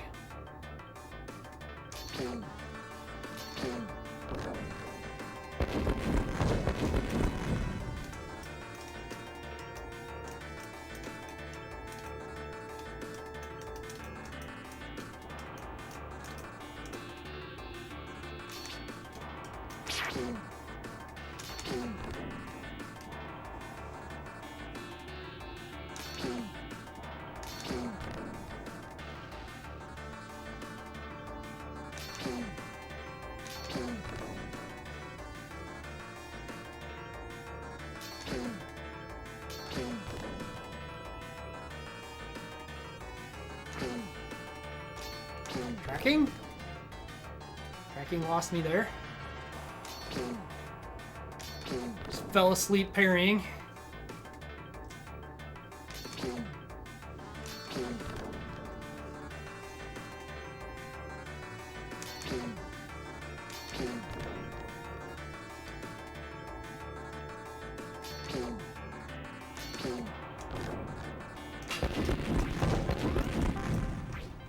Yeah, on one hand, like, the audacity of that, they did give you a lot of health there, although you usually are not going to be able to make it to the health if you're fighting that guy, like, remotely fairly.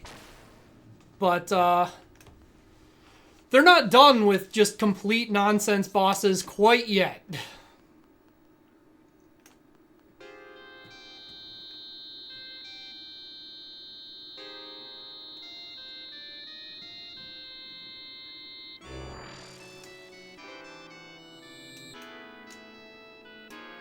We'll see if I can get the setup for this. It's kind of nonsense.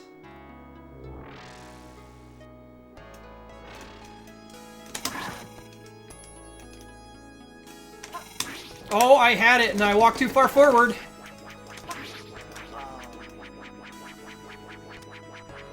Okay. Coin shoot, don't fail me. Thank you.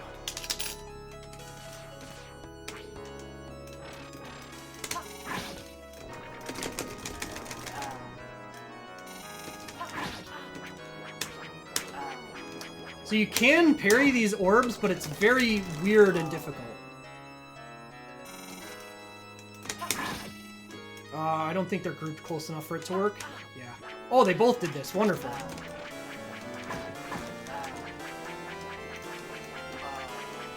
Should be able to die and get it set up. Oh, need another coin though.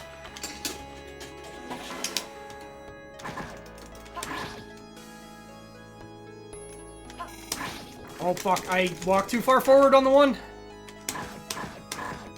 Okay, this should be fine.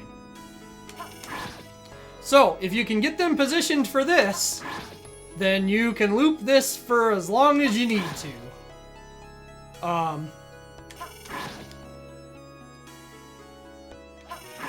Other than this, I don't know how you beat these two.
There we go.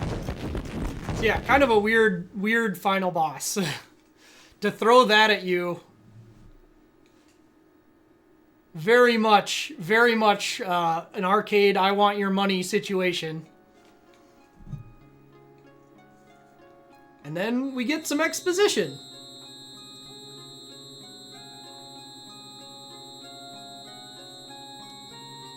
See, she's fine. We didn't kill her. We just beat her up until she became human again.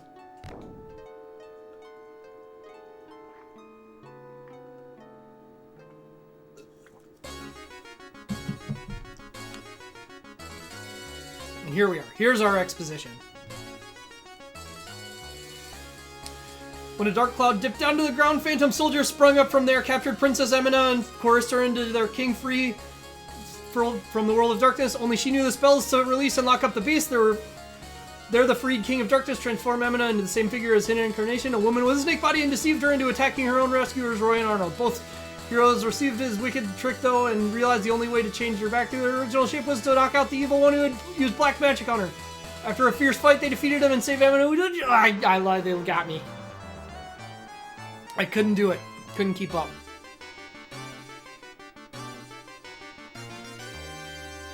Yeah, Roy just seems to be a small man. Arnold is definitely scaled better to... definitely scaled better. But hilariously, Roy is the more damaging character. He does more damage with his jump attack, and that is why the final boss loop works, and that is the only reason that I pick him. There's probably other reasons to differentiate the two of them, but that's the only reason that I, in particular, pick him. So, that's tough turf. This is where we want to be. This is...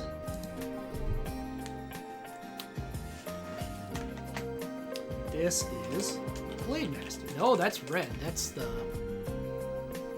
wrong thing.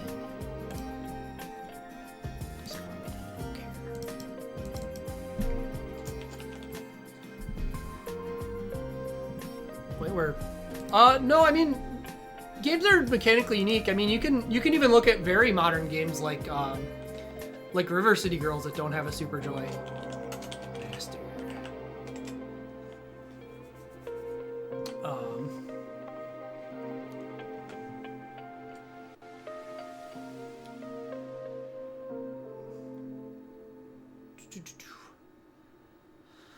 What do I want to say about Blade Master?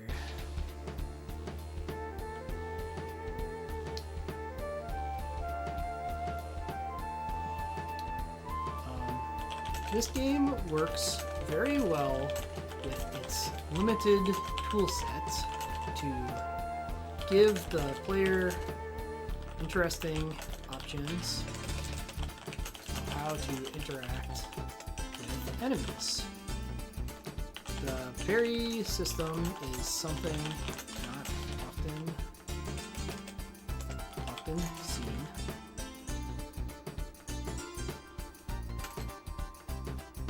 And bosses each have unique strategies which are necessary for victory.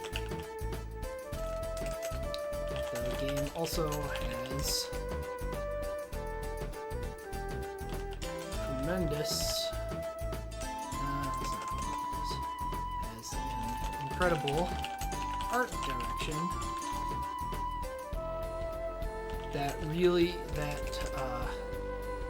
shows off RM's skills. Does that fit? I think that's probably off. Oh, it fit perfectly. You may enjoy this game if you like using attacks and love multi-city. You may not enjoy this game if the limited toolset is unappealing, or you want flashy effects. Flashy effects maybe is a better way to put it.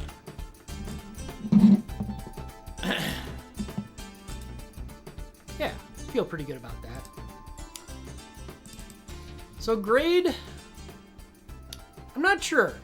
I don't feel like this game is excellent, but it's certainly not bad. I guess a B is a pretty easy grade to throw out here.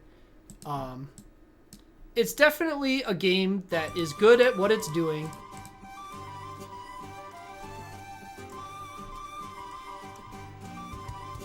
Oh, I could add that note.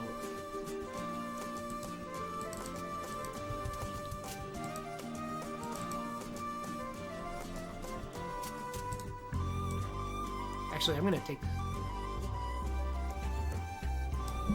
Or if you are off-put by the extreme combats it throws you into. Because like on one hand, you know, there's not a ton of like wildly unique things going on, but it does have its own presentation. It's got cool stuff going on. Everything is solid. Yeah, they really kind of went overboard with the last few encounters and making them just a bit much.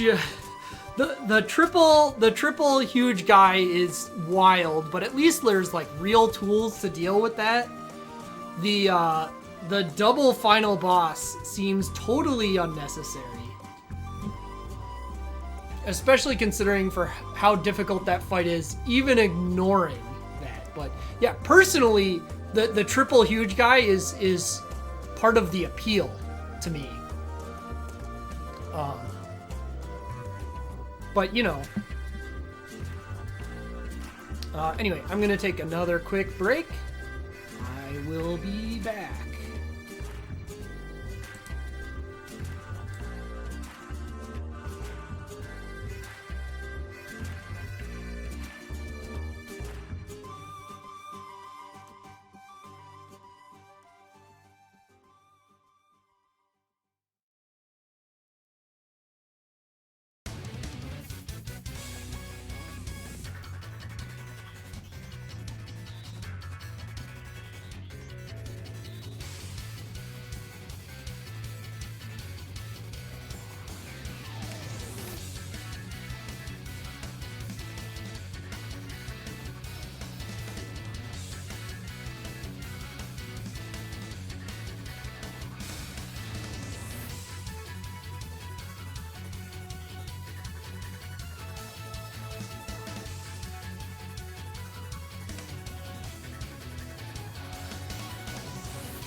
Okay.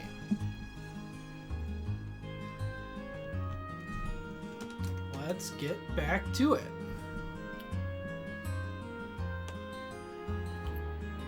This is what I was just playing, right?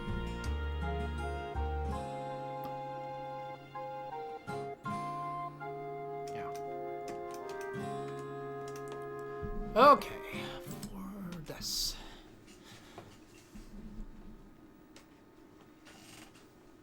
Oh, I need to figure out how to get this to stop doing that. So, King of Dragons. It's hard to believe this game was released this much after Final Fight, but it sure was.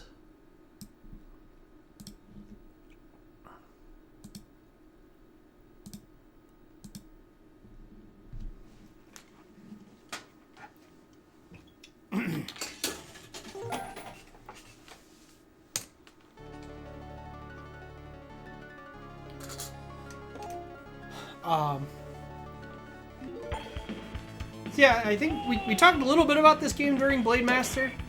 It is kind of interesting to play them back to back, because they do feel very similar in environment in a lot of ways, but looking at what Irem did with the art compared to what Capcom did with the art for this game is really kind of wild. Like this game has a good art style. It just feels very, you know, Irem had so much detail and like these dark tones that looked really good. And then this is much brighter. It's a much more like cartoony kind of style, I guess, is one way you could put it. This game is also marked by a lot of short stages with a boss at the end. The bosses are pretty interesting.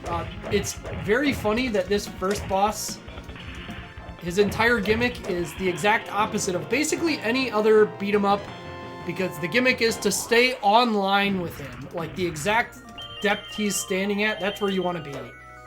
And that's the exact opposite of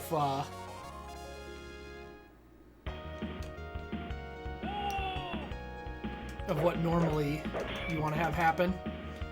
So anyway, the big feature of this game is these magic orbs that you can hit to do these big, flashy magic attacks. They are a bit random in which ones you get the opportunity for. There's also the whole leveling up mechanic where, you know, by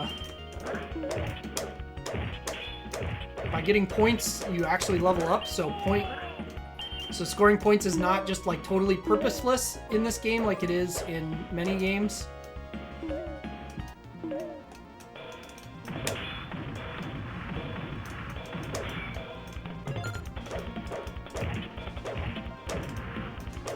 This game does have a blocking mechanic, but it's a bit awkward to use, so I tend to try and avoid that.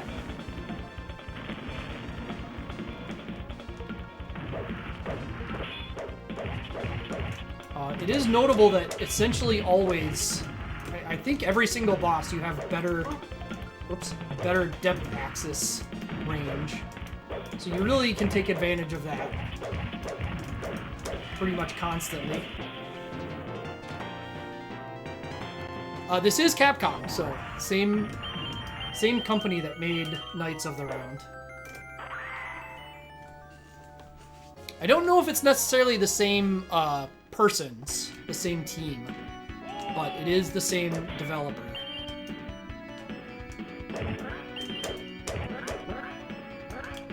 But that said, it's been pretty widely talked about that this game was kind of Capcom making a game that was clearly D&D, but not actually D&D, in order to pitch the idea that they could make a D&D game, which obviously did happen later.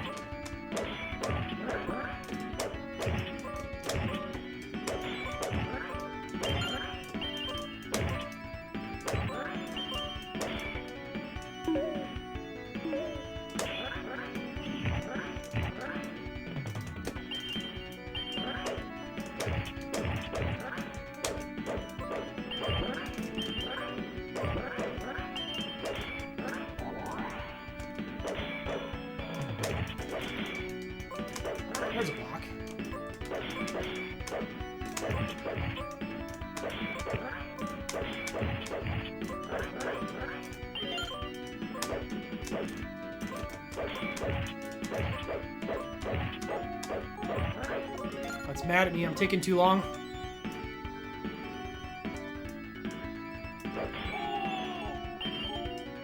But I'll get more time for the boss.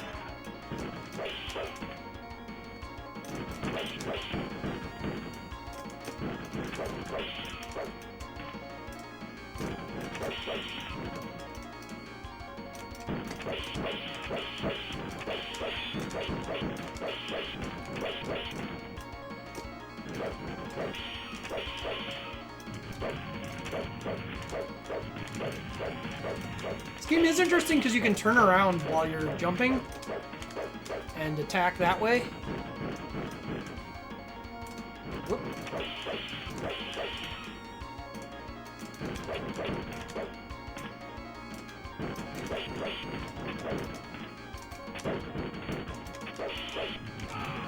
Whoop.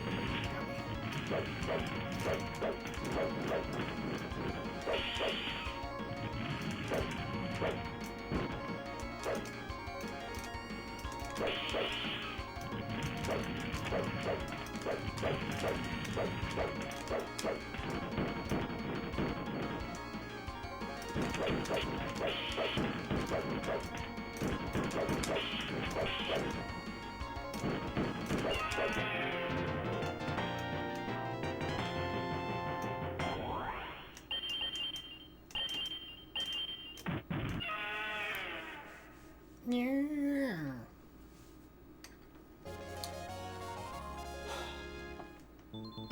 Attacking while jumping or while standing just kind of depends on the situation.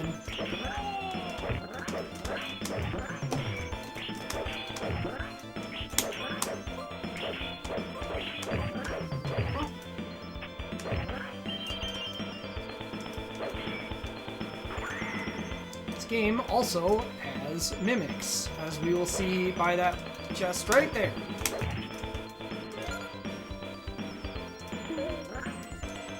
Everybody loves mimics. So this game does have some character differences, some of which are more dramatic than others. The wizard and archer obviously fire pretty differently, considering they have like actual projectiles they shoot.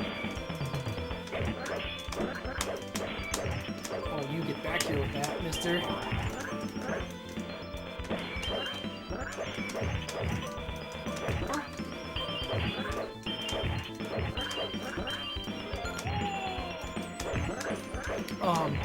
But even among the characters that are like sword and or weapon and shield, they're actually different heights, and so like slimes are kind of hard for cleric in particular because he is taller, which is funny. Anyway, here's the Hydra. It's an interesting fight because of the 3 heads. Mainly, it's just a fight you want to be kind of patient about, because if you get stuck in a position where you can't dodge a charge, then you can be in trouble. Like that.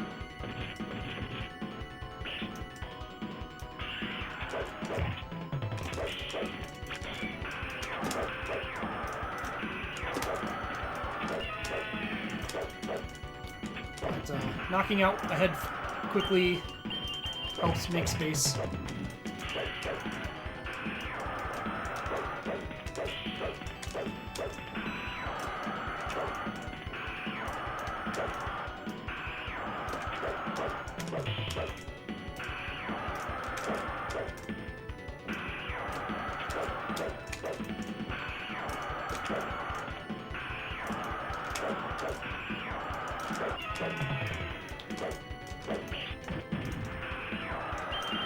So the ice head in particular is kind of funny because getting frozen is not dangerous. You can mash out of being frozen quite easily. Oh.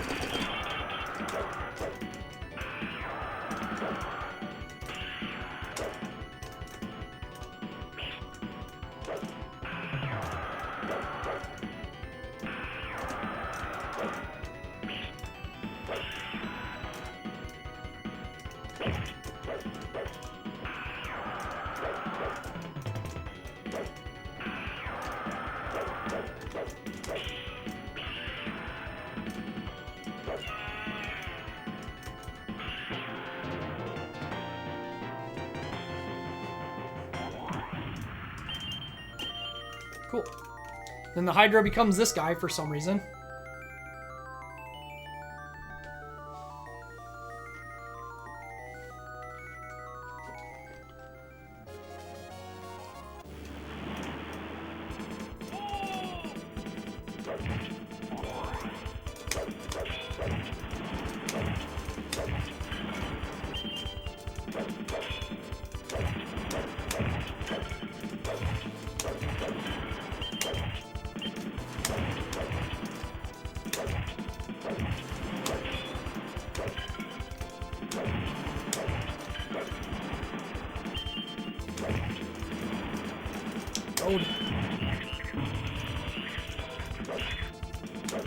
Toad's normally the worst magic because you don't get money out of it, but skeletons often do not give money anyway.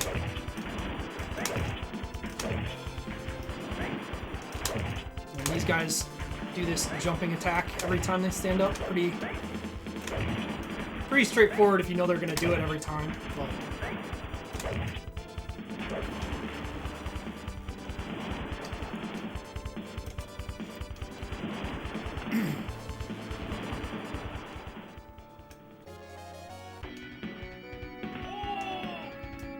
so this stage is kind of annoying if you're playing for score, because you kind of have to grind some of these enemies.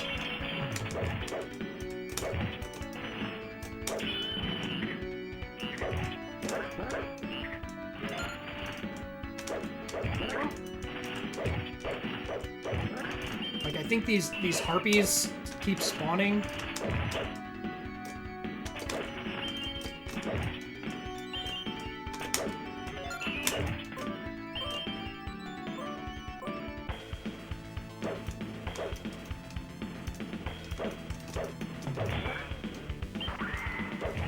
Yeah, this game is marked with a lot of very short stages.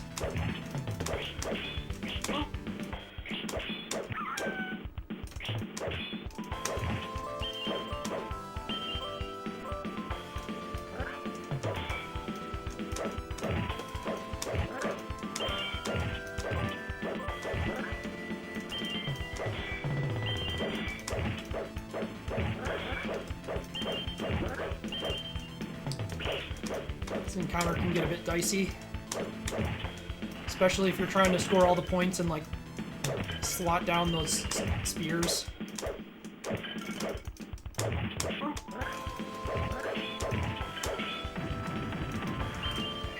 Good timing for that magic.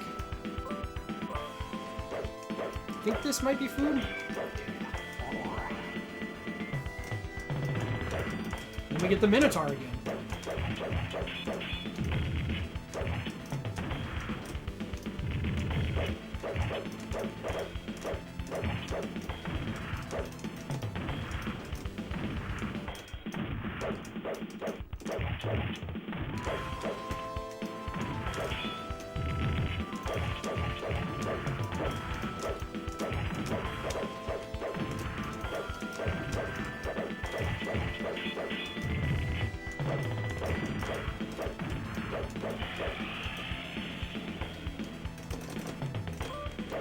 He's just a mini boss here.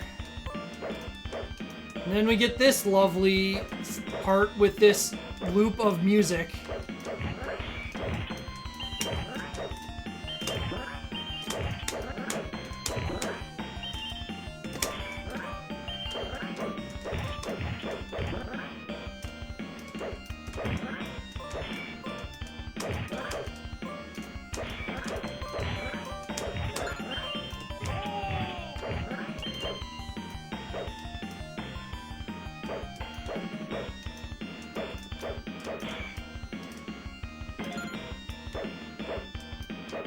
This is a mimic.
Oh, that was not far enough off, huh?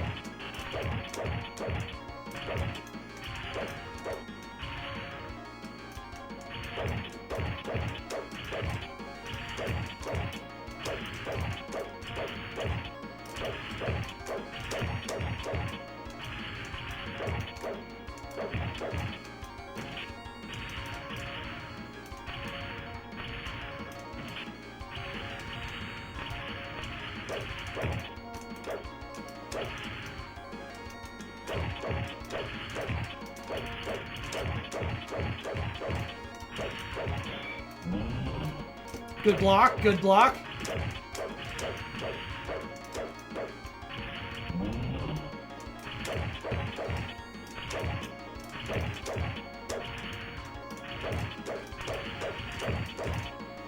Like I said earlier, I try generally not to use the block mechanic that much because it's a bit weird to me.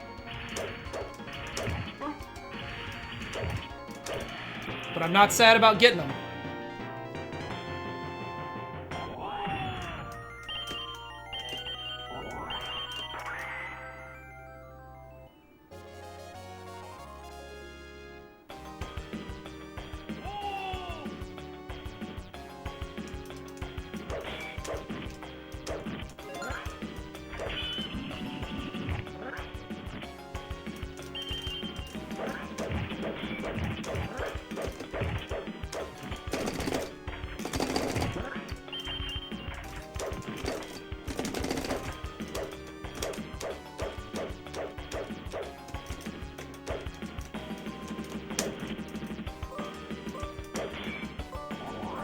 Big health.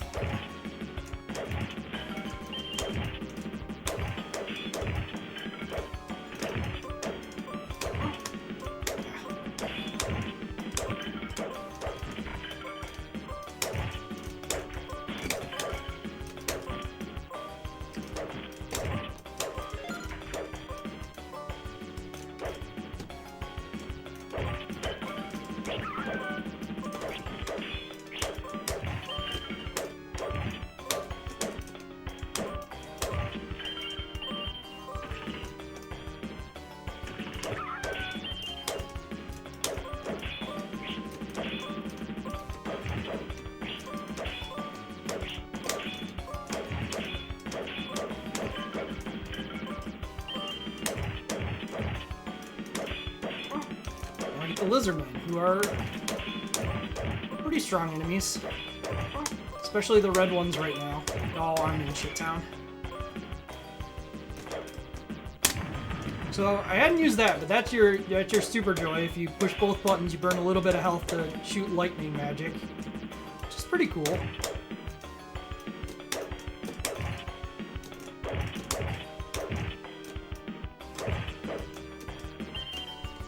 Oh, that guy left, which is nice.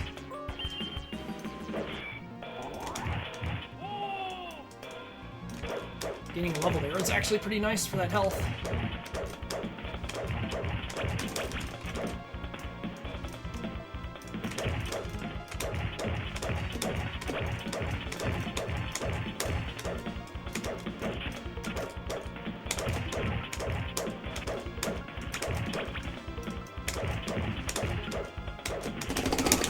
So yeah, the grab is the only thing this boss does that's really dangerous. But actually, there were, what, 6 spiders?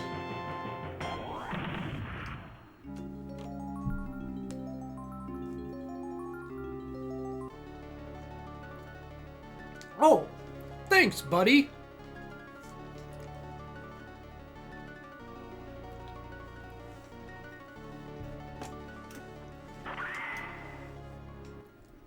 I love that line so much, it's so silly.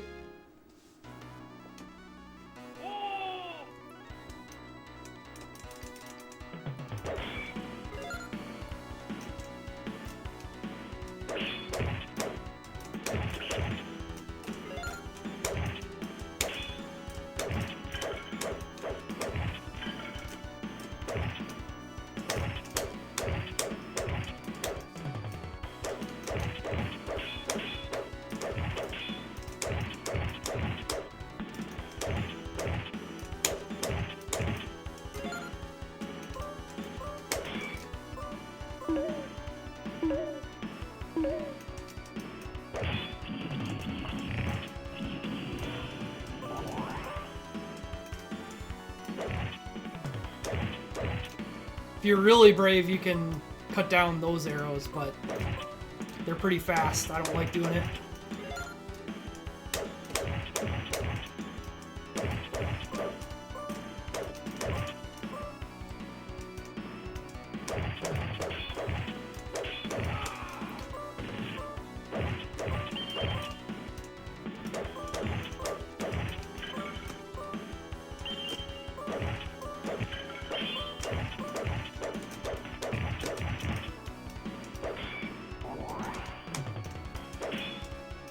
I actually thought that potion was full health, not just a big health. Interesting. Alright, this guy is one of the more obnoxious bosses, because he actually walks on the depth axis a lot as he attacks. So, for the most part, I try and get off axis with him, and then just jump attack and hope it works out. And to be fair, more often than not, it does.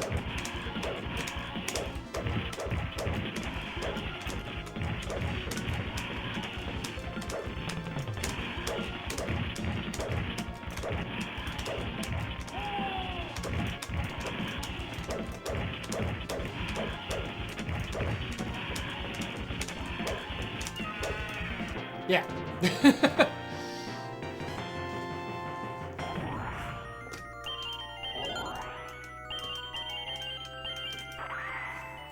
Get Red Hammer.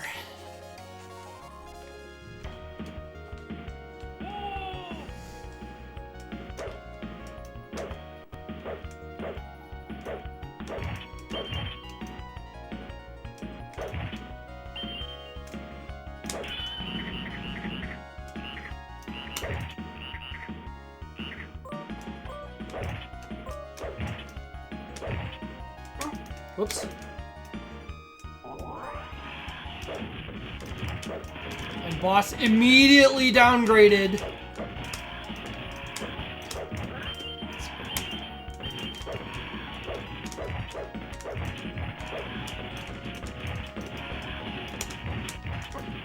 Still just as annoying.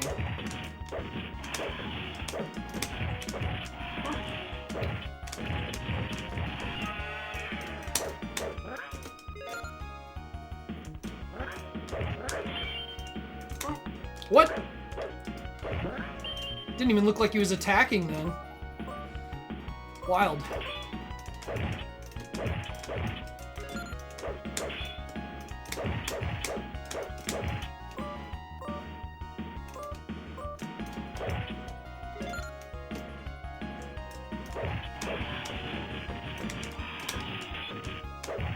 Here he is again. Why did he not get hit?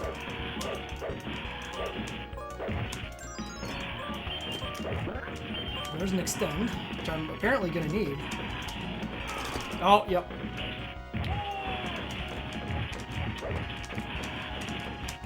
Oh, this isn't a place where I feel like I usually die in this game, but, you know, whatever.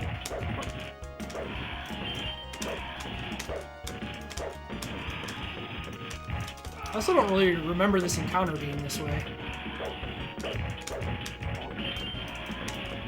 I wonder if I rush somewhere I normally don't.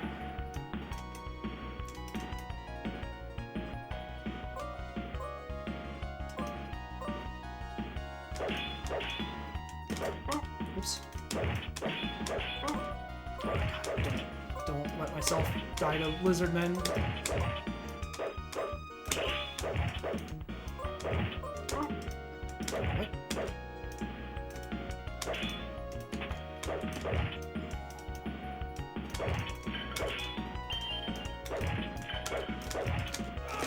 Wow, all right.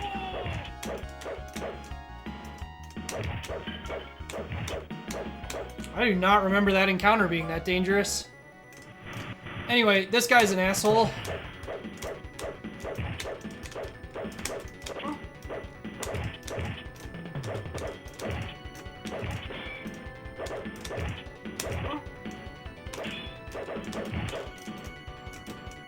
He summons friends from the side occasionally. By occasionally, I mean pretty much continuously. Wow. From there, huh?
Okay.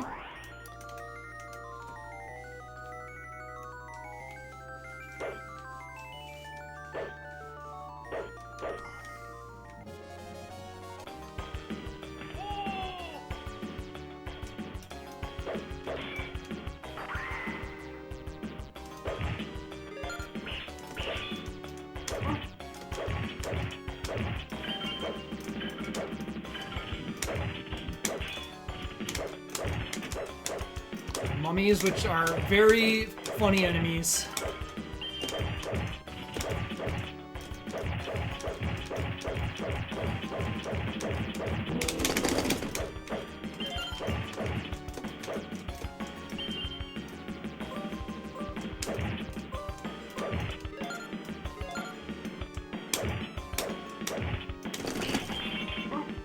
Oh, nice timing on that swing. So freezing is normally like not dangerous because you get invincibility frames from it. But they managed to time it just right.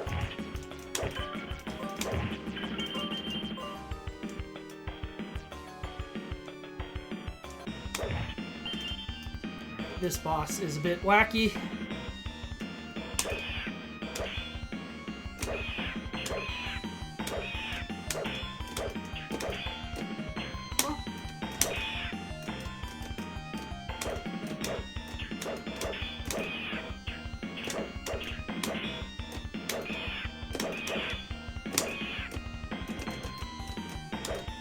Oh, I'm in trouble.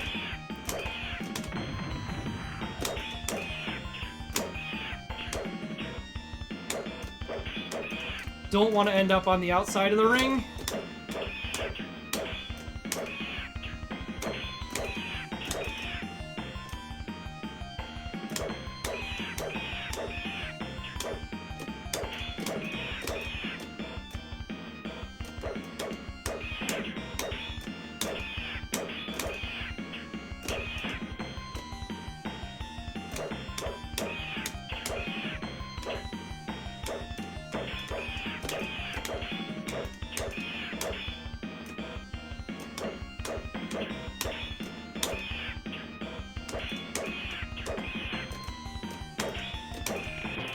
There we go. Yeah, very unique boss. Having to, like, stick in the middle of him is very fun. Now we got the stick egg. Hey, Soupy. Thanks for the raid. You're a mod here. You can shout yourself out. I give you permission.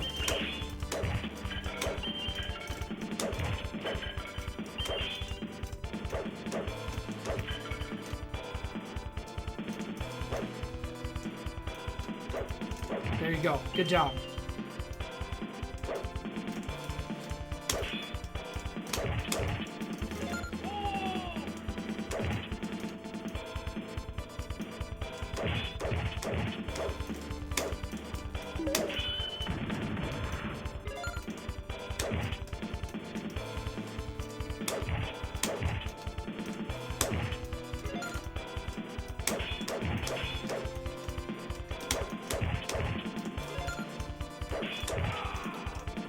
Good counterattack. If you did poorly today, I mean, I've been busy doing this, right?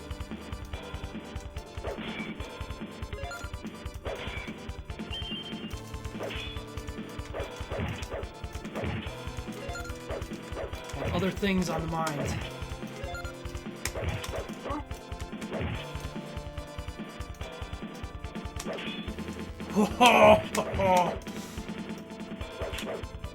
I do not like attacking those, but sometimes you're in the position where you just gotta.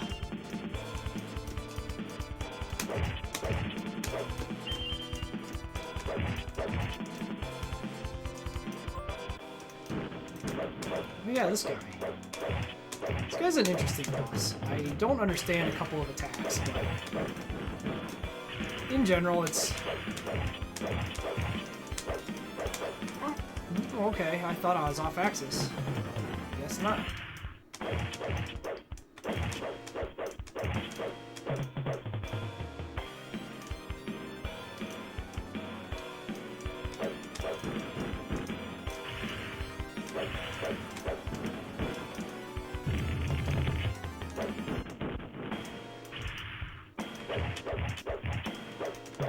This guy has a lot of different attacks.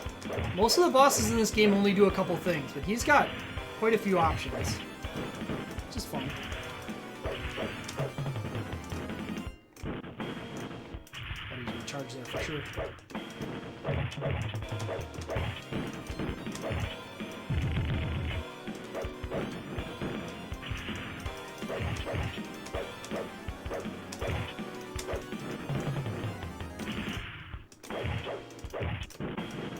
Oh, well, I blocked, fortunately for me.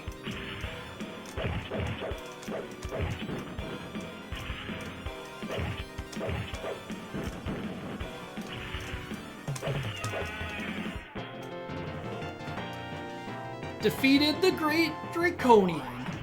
So, I personally feel that this game could very easily have ended here. And it would have been a totally appropriate place to end the game. But alas, we're going further.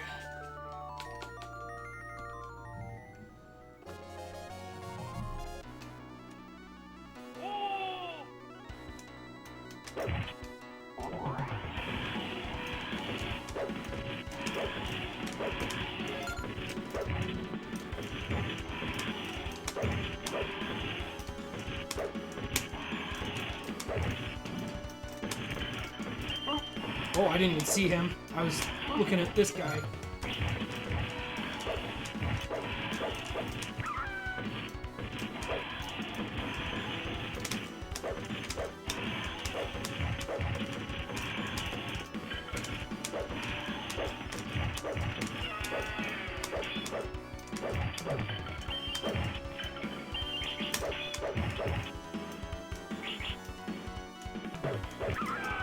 What? What was that?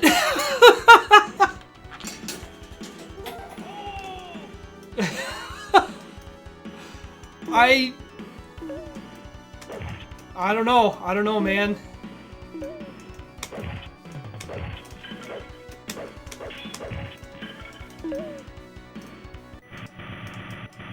So unfortunately... Oh, fuck. Just a little bit too. Unfortunately, our good friend Black Knight is back, except now there's two.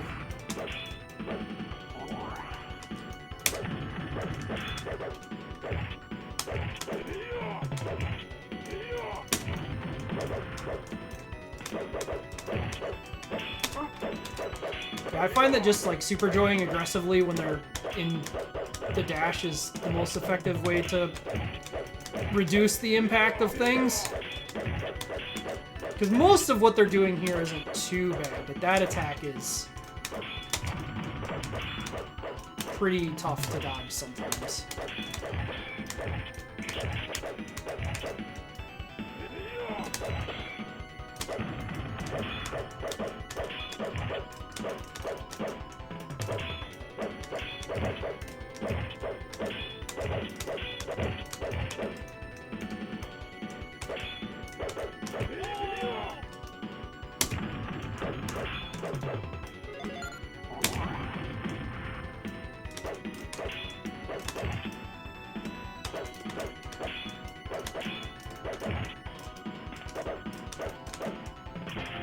Okay, well, not dying to them is pretty good. Even coming in, like, full health.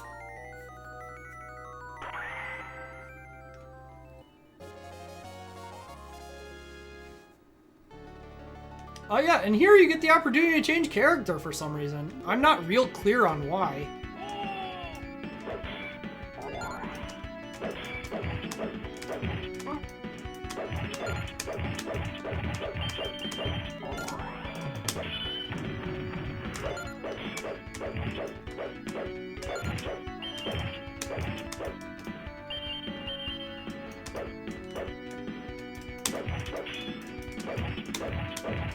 Oh, whoops.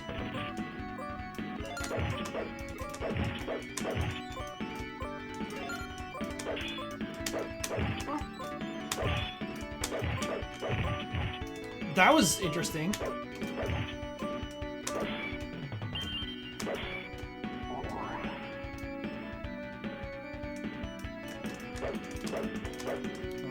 The wizard was a pain.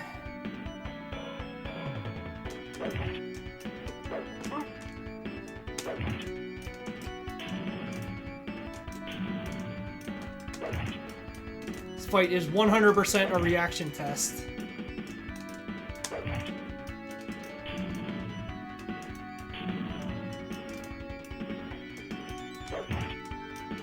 Plus, you know, does he happen to spawn in range?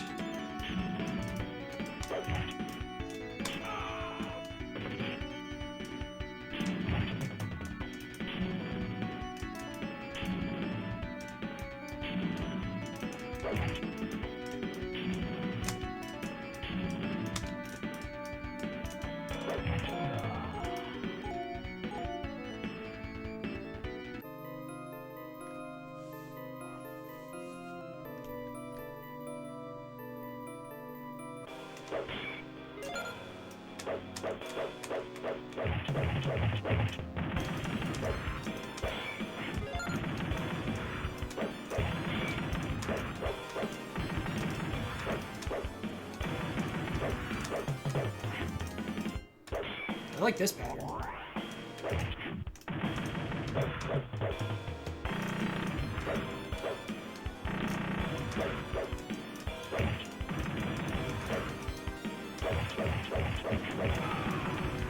Got a little too greedy there.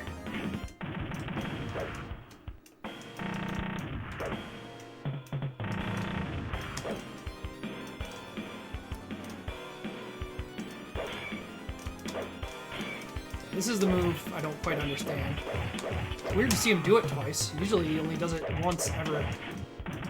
If that... Oh, nice angle.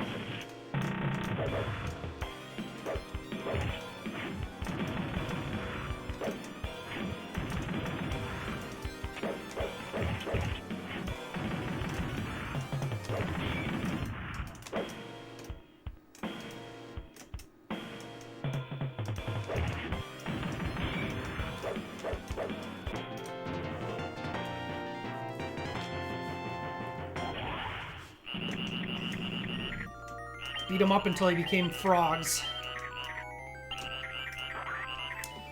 Again, another spot where I feel like this game very easily could have ended and decided, you know what?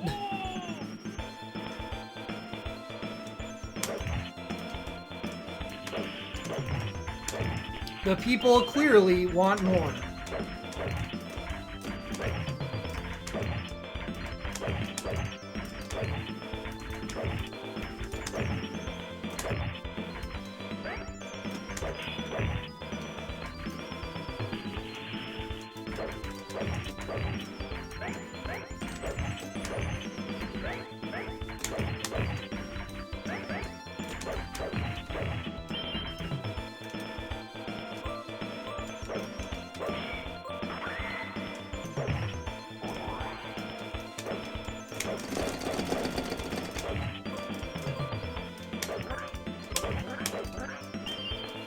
They do kind of feed you a few of the like very basic enemies at this stage, which is interesting considering you're now like one-hitting them.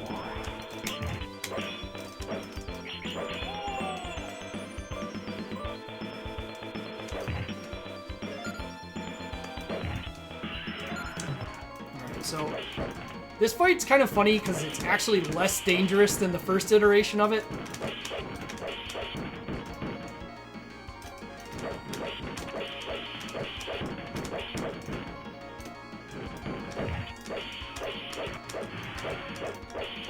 Although they do add lizard men to the mix, I suppose. So there's that.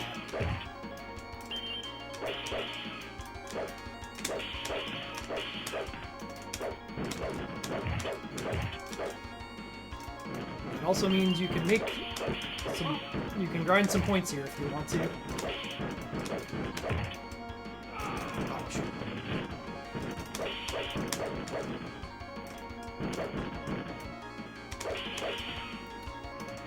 Yeah, instead of fire, which just immediately does damage, this version shoots ice, which you can mash out of.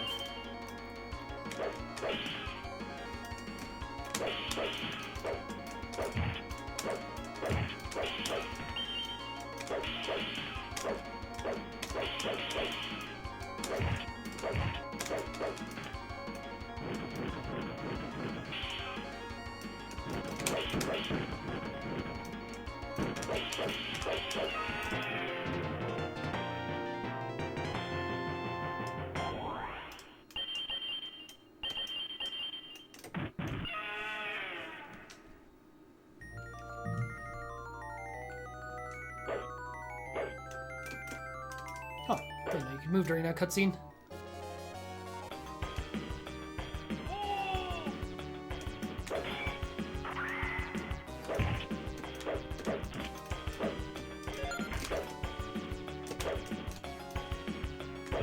I need you to jump so I can hit you. Thank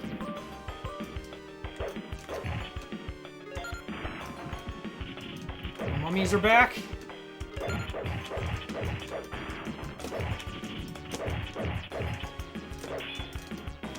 There it is. They're very weird block animation.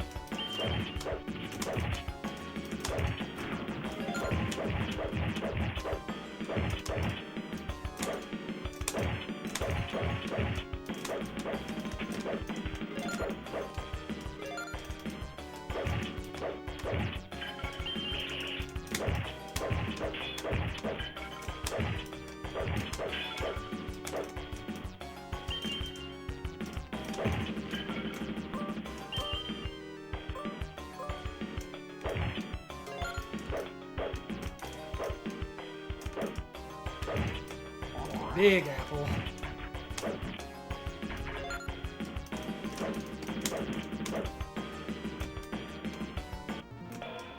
Oh shit, this guy is in the fight? Okay, there we go. And yeah, they've got to keep reusing their bosses, so here's double Cyclops.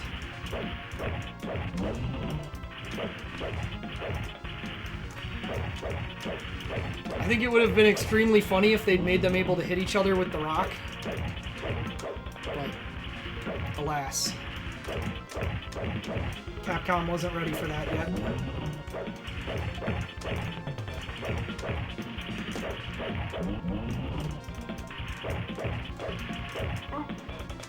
Fast punch. Usually these guys do those big wind-up punches. So I was kind of surprised by that fast punch.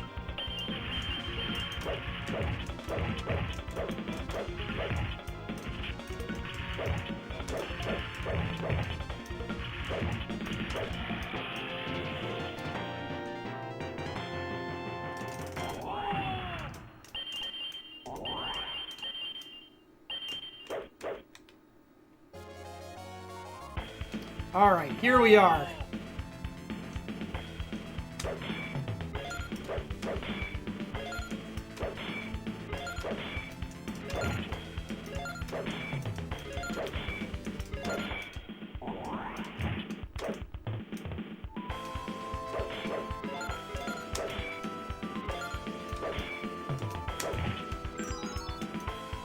I got an extend there. Nice.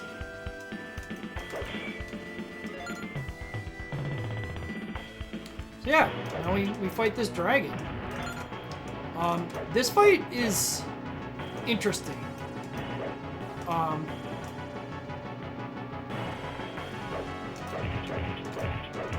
So I actually find this fight quite a bit easier than a lot of the fights before it, because what this boss does is pretty telegraphed. The only real trick to it is figuring out that you can't really chase him. If you go to the side, his claw is hanging out there. And his claw will attack you if you go to the sides, but if you stay in the center, it just won't.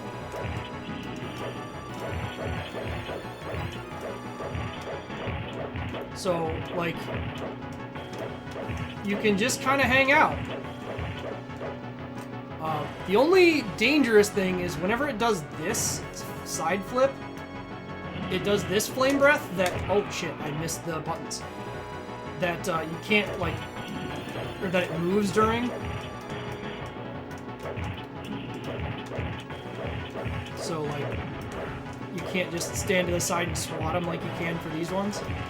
But if you use your magic, it'll interrupt it and it'll just stop. So.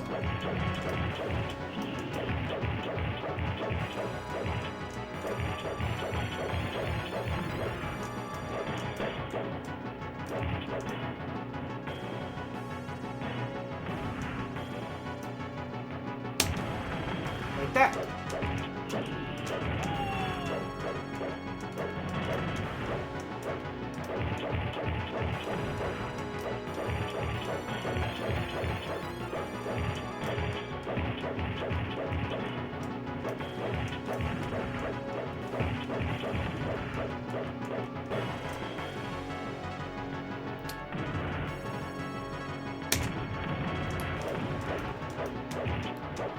The claw goes after you if you go to the sides here. You can see it's like getting ready because I'm over there. Yeah.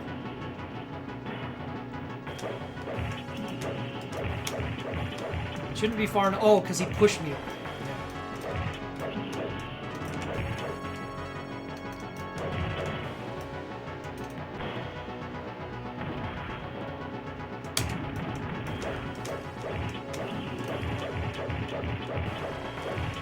Also, the music goes absolutely nuts during this fight, which is great.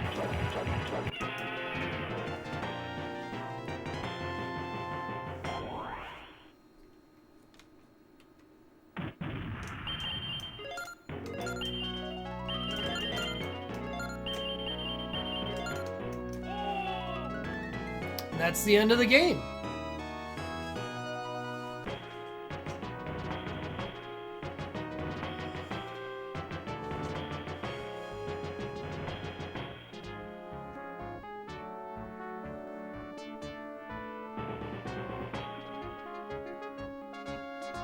The actual end of the game, not one of the very final boss feeling not final bosses.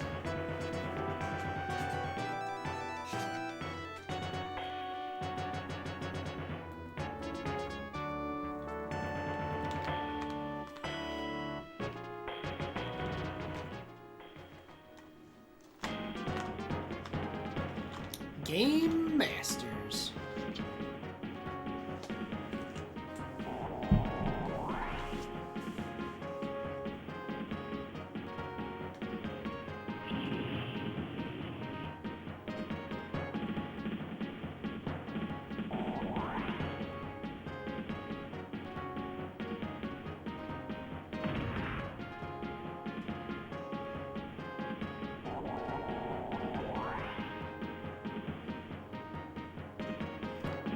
PSP Capcom Collection has this game with an option for arranged music, but only arranged a few tracks. It has arranged the first part of the final boss theme, but not the second. That's incredible. Just midway changes from arranged to CPS1 hardware track. Absolutely amazing.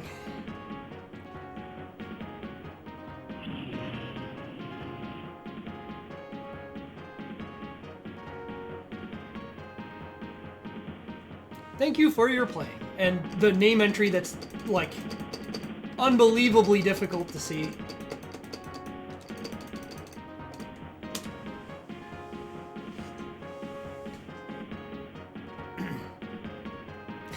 Hey, thanks for the resub, Jesse. Yeah, and there's our ranking. And then right back to title screen with ya.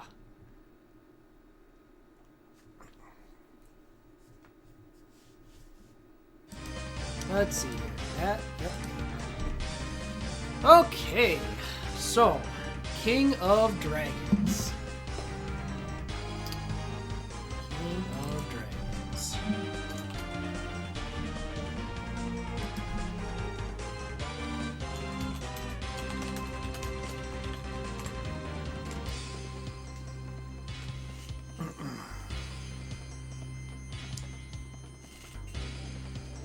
It's hard to believe Capcom, this game came nearly 2 years after, I can't type a number, years after Final Fight.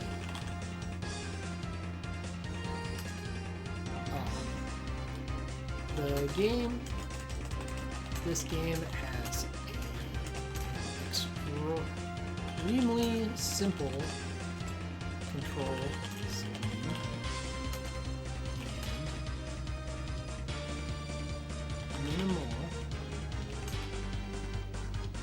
different actions, but manages to make good use of them.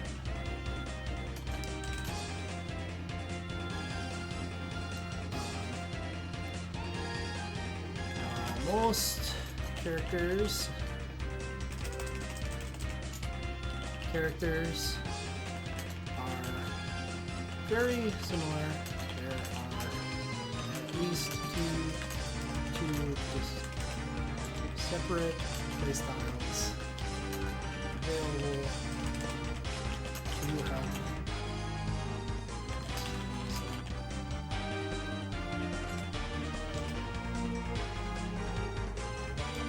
The game does feel a bit on the simplicity. You may like this game if you enjoy fantasy, action,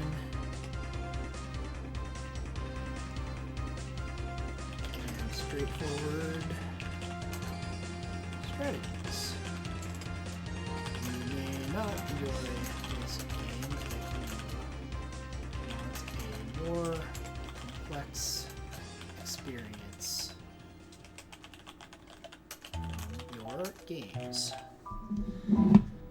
So how are we feeling about King of Dragons for grading? I don't quite know what to do with it. Because on one hand, like, I know I said in the thing, like, yeah, obviously it's not Final Fight. It's hard to believe this game was as long after Final Fight was. But, like, there's not really things wrong with it. It's just a matter of, like, is this really a stellar game? Or is this just good that has it? I really feel like its length works against it. I feel like the simpler a game is, the more that going on and on works against it.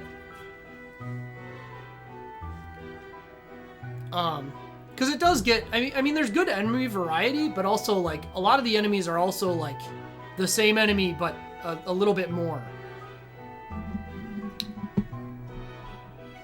Used a few more enemies. Yeah, I mean,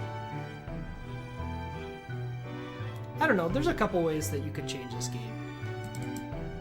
But I think a B is completely fair. I think a B is a totally fair assessment of this game. It is quite good. It is a bit out of place with its date in what it's doing. But its presentation is great. I mean, if you like fantasy, stuff and you just want to run around and hit stuff, it's smooth feeling. You reactive.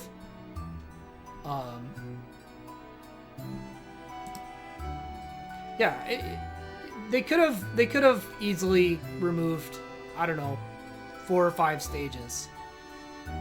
And it would have just felt a little bit better. Maybe even, even if they wanted to keep all the stages they had, just a few less enemies so that they could push their bosses. Although removing a couple,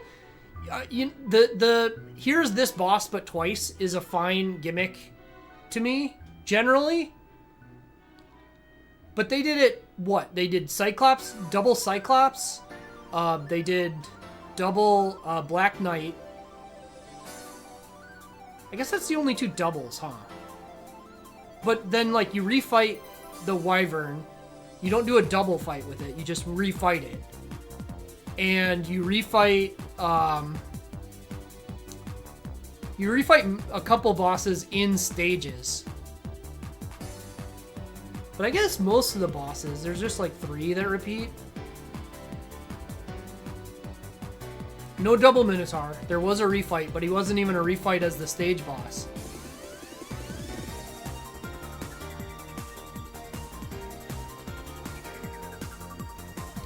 Dragon Rider... Yeah, I think there's like 4 Dragon Riders.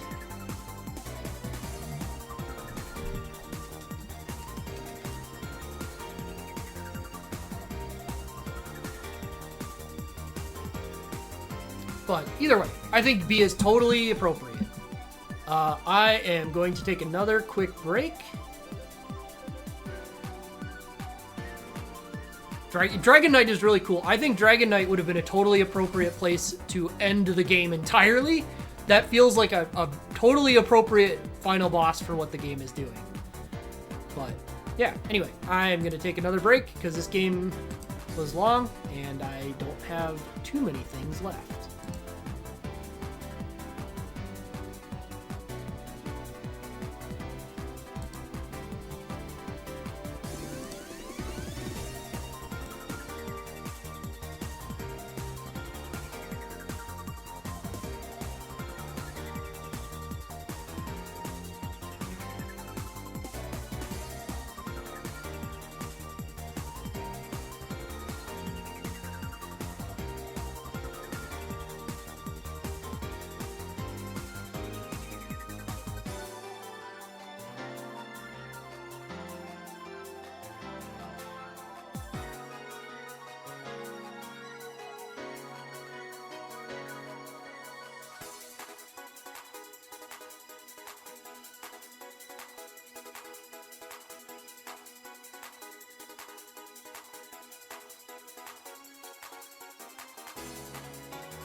Okay.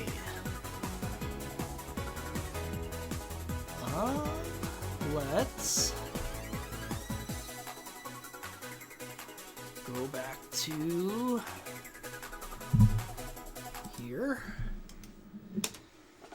All right. I did not think I was going to make this much progress today. I am kind of thrilled about this.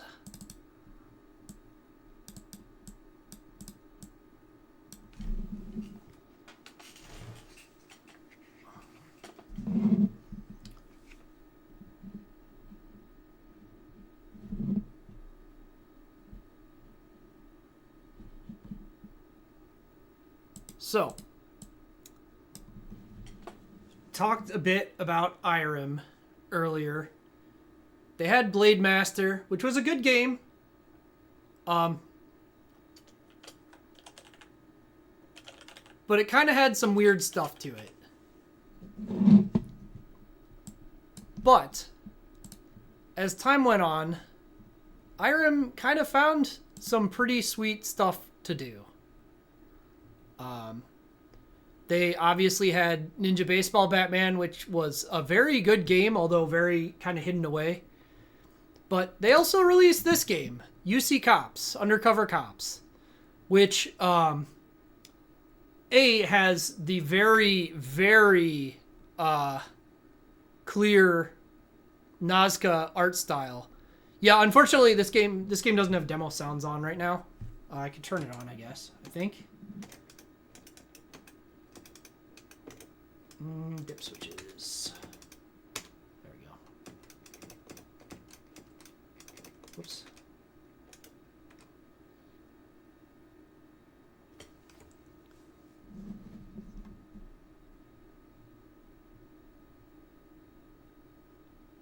Yeah, this game did have a weird thing happen.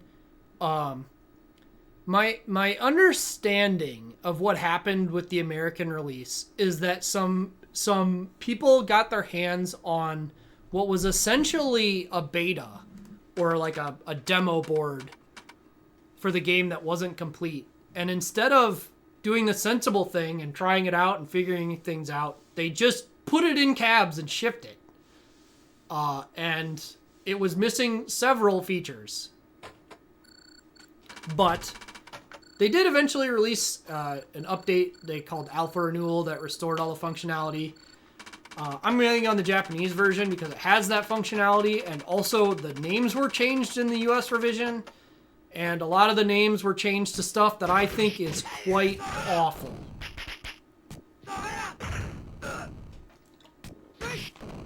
So,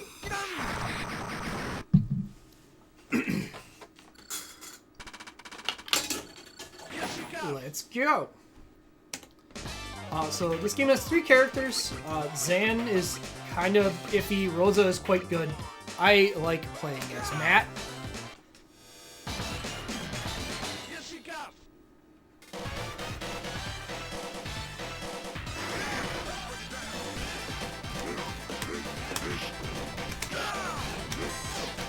So yeah, this game has a lot of cool stuff going for it. Obviously the graphics Nazca is incredible at.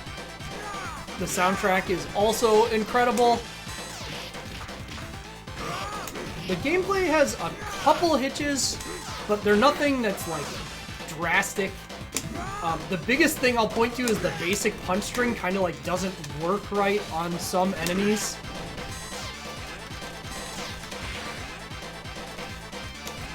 And it has these weapons where you just yank high beams out of the floor, and that's fine.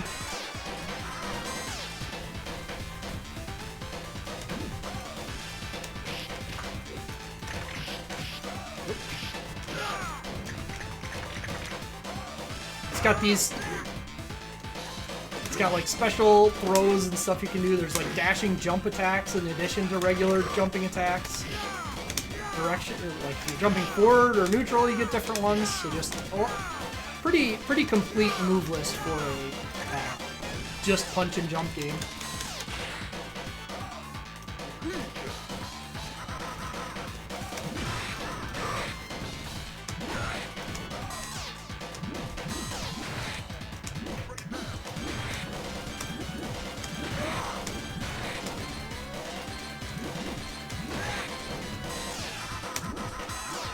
Can throw fish at people.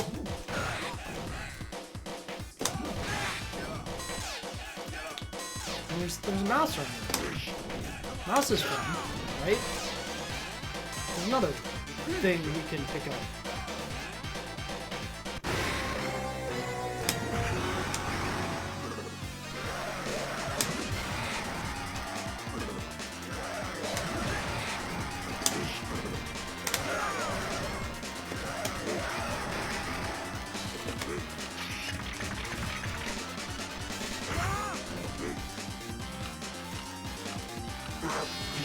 Whoa!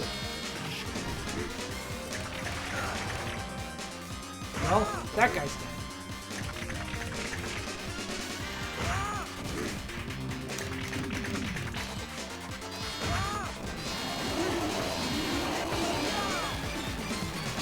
Yeah, Irem had their own unique take on health bars, which very iconic for them.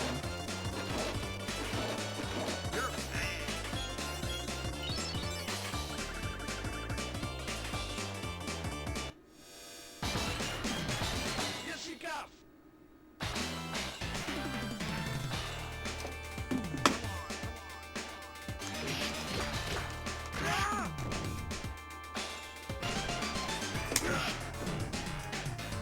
This game did get a Super Nintendo port, admittedly only in Japan.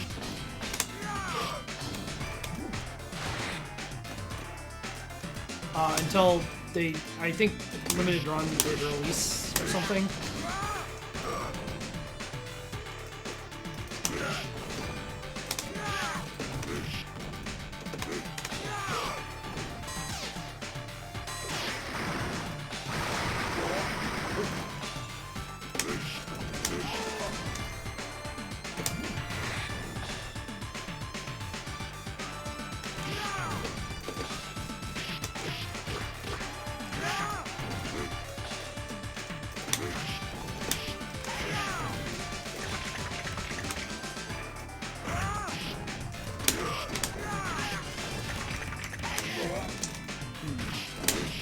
those guys spawn in that time.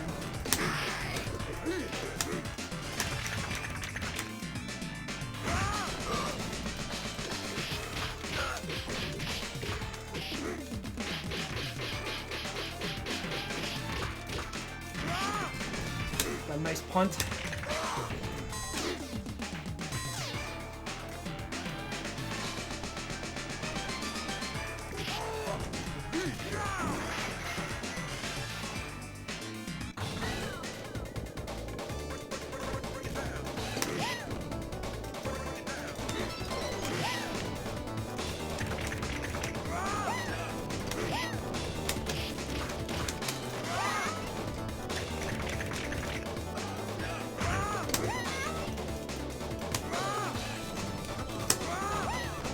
So yeah, these are definitely one of the most unique enemies I've seen in a beat 'em up.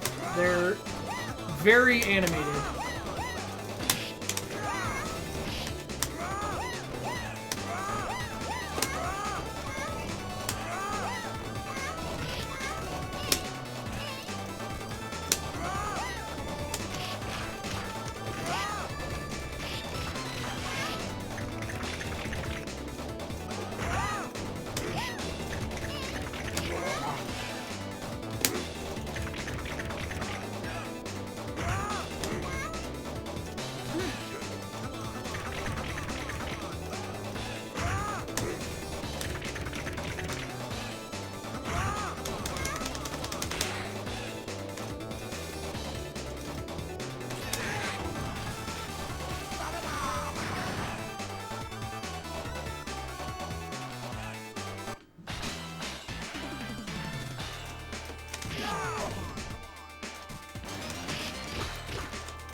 I do need to be a little careful and not kill too many enemies by throwing them off the side here. Using certain moves, for instance this move, gives you some points towards the fitness trick ranking that you get at the end of the stage. And if you meet the criteria for 2 stages in a row, or not in a row, but 2 stages, you get an extra life. So if you get the fitness trick in every stage, you end up getting 2 extra lives over the course of the game. And that's the only way to get extra lives, so...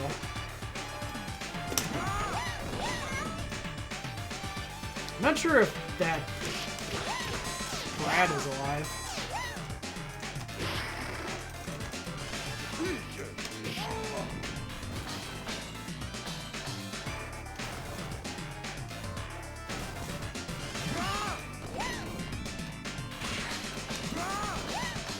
Oh, goodbye, chickens. Pig made it. Okay, that's the important thing.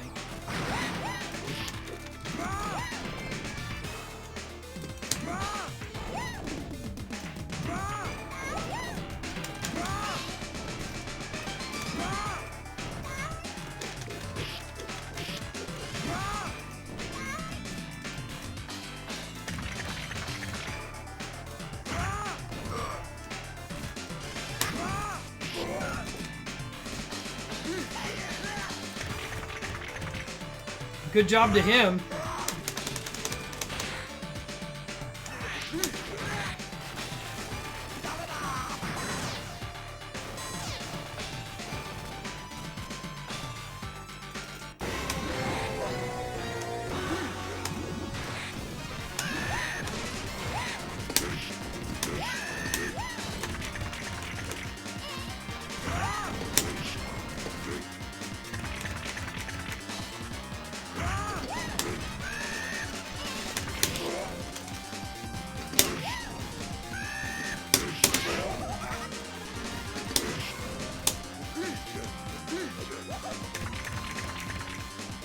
Yeah, here's Frame Sowers.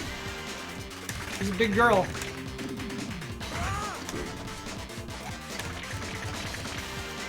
But they didn't really give her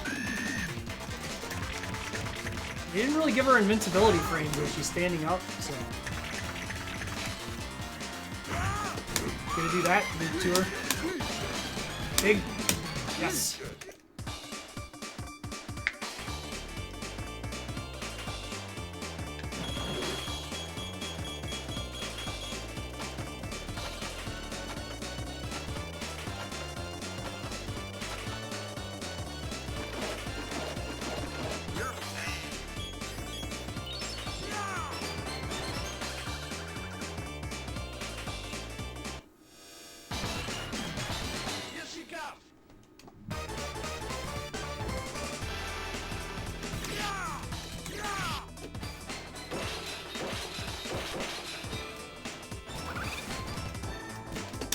So these enemies are pretty annoying because they try and stay away from you very aggressively.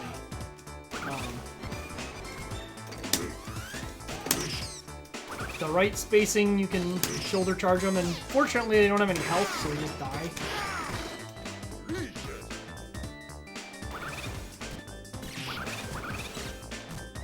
But that doesn't stop them from being annoying.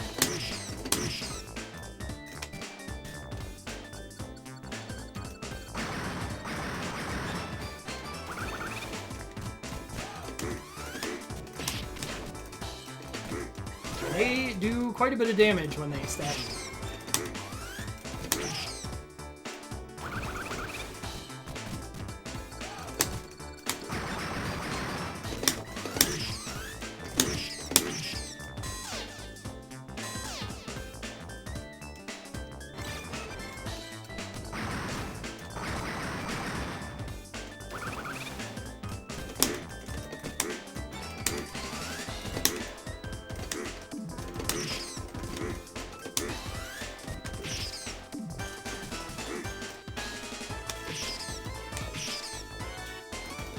And there's these ones, we're just here to party.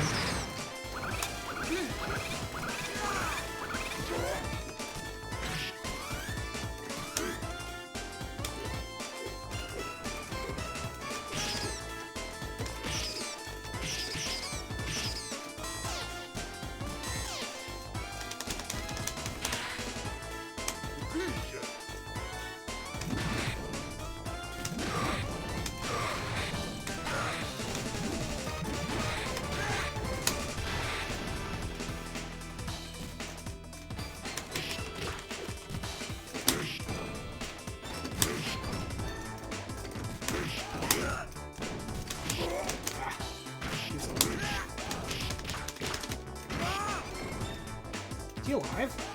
Wow. Just barely.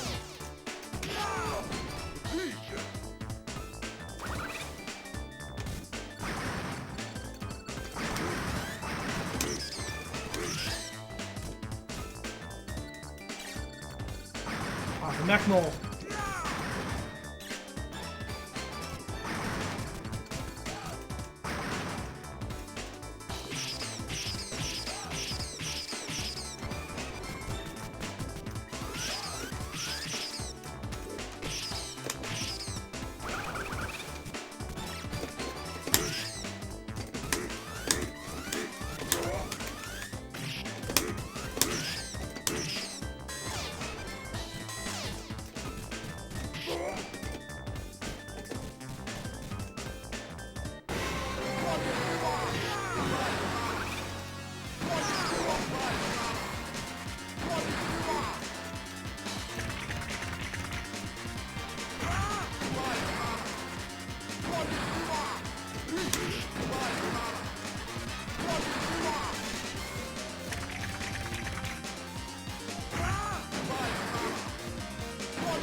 Yeah, this boss is one of the, probably the only one actually that came out okay with the name changes from the US one.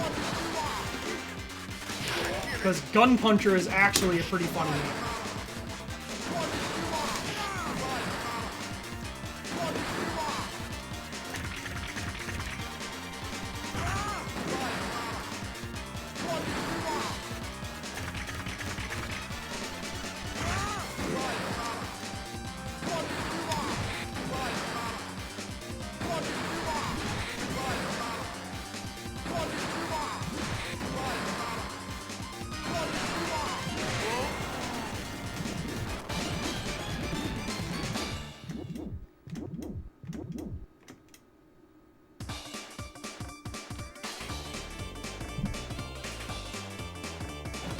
Yeah, it is Sayonara Konnichiwa. You hear it a lot.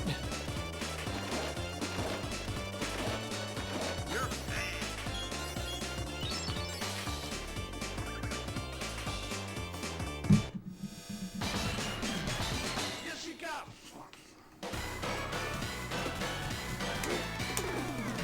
Alright, now we got motorcycles, which is an interesting idea.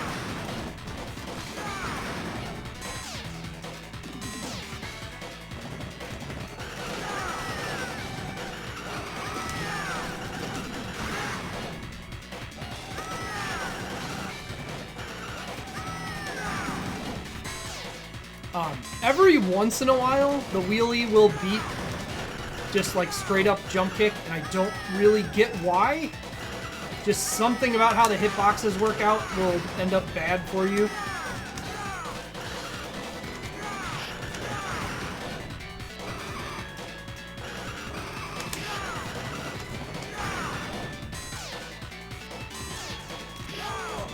Frog, alright. Frog will come with me.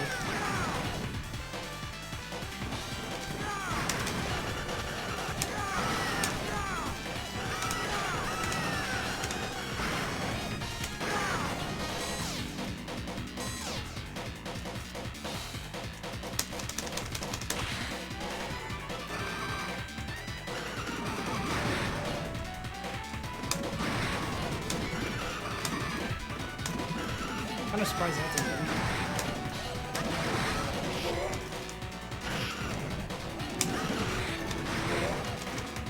Alright, I'm gonna use... Oh shit, he's fine. I'm gonna use the part where I get my ass beat.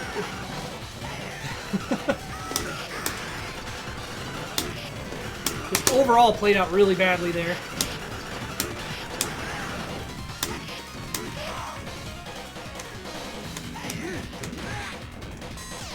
That's a tough fight. It's a pretty reasonable thing to go wrong. Yeah, power-ups don't despawn in this game. They sit forever. Which is honestly a lot more common than people realize in beat-em-ups. A lot of people have a perception that, like, grab food immediately or it vanishes, and that is a mechanic that happens in quite a few of them, but it's certainly not as universal as some people mentally believe, if that makes sense.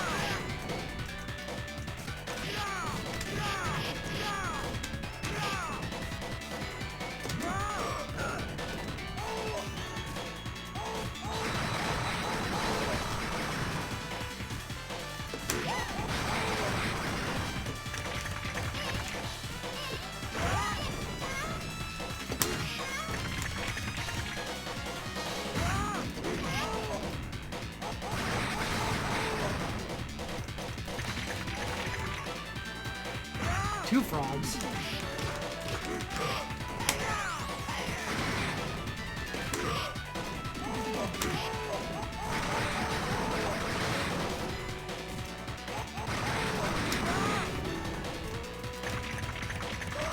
Whoa! Okay, well, that's a waste of that food.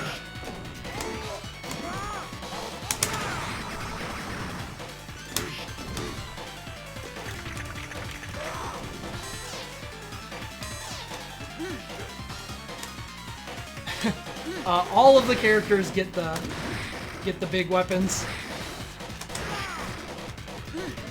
That is not a character mechanic. It is a game mechanic.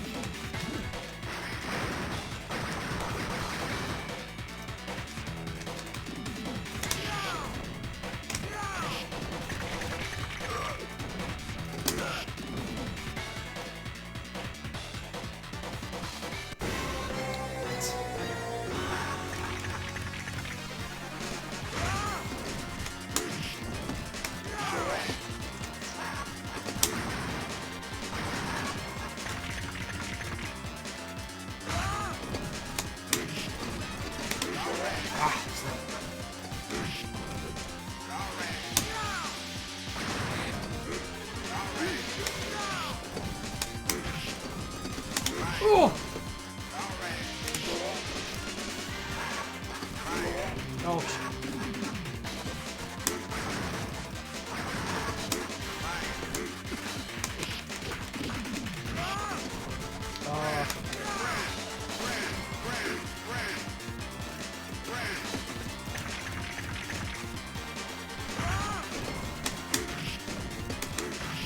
There we go. So you can loop him with that dash attack, but... What sets the characters apart? They just have different moves for everything. I don't really know how to put it. They don't, like, have dramatic, huge differences in how they control or anything. Just, like, each of their moves works a little bit differently. Matt runs a little faster and further than the other characters.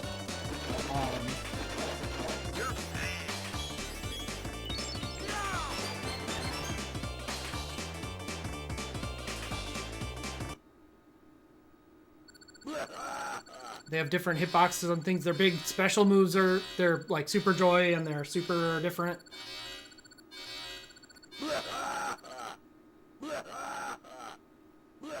Just yeah, different. They do different things when you do the same things.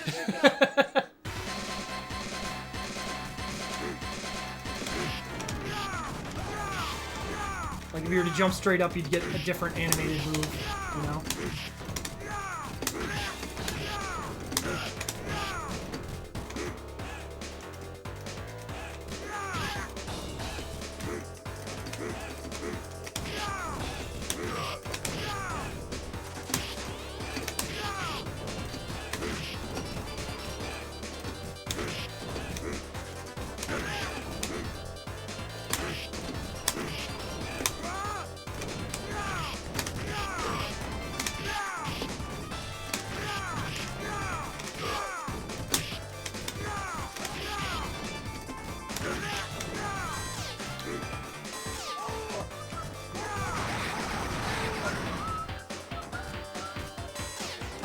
Technical?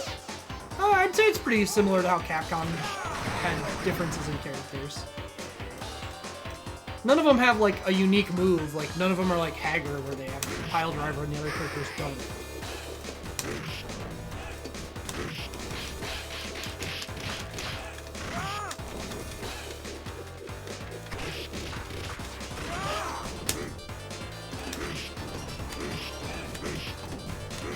They're different enough that they certainly feel like different characters.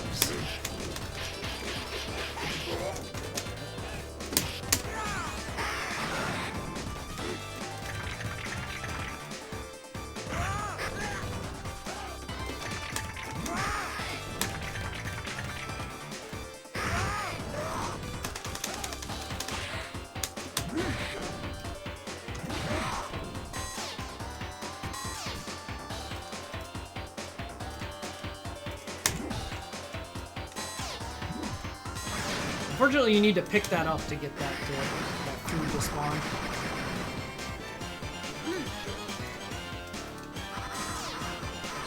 That's fine. It means we get to listen to more of this track, which is great.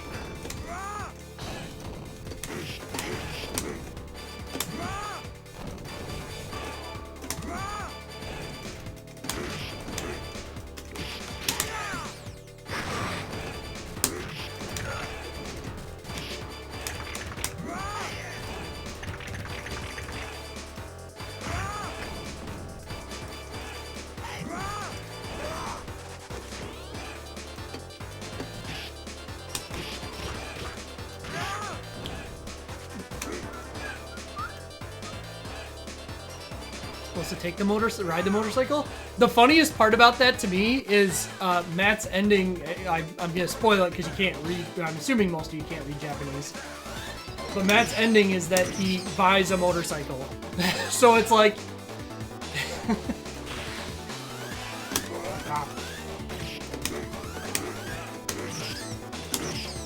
It was right there, man. Could have had it. I assume he bought a better one. He seems like the kind of guy who'd really need only. Wow, I didn't know you could even be hit out of that. News to me.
Oh, that was stupid.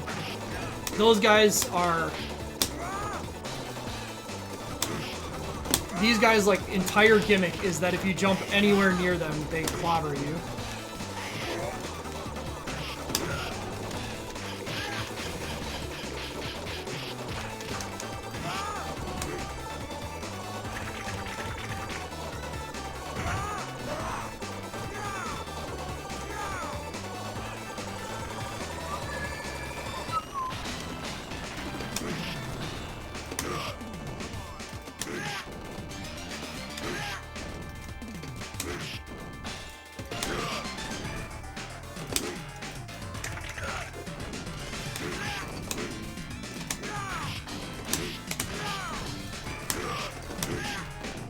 Game seems to hate the idea of jump kick. I wouldn't say that.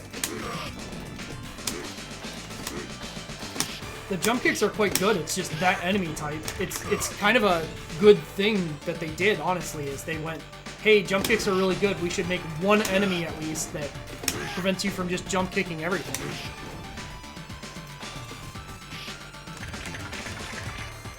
Yeah, you can kind of like blindly run into enemies to stagger them a bit, which is interesting.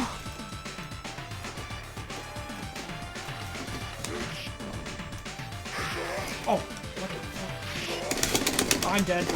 That guy's right there, yeah.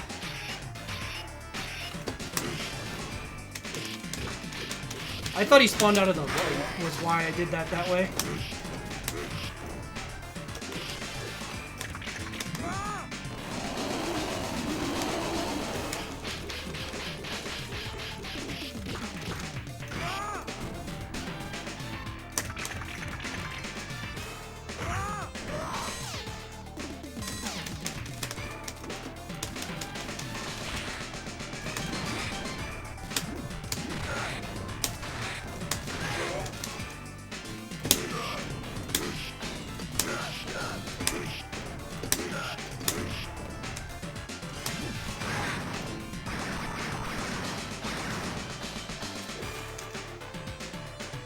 I even hit this.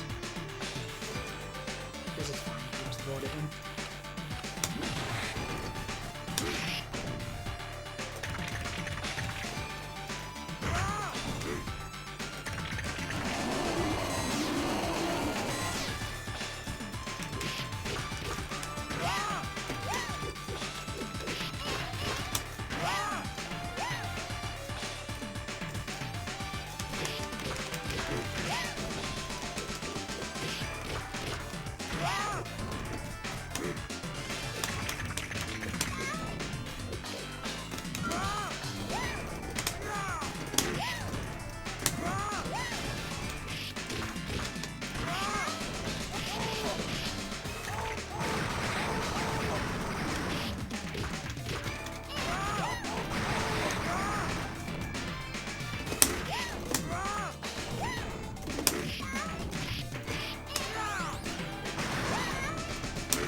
I probably just need to eat this now, unfortunately.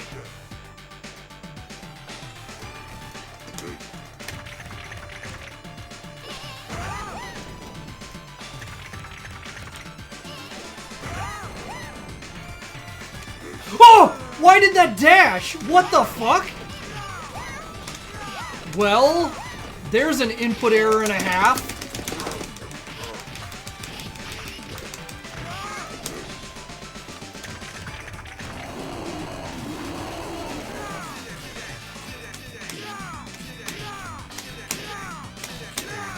Jeez.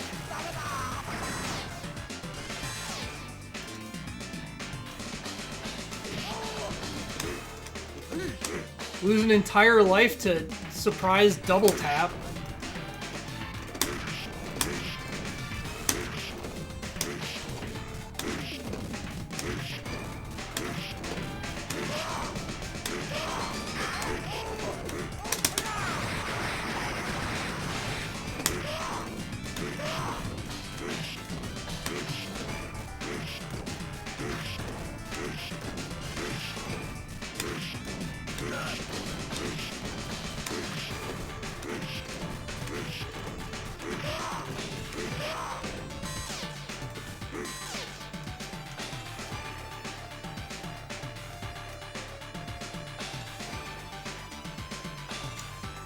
attacking?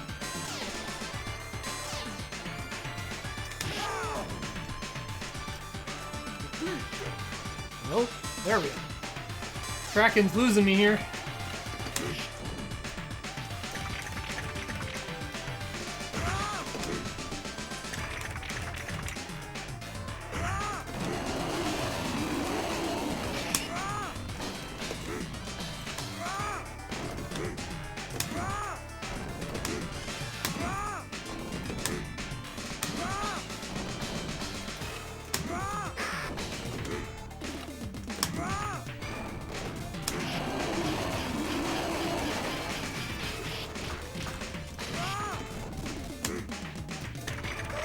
Nope.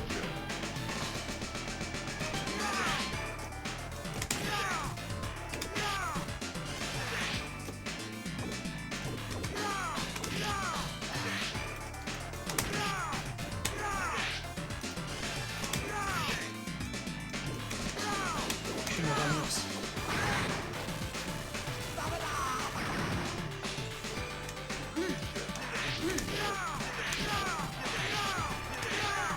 Cool.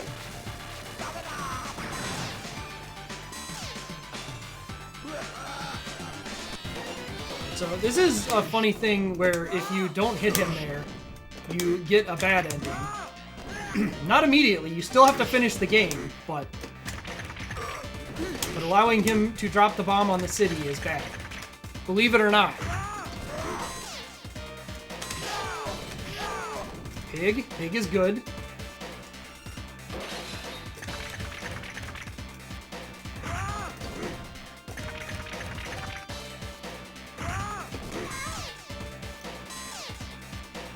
Look at that, he's got me trapped in there.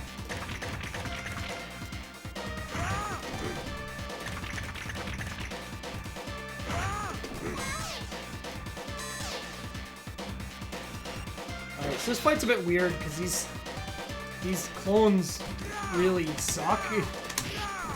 But you can trap them against the wall.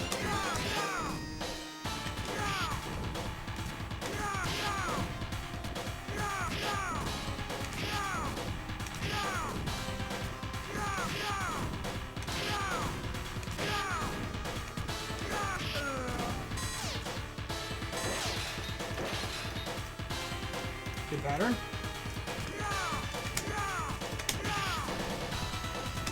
I got both of them. Usually these two are separated enough that you can't hit both of them like this. Which doesn't matter, you just do them one at a time. It's nice to make it go a little faster, you know?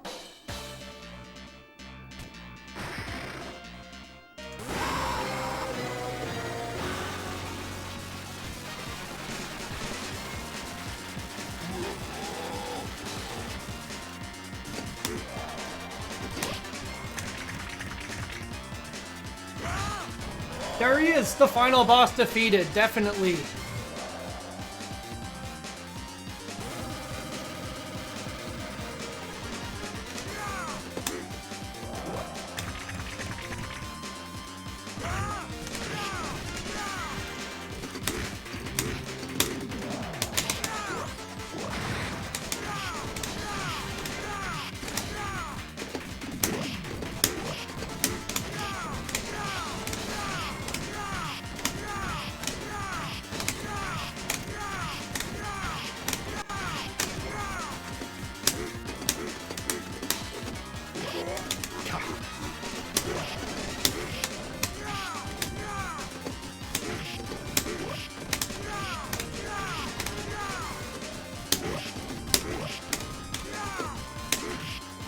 So he is a tremendous pain in the ass if you don't keep control of him like that. But keeping him off screen and just hitting him works pretty well. Hey, thank you, Ian. I've been enjoying it more than I thought I would be.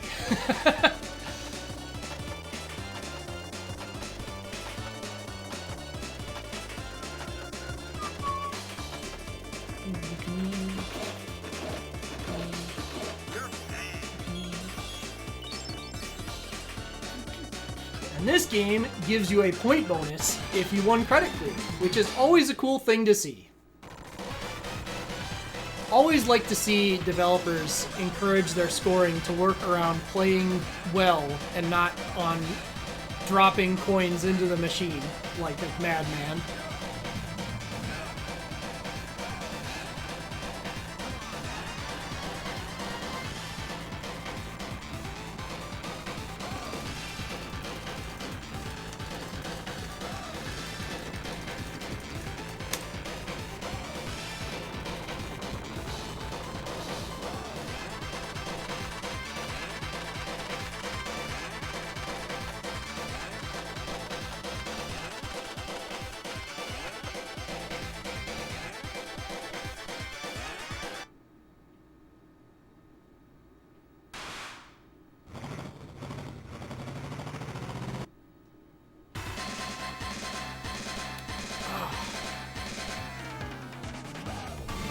Turn this off for a second while I stretch so it doesn't do weird shit.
Alright, well, there we go. Let's go to, I think...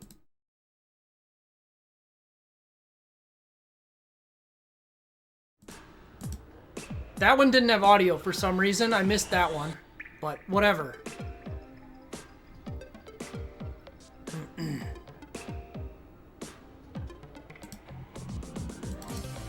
Okay.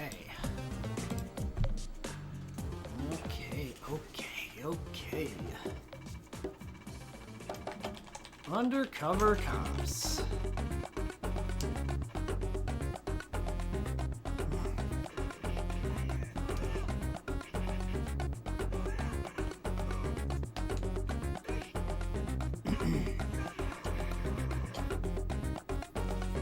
What do we want to talk about here?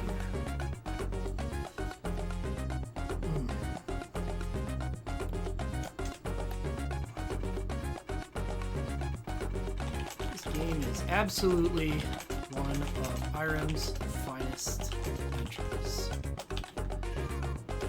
Featuring the iconic sprite work that would become famous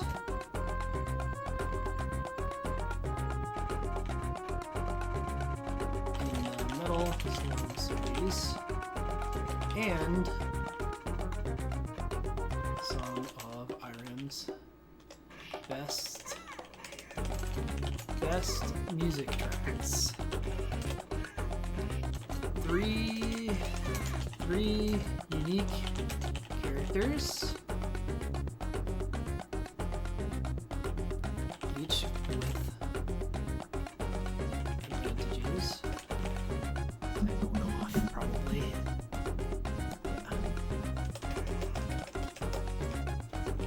Advantages.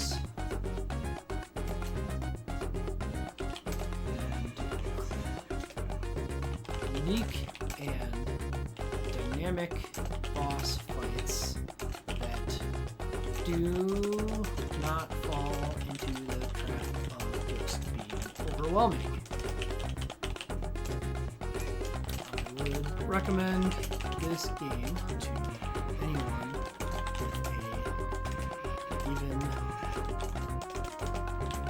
passing interest in BeatEmUps.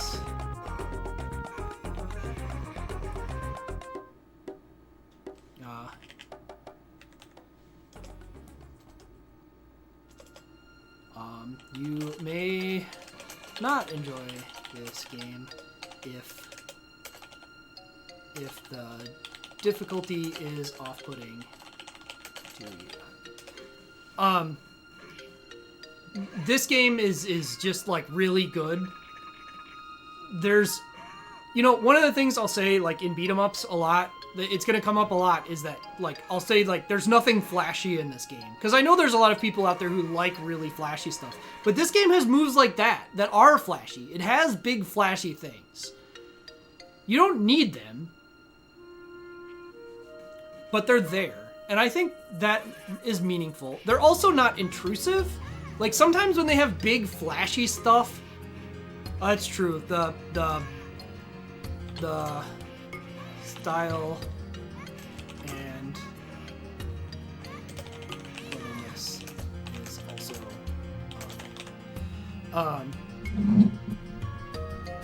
sometimes the flashiness can kind of get in the way. Like I'm kind of notorious for having been pretty harsh on Streets of Rage 4 because I don't really like how the combo system works and it makes it very flashy. But to me, that's not necessarily fun. That said, this is a pretty clear A. This game is really, really, really good. Really great game. One of the best games that Ira made in this era, to me. Obviously, if you like shmups, you may be like less inclined to consider that. But yeah, the fitness trick mechanic being, you know, indirectly or directly rewarding you for finding the extra stuff and for using the moves you need to use is pretty cool.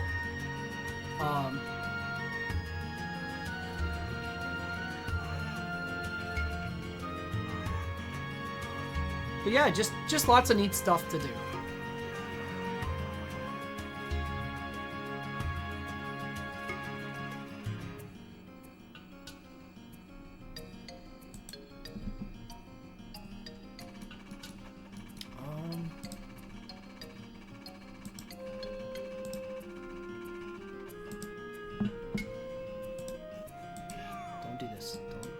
Don't do that, Twitch.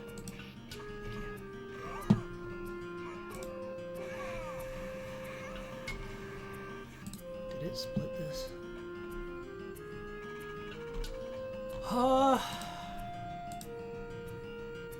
So, I did have one more game lined up potentially for today, but I'm gonna be honest, I'm kind of burnt. It's been a long day. I've played a lot of stuff. I was also tired to start with because I did not sleep the best after yesterday, being a bit wired from the event. So I think I am going to move on for today. I am planning to do more all week. Let's see. I could actually just add that to source, huh? I add an image. I'm sorry, Dot. My schedule's just so early for a lot of people, and I realized that. Where did I put that? Documents? So here, this is the plan. This is the plan for the week. I have this week off, so I'm gonna be playing stuff pretty much every day. And by pretty much, I mean the plan is to play stuff every day. So I realize that streaming in the middle of the week means a lot of people who would be here can't be here. That's just something I have to live with. But yeah, the long-term plan is going to be that I'll be doing these on Saturday mornings, and it'll be more games that I'm not as familiar with. Yeah, I'm kind of using this week as an excuse to play a lot of the stuff that I am familiar with, that I think is good. Stuff that I give, you know, A's and B's for rankings instead of stuff that's total garbage. But we'll get to that soon enough. Arcade is much easier to dodge bullets in because there's lots of good stuff. Anyway, what's going on? What do we got? What have we got?